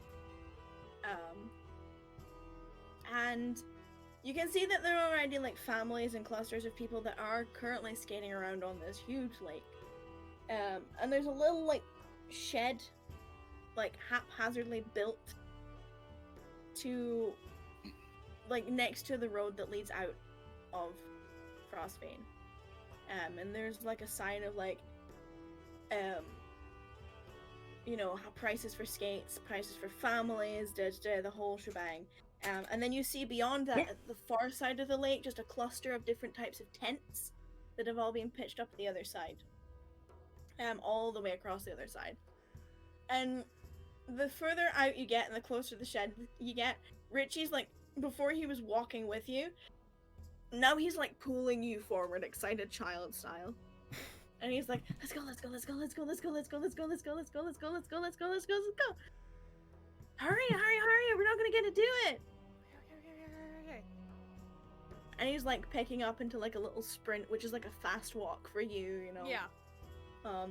He takes you right up to this shack where there is an older woman and a younger woman, and both human, one with like white sort of long frizzy hair, and the younger woman has black hair that is tied up in a bun. And they look over the top and they're like, hi! And they're addressing her and she's like, you wanna go skating? He's like, yeah! Can all my friends come too? And they look up at all of you and they're like, well, I'm not sure I have big enough shoes for... And they point at Rax. Rax chuckles and he says, "No, it's fine. I'll wait along the side. It's mostly for for him and them." I What? apologize. What? And she kind of like looks at you like, what? Rex points at his feet.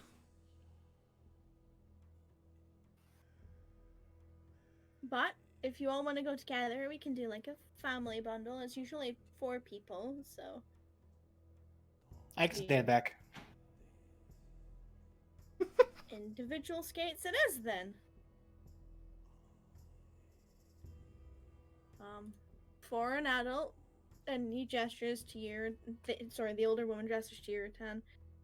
We're, you know, a silver piece. For a child, it's... Well, and they look over. 4 copper. And Richie's mom digs through a coin purse. And... We're imposing on your dinner later, so Rattan puts the 4 copper on the counter. And they, you know, take the 4 copper, go back, grab, like, they go through a couple of, like, they have this, like, hatchwork set of, like, boxes in the back that they've got different either shoes or skates in.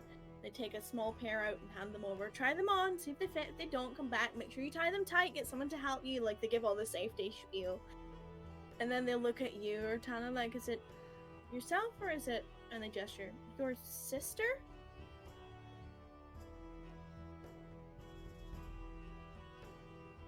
And they gesture at Richie's mom.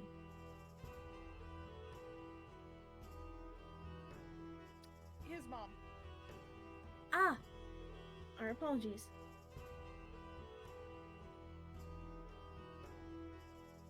Well, we need one of the adults to go with him. She kind of like looks at his mom. This was a thing that you promised him. Yes, but I think it'll mean more if you do it.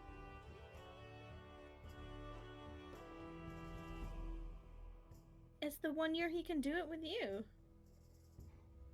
And he's like, Rattan, please. God, that's a low blow. Rattan, please. I do it with Mom every year. Please. Please, please, please, please, please, please, please, please, please, please, please, please, please, please, please, please. Okay. And she puts the silver on the counter. And they're like, okay, so you know the same thing. They give you a pair. They're like, try it on. There's like benches off to the side that you can fucking There try was it. just this look of existential dread on her face the entire time. And then they look at you, Cass. They're like, are you joining your son? Not my son. I think I'll pass. Thank you. Again, our apologies. Cass. Is that a he will be joining?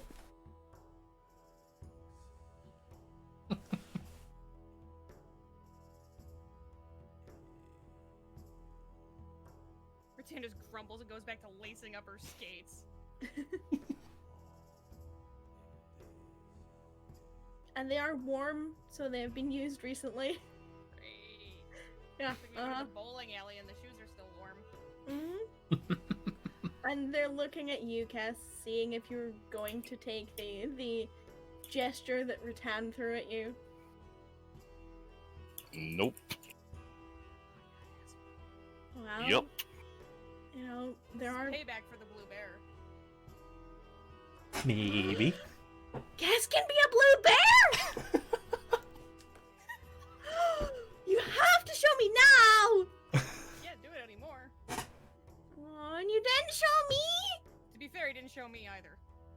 That's just mean. I know. Cass, you're no fun. And he sticks his tongue out at you and starts clomping off towards the ice. I'm gonna be totally honest with you guys.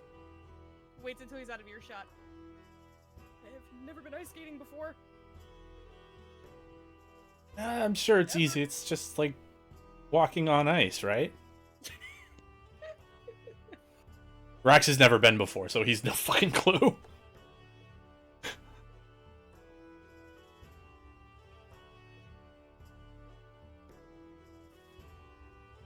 You just get 2 thumbs up. She actually makes that sound. Okay. I mean, if you have trouble and you need stability, you could always, it's not like they haven't seen that around here. You are not helping. Richard's mom speaks up. I'd suggest not doing that around the general populace or the tourists. Yep. Nope. Not a thing that I want to do anyway. But Rex. it's easy, you know, one foot in front of the other. Rax holds his fist out next to Baron.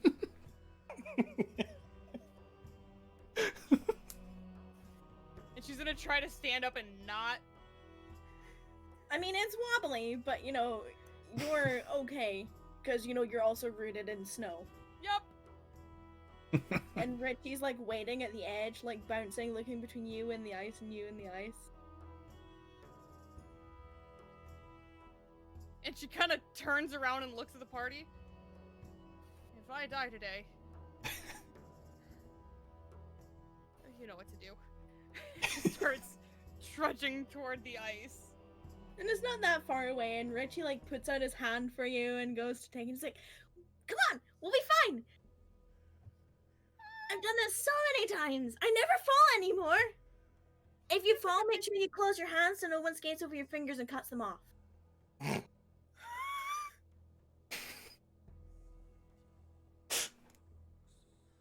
And then he steps out. Low-key, Wither is having flashbacks to being a camp counselor at a roller derby and knows how bad this can be.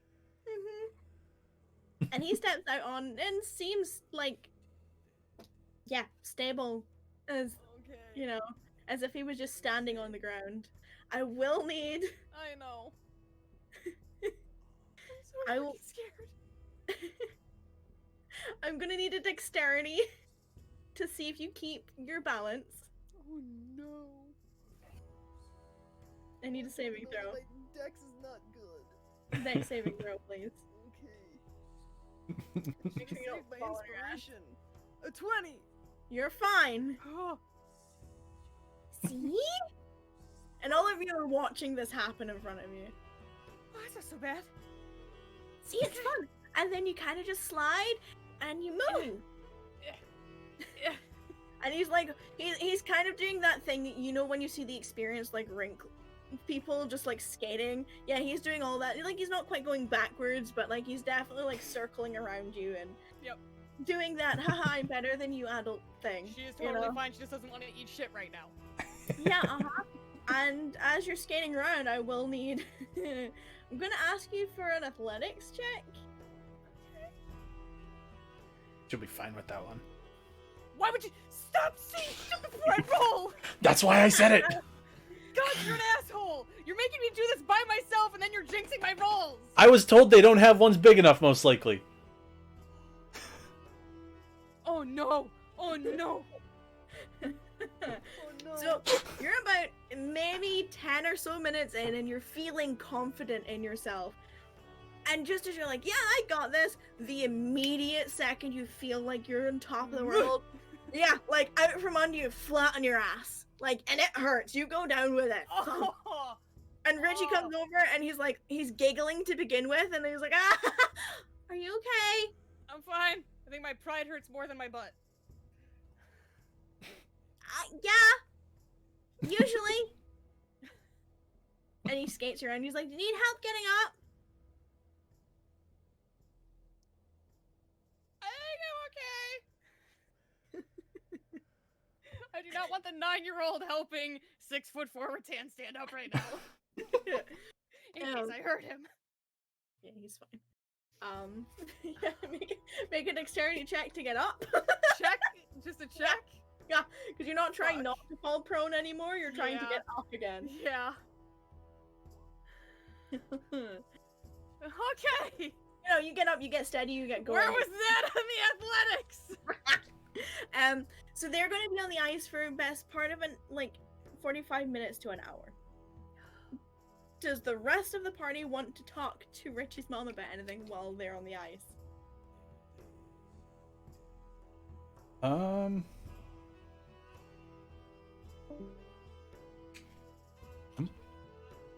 I moved with her. Oh, She's okay. not here. Rex is basically just gonna... So I didn't tell him, but we are still looking for his dad. We're on it.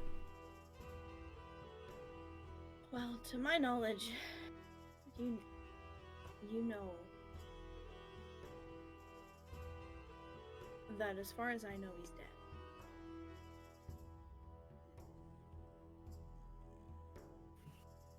Well, we're gonna exhaust everything before we give up.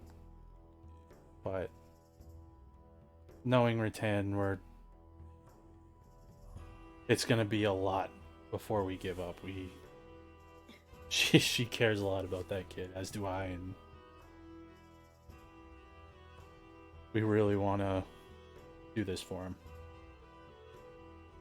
Well, I appreciate it. If there's...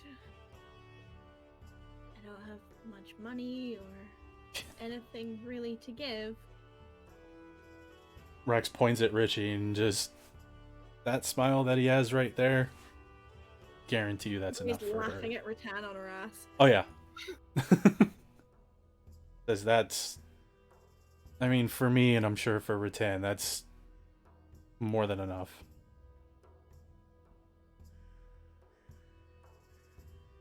Thank you.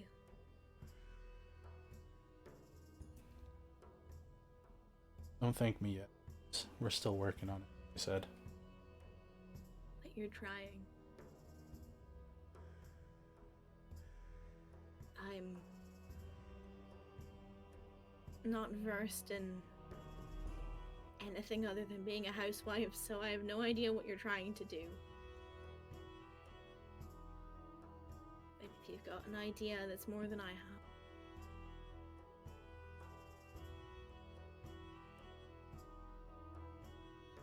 And I can't break his heart.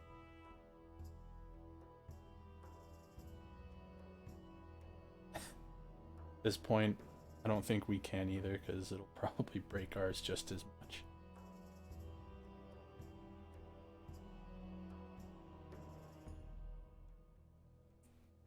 And she sort of wipes like her eye for a minute, and she looks at you, and she's like, apologies for not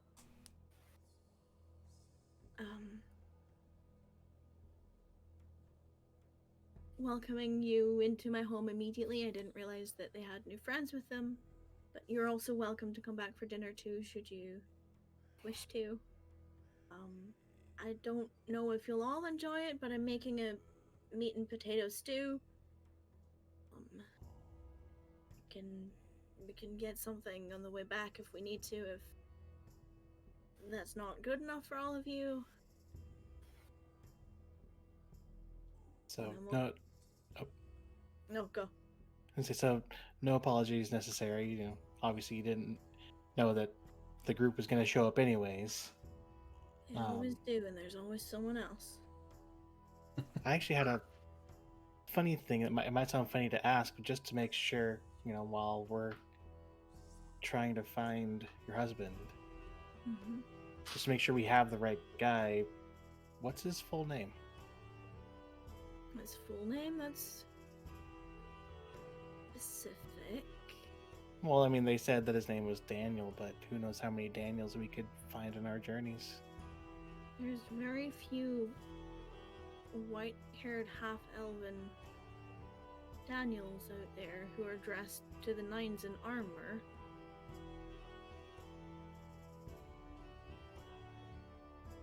You can roll me a persuasion check.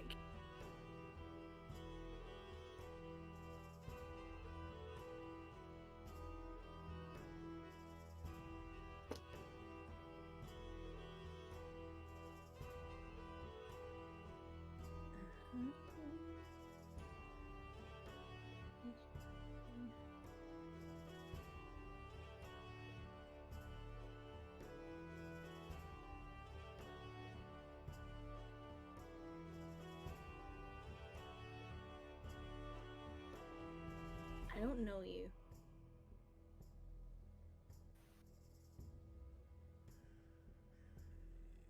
From my knowledge, my husband is dead.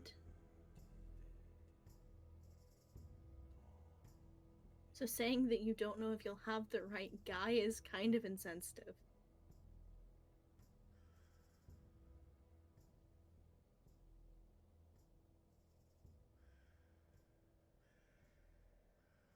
So I was just trying to help as well as I could.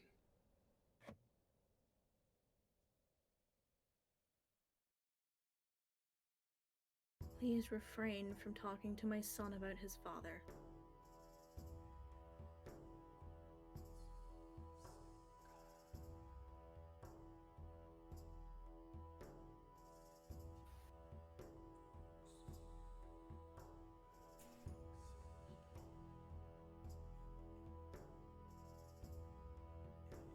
Now, if there are any less personal questions, I am more than happy to answer them.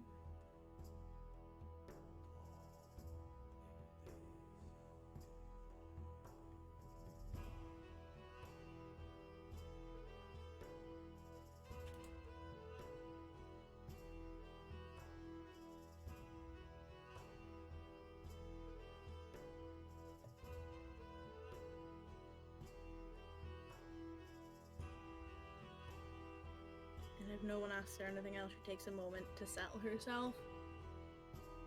And then she continues to watch Richie enjoying himself with Rattan.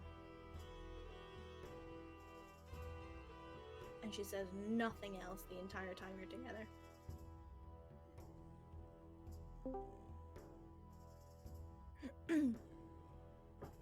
So you have a wonderful day for the next 45 minutes to an hour, just skating around on the ice with Richie.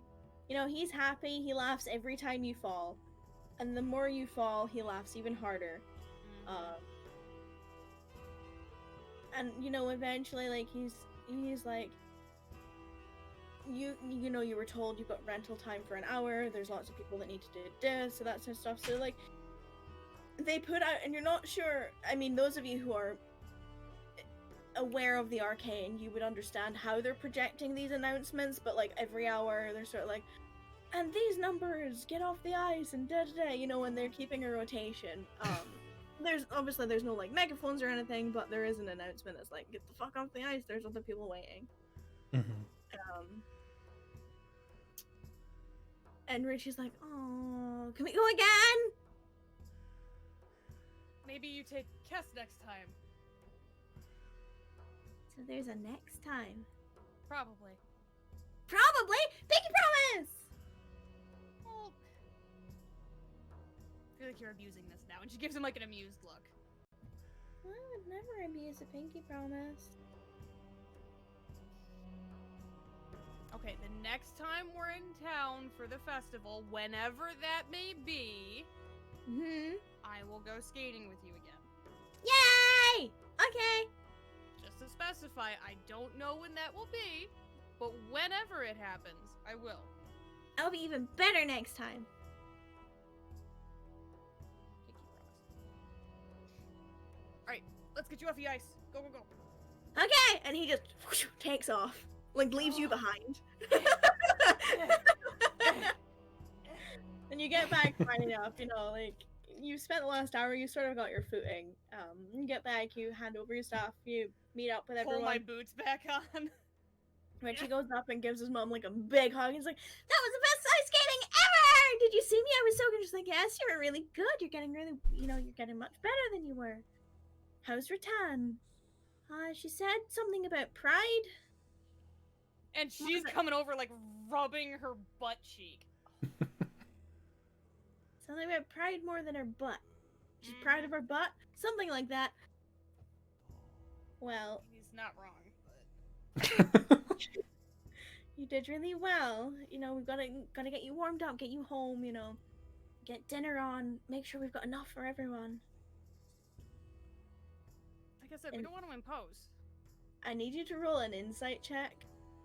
Yeah.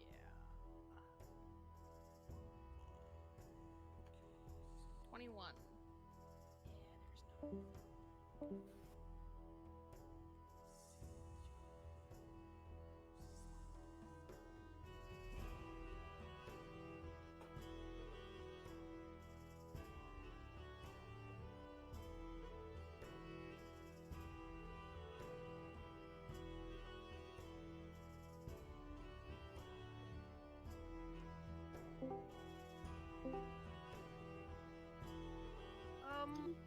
Like I said, we don't want to impose. I mean, maybe we could come back tomorrow night instead, if that would be better. And Richie looks at his mom and gives like the puppy eyes. Like, no, it's fine. We have the stew on today, and we can swing by and pick up some bread and other things and bulk it up a little bit. It's fine. Okay.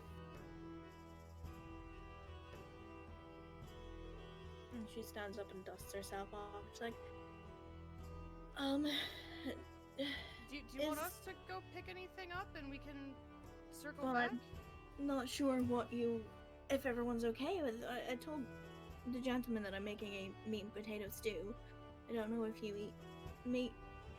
Yeah, no, that's fine. You mentioned picking up bread. Do you want us to go and do that?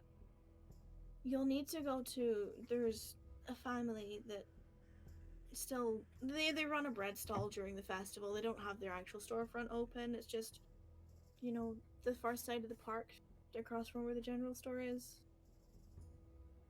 You can pick out whatever you want. We can go and do that. Yeah, get him home and get him warm. And it's like, can I have hot chocolate? Of course you can have hot chocolate. Would you like marshmallows? I love marshmallows! Can we save some and give some marshmallows to Rex and Rattan? Of course, if they want marshmallows, you know, and they have this back and forth. And so, We'll be there as soon as we're done getting stuff from the market. Would you like some coin for it, or? Your money's no good here. And she kind of smiles at her. Well, we'll be at home. We'll see you shortly. Yeah. And they take off, and he's like, you can hear him talking the whole way, and he's just the whole time. He's like, and then, and just continues, and they walk away from you. When she's out of earshot. Okay, what happened?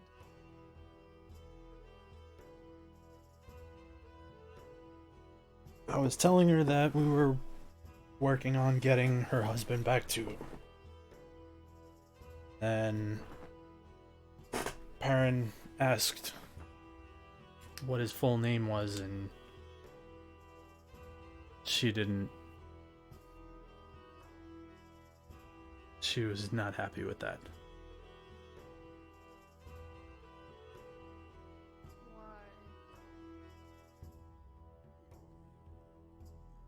Why was she not happy with it, or why? Yeah. Did she put it together? I don't think so. I think it's mainly because I'm the new one. She doesn't know me very well compared to the rest of you. Yeah, I forgot we needed his name. I should have asked. Yeah. I was trying to figure out how to ask, and I once again couldn't put words together, so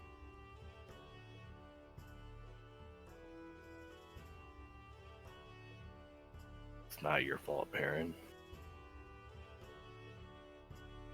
You just... Did you get the name?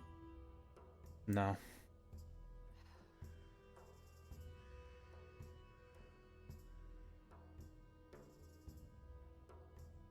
We'll have to figure something out.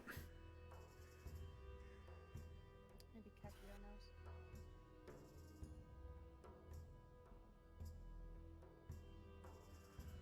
Okay.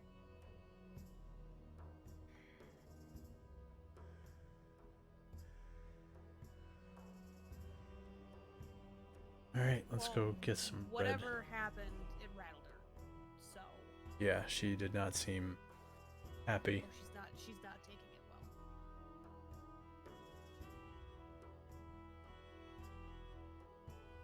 She's got a 9-year-old. She's putting on a brave face right now. Mm-hmm.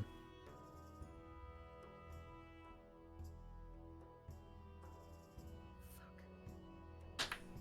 Well, I'm glad Richie at least wasn't over here for it. Even as much as my ass hurts. Well, if Richie was over here, probably wouldn't have brought it up. Yeah. I'm glad he changed subjects. Yeah. Alright, let's have another awkward dinner, I guess.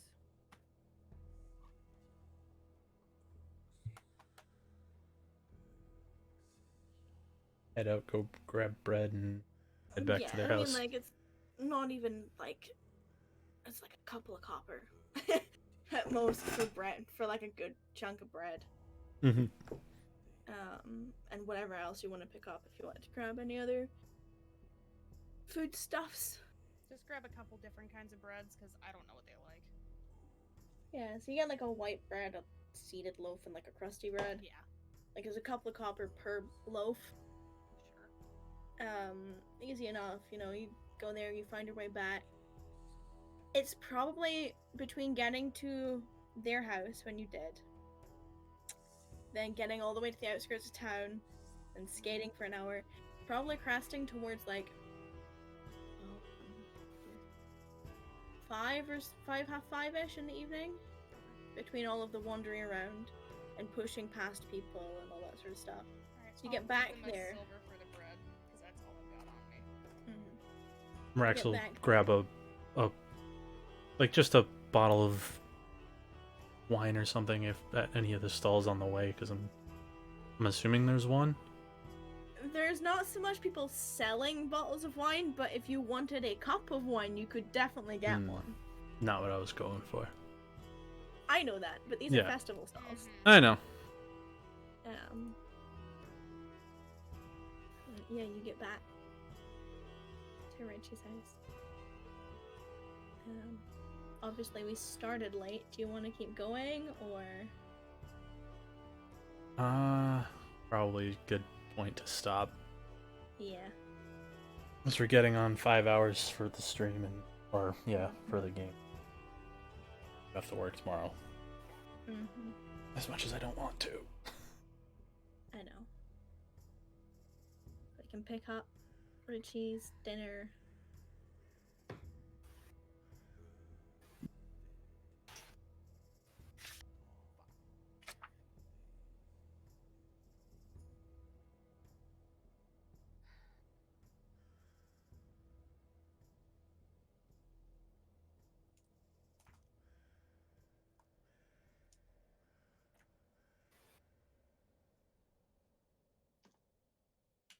Good RP tonight, guys. Yeah. A lot. Mm-hmm.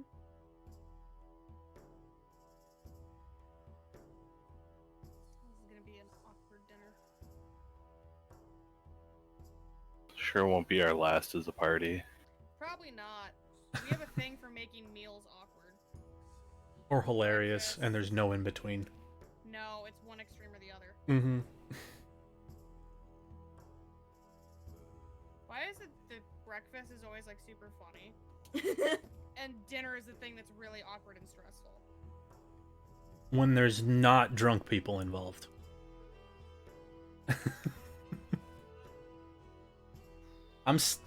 Both me and Rax are still upset that he didn't get drunk. He was trying. Yeah, I was not anticipating having to deal with Blue Cast today. No. But I'm Oh my so God. sorry, Keeper, but there was no way that Rattan was letting that shit go. Oh, I'm all for it. It was your turn, buddy. I loved it. Cass, on the other hand, hated every second of it. And by the end, it was more just a defeated, fine. Let's just get this shit over with. I'll turn it, I'll wild shape, but I'm not gonna do a fucking bear like they asked me to. Literally, The like, most petulant child response you could have done. Fine, I'm not giving you what you want. I'm giving you what you want, just not exactly what you want. Mhm. literally, the thought popped into my head, and I was like, "Oh my god!" Uh-huh. I was like, "This is something that." And there was no way I was not asking.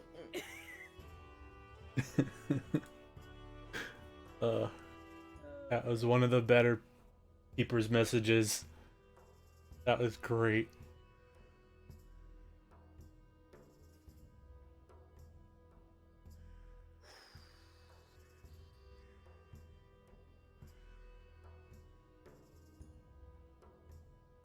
Are you all okay? Yeah? I'm good. I'm not blue. Dabba-dee dabba-die. Oh boy.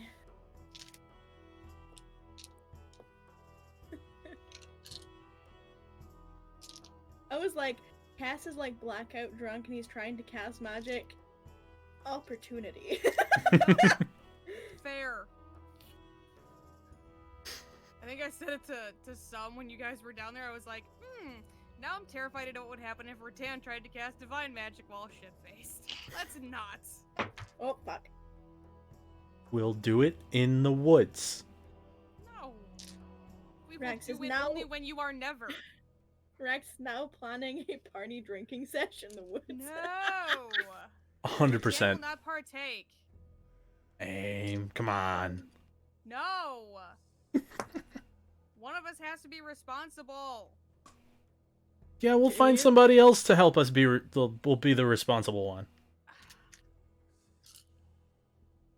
The worst part is that she doesn't want to be responsible, but you guys are you guys, so she has to be. Well, to be fair, I think Cass was only I- gonna have the one drink, but that just floored him. It's always just the I one drink tried. with him. No, the last time I had multiple. Yeah, you had Yeah. like 3, I think.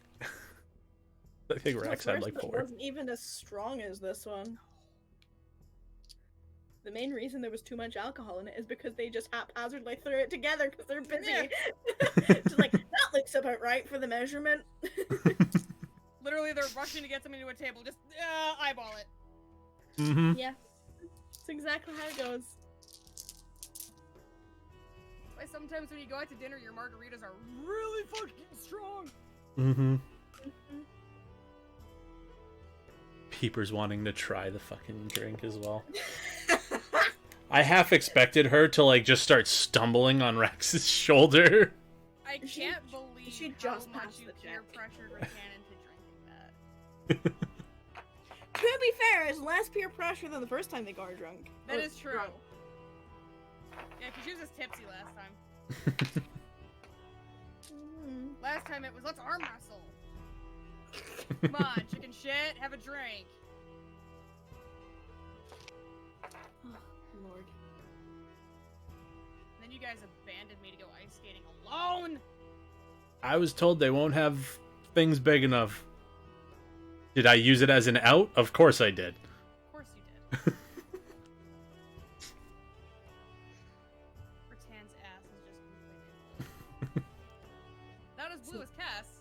Is it like tomorrow you're just gonna have like one ass cheek that's a different color from the other one? Like her whole hip is just gonna be a black and blue mottled mess. If Rex Saw sees her it, on ice before, that's what happens. if Rex sees it, he's gonna be like, "Do you want to go to the temple get that fixed too?" The fuck makes you think you're seeing Rattan's Rattan's ass? ass, yeah. You said hip. You said hip after. Yeah! That still means I've gotta be out of my booty shorts. Again, what makes you think you're seeing Rattan's ass? Don't think I am.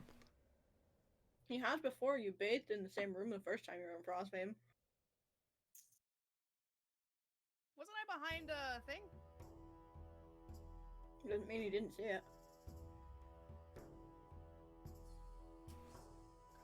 And some of those dresses at Elliot's were short.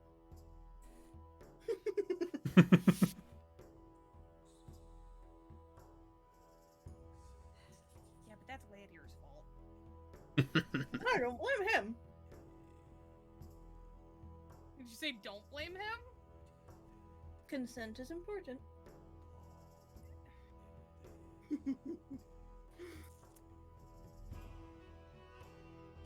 You know that's fair.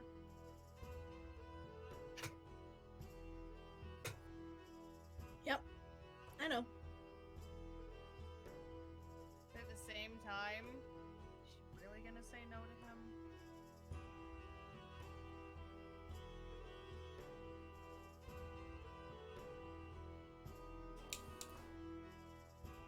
It's not up to me. Oh boy. I was kind of hoping that while I had Richie out on the ice, you guys were gonna try to talk to his mom. It's gonna go that way. Yeah, well.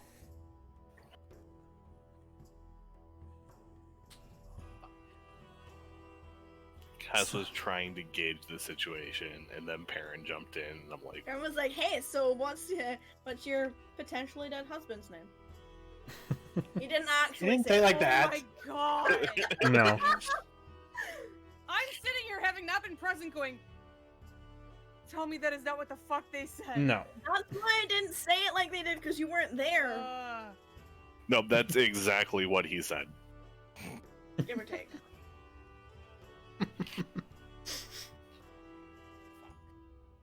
I really like it when the non-charismatic, or sorry, the lesser charismatic characters try and do all the talking. It's my favorite time. It's like, yeah, roll me a persuasion check. It's a good roll though. Like, not Hey, bad. to be fair, Yeah, my just roll 10 better. charisma ass saved us at one point during a black dragon. Fair. Fair. So sometimes the dice gods take mercy. This was not one of those days. Yeah, I'm just Yeah, glad I no. didn't have to roll for it. Not one. Not one. See, but here's Not the two. thing. that might have been the role that you did really well on, so don't say that. Alternate timelines.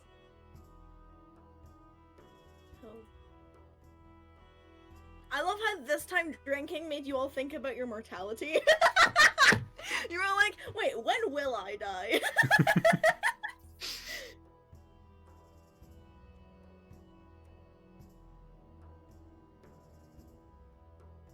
Oh boy. Made us think about a lot of serious things.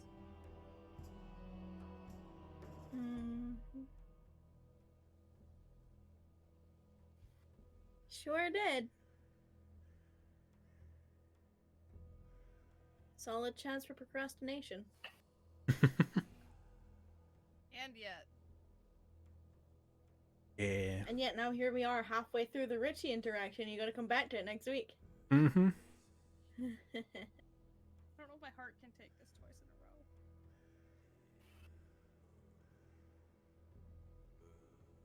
row. I'm so glad that some was like, we went to where Kess is from, when I was like, What? When he was like, fun? Where'd you go? And Rattan was like, we went to a vampire's nest and then we got attacked by a guy in the... No, he's not gonna fucking your say dad kind that. of died. Yeah, no, he's not gonna say that. No, but like Rattan was like her brain just like, it's that feeling like your brain just empties out and you can hear the wind going between your ears. She was like, Mm-hmm. what do I say? Yeah, no, Rax has been thinking about this whole 2 weeks on the road to Frostvein. Rattan was too, but then the moment came and Mm-hmm. just blue screen. Yep.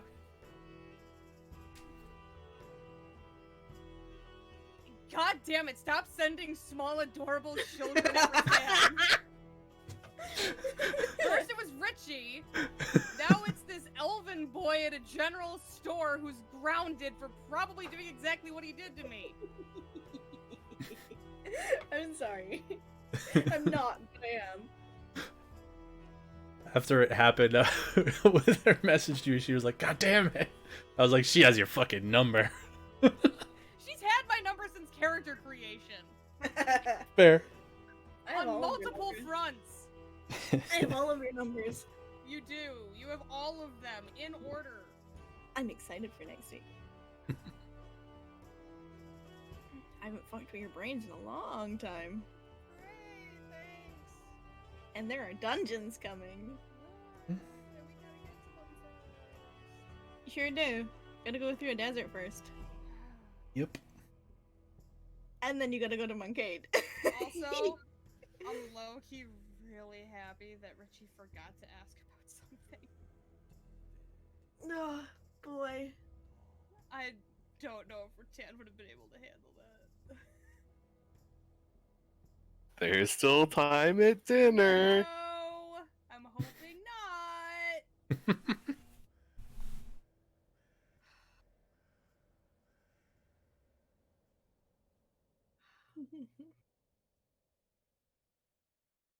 It's Also, excited. I love the fact that I broke both Sum and Zoe with that message. Oh, that was just... Oh, God.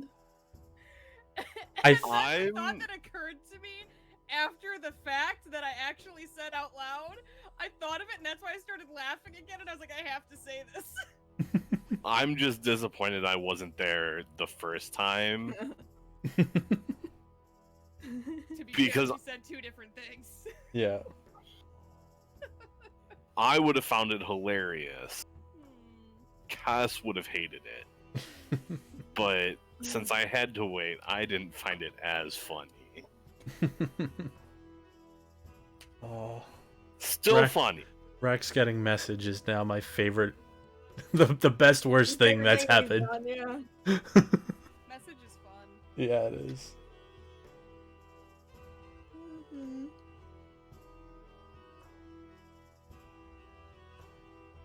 Great, now we have to find a different way to... Hmm?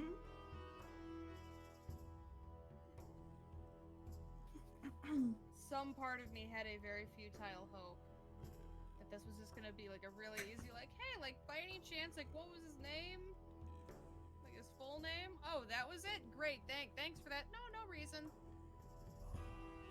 Some I mean, that futile, might have gone foolish better. hope in me.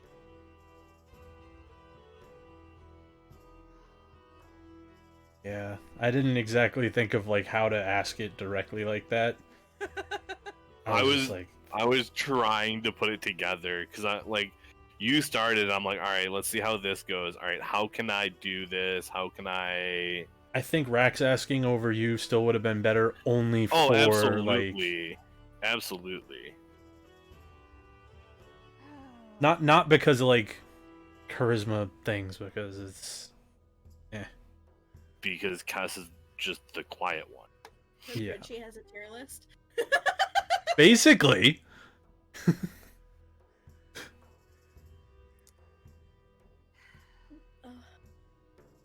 The minute I knew that you guys would be seeing Richie, I was like, oh my god, he's gonna call Perrin an old man, and he's gonna say he's almost taller than him. It was just that was just the like immediately in my brain. I was like, oh, Richie. Oh my god, him asking Rattan if she was gonna grow a mustache. Mustache. Oh my god. I found it funnier than Rattan did, which is why I was struggling so much, because like I wanted to laugh and I was like, Rattan is not laughing. She was more just kind of like, the fuck? Sure, I guess if by some odd chance I become the bearded lady. Alright. Do you know what a hag is? You mean the lady down the street? Yeah, oh my god, that was great. Yeah, but they're like creepy. She's really creepy. They smell bad. She's kind of stinky. Now he's gonna low-key go terrorize that lady down the street to see if she casts magic at him. You know that, right? In retrospect, yeah, but I taught him how to gamble. On He might now think that the lady down the street is a hag. on the bright side, Rax isn't afraid of the lady down the street. it's fair.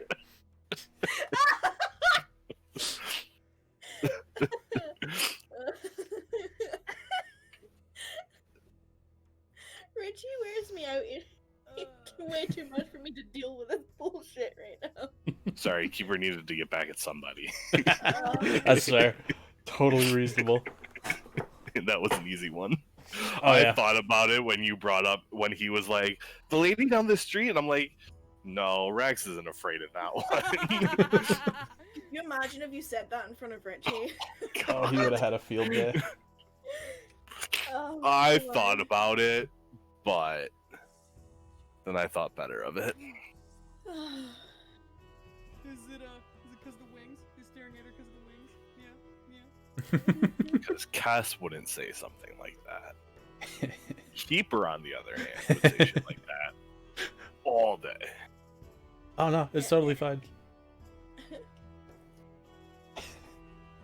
And Rex is well aware that it's one of those goes around, comes around kind of things. Oh, Rattan knows too. And it went around her and it came back around to Cass. Mm-hmm. it will one day.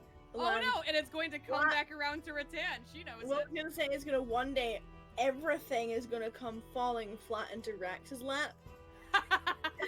One day, Oh yeah. just everything. Mm-hmm. He's been giving everybody a colossal amount of shit, and it's just all gonna cascade at one point. Oh, for sure. And I am waiting for that day. think a couple- I mean, there's been a colossal amount of shit that, well, not colossal, but like a good amount of shit that came down on them a while ago, but it's been building since then, so the next drop. It's like you emptied the silo, here you fucking go. Mm-hmm. I'm surprised that you guys didn't make more about the hack thing. Oh, I was Dan was waiting a for little it. Me too. sidetracked. Richie would have Drowning? taken it and ran. Well, so number Oh, one, she didn't probably. give you shit in the moment because she was fucking freezing. And then she was too tired and it was like, fuck it. And then in the morning, it was like back to like one track mind. And then in the whole Richie situation, you know, she's a little sidetracked by, you know, the existential dread of confronting this child. Pardon me. Now I need to write an extra day of content for Inside Frostbane. I just realized that. Didn't anticipate you staying for the fireworks. Rax likes explosions. I mean, You you could- might And not. pretty lights. His entire teen years in one sentence. I mean, Accurate. he still might not stay. That's the closest you've got to glowing body paint. Wasn't on Rax, so he's still a little jealous.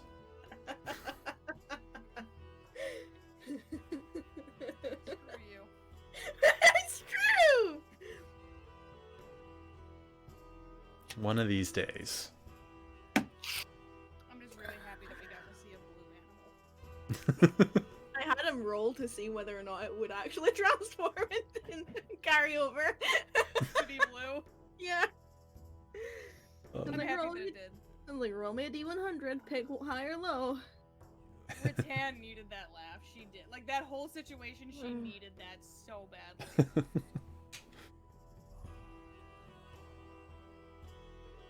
Oh, good lord.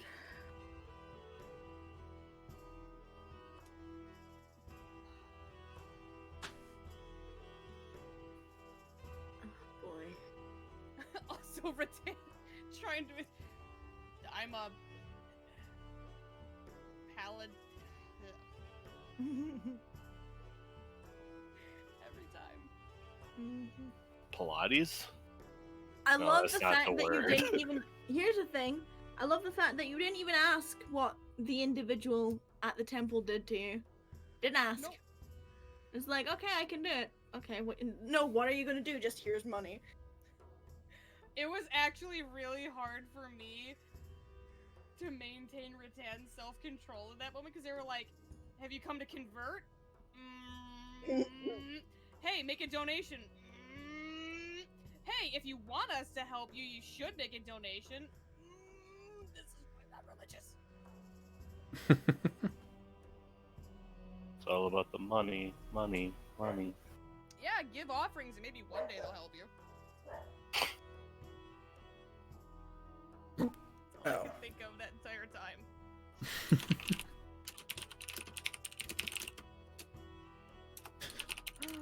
I can turn invisible. Punch me in the face. I was hoping that you were gonna say, when I said, I'm sorry, come again? Didn't you hear me punch me in the face? Because I was gonna say, I always hear punch me in the face when you talk.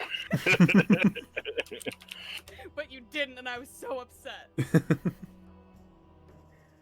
I always hear punch me in the face when you talk, but just clarifying. I'm so glad that I rolled the 16 when you were like, fine, I'll ask Perrin, and she was like, the fuck you will! I very almost gave you advantage for that. I'm surprised you didn't. I I was considered actually it. anticipating it too. Well, I considered it and then thought, because of other factors, you're not feeling very powerful after that twice. Yeah, the Mhm. whiff. Yeah, and then the inspiration whiff, which was fucking just gold. I love that I rolled the same number. I was really hoping you were gonna roll another 6. Not gonna No, lie. you know what? That's a redux of don't be suspicious and Duskbane. When I was like, I'm gonna use my inspiration to actually be sneaky, and I rolled lower. Mm-hmm. Yeah.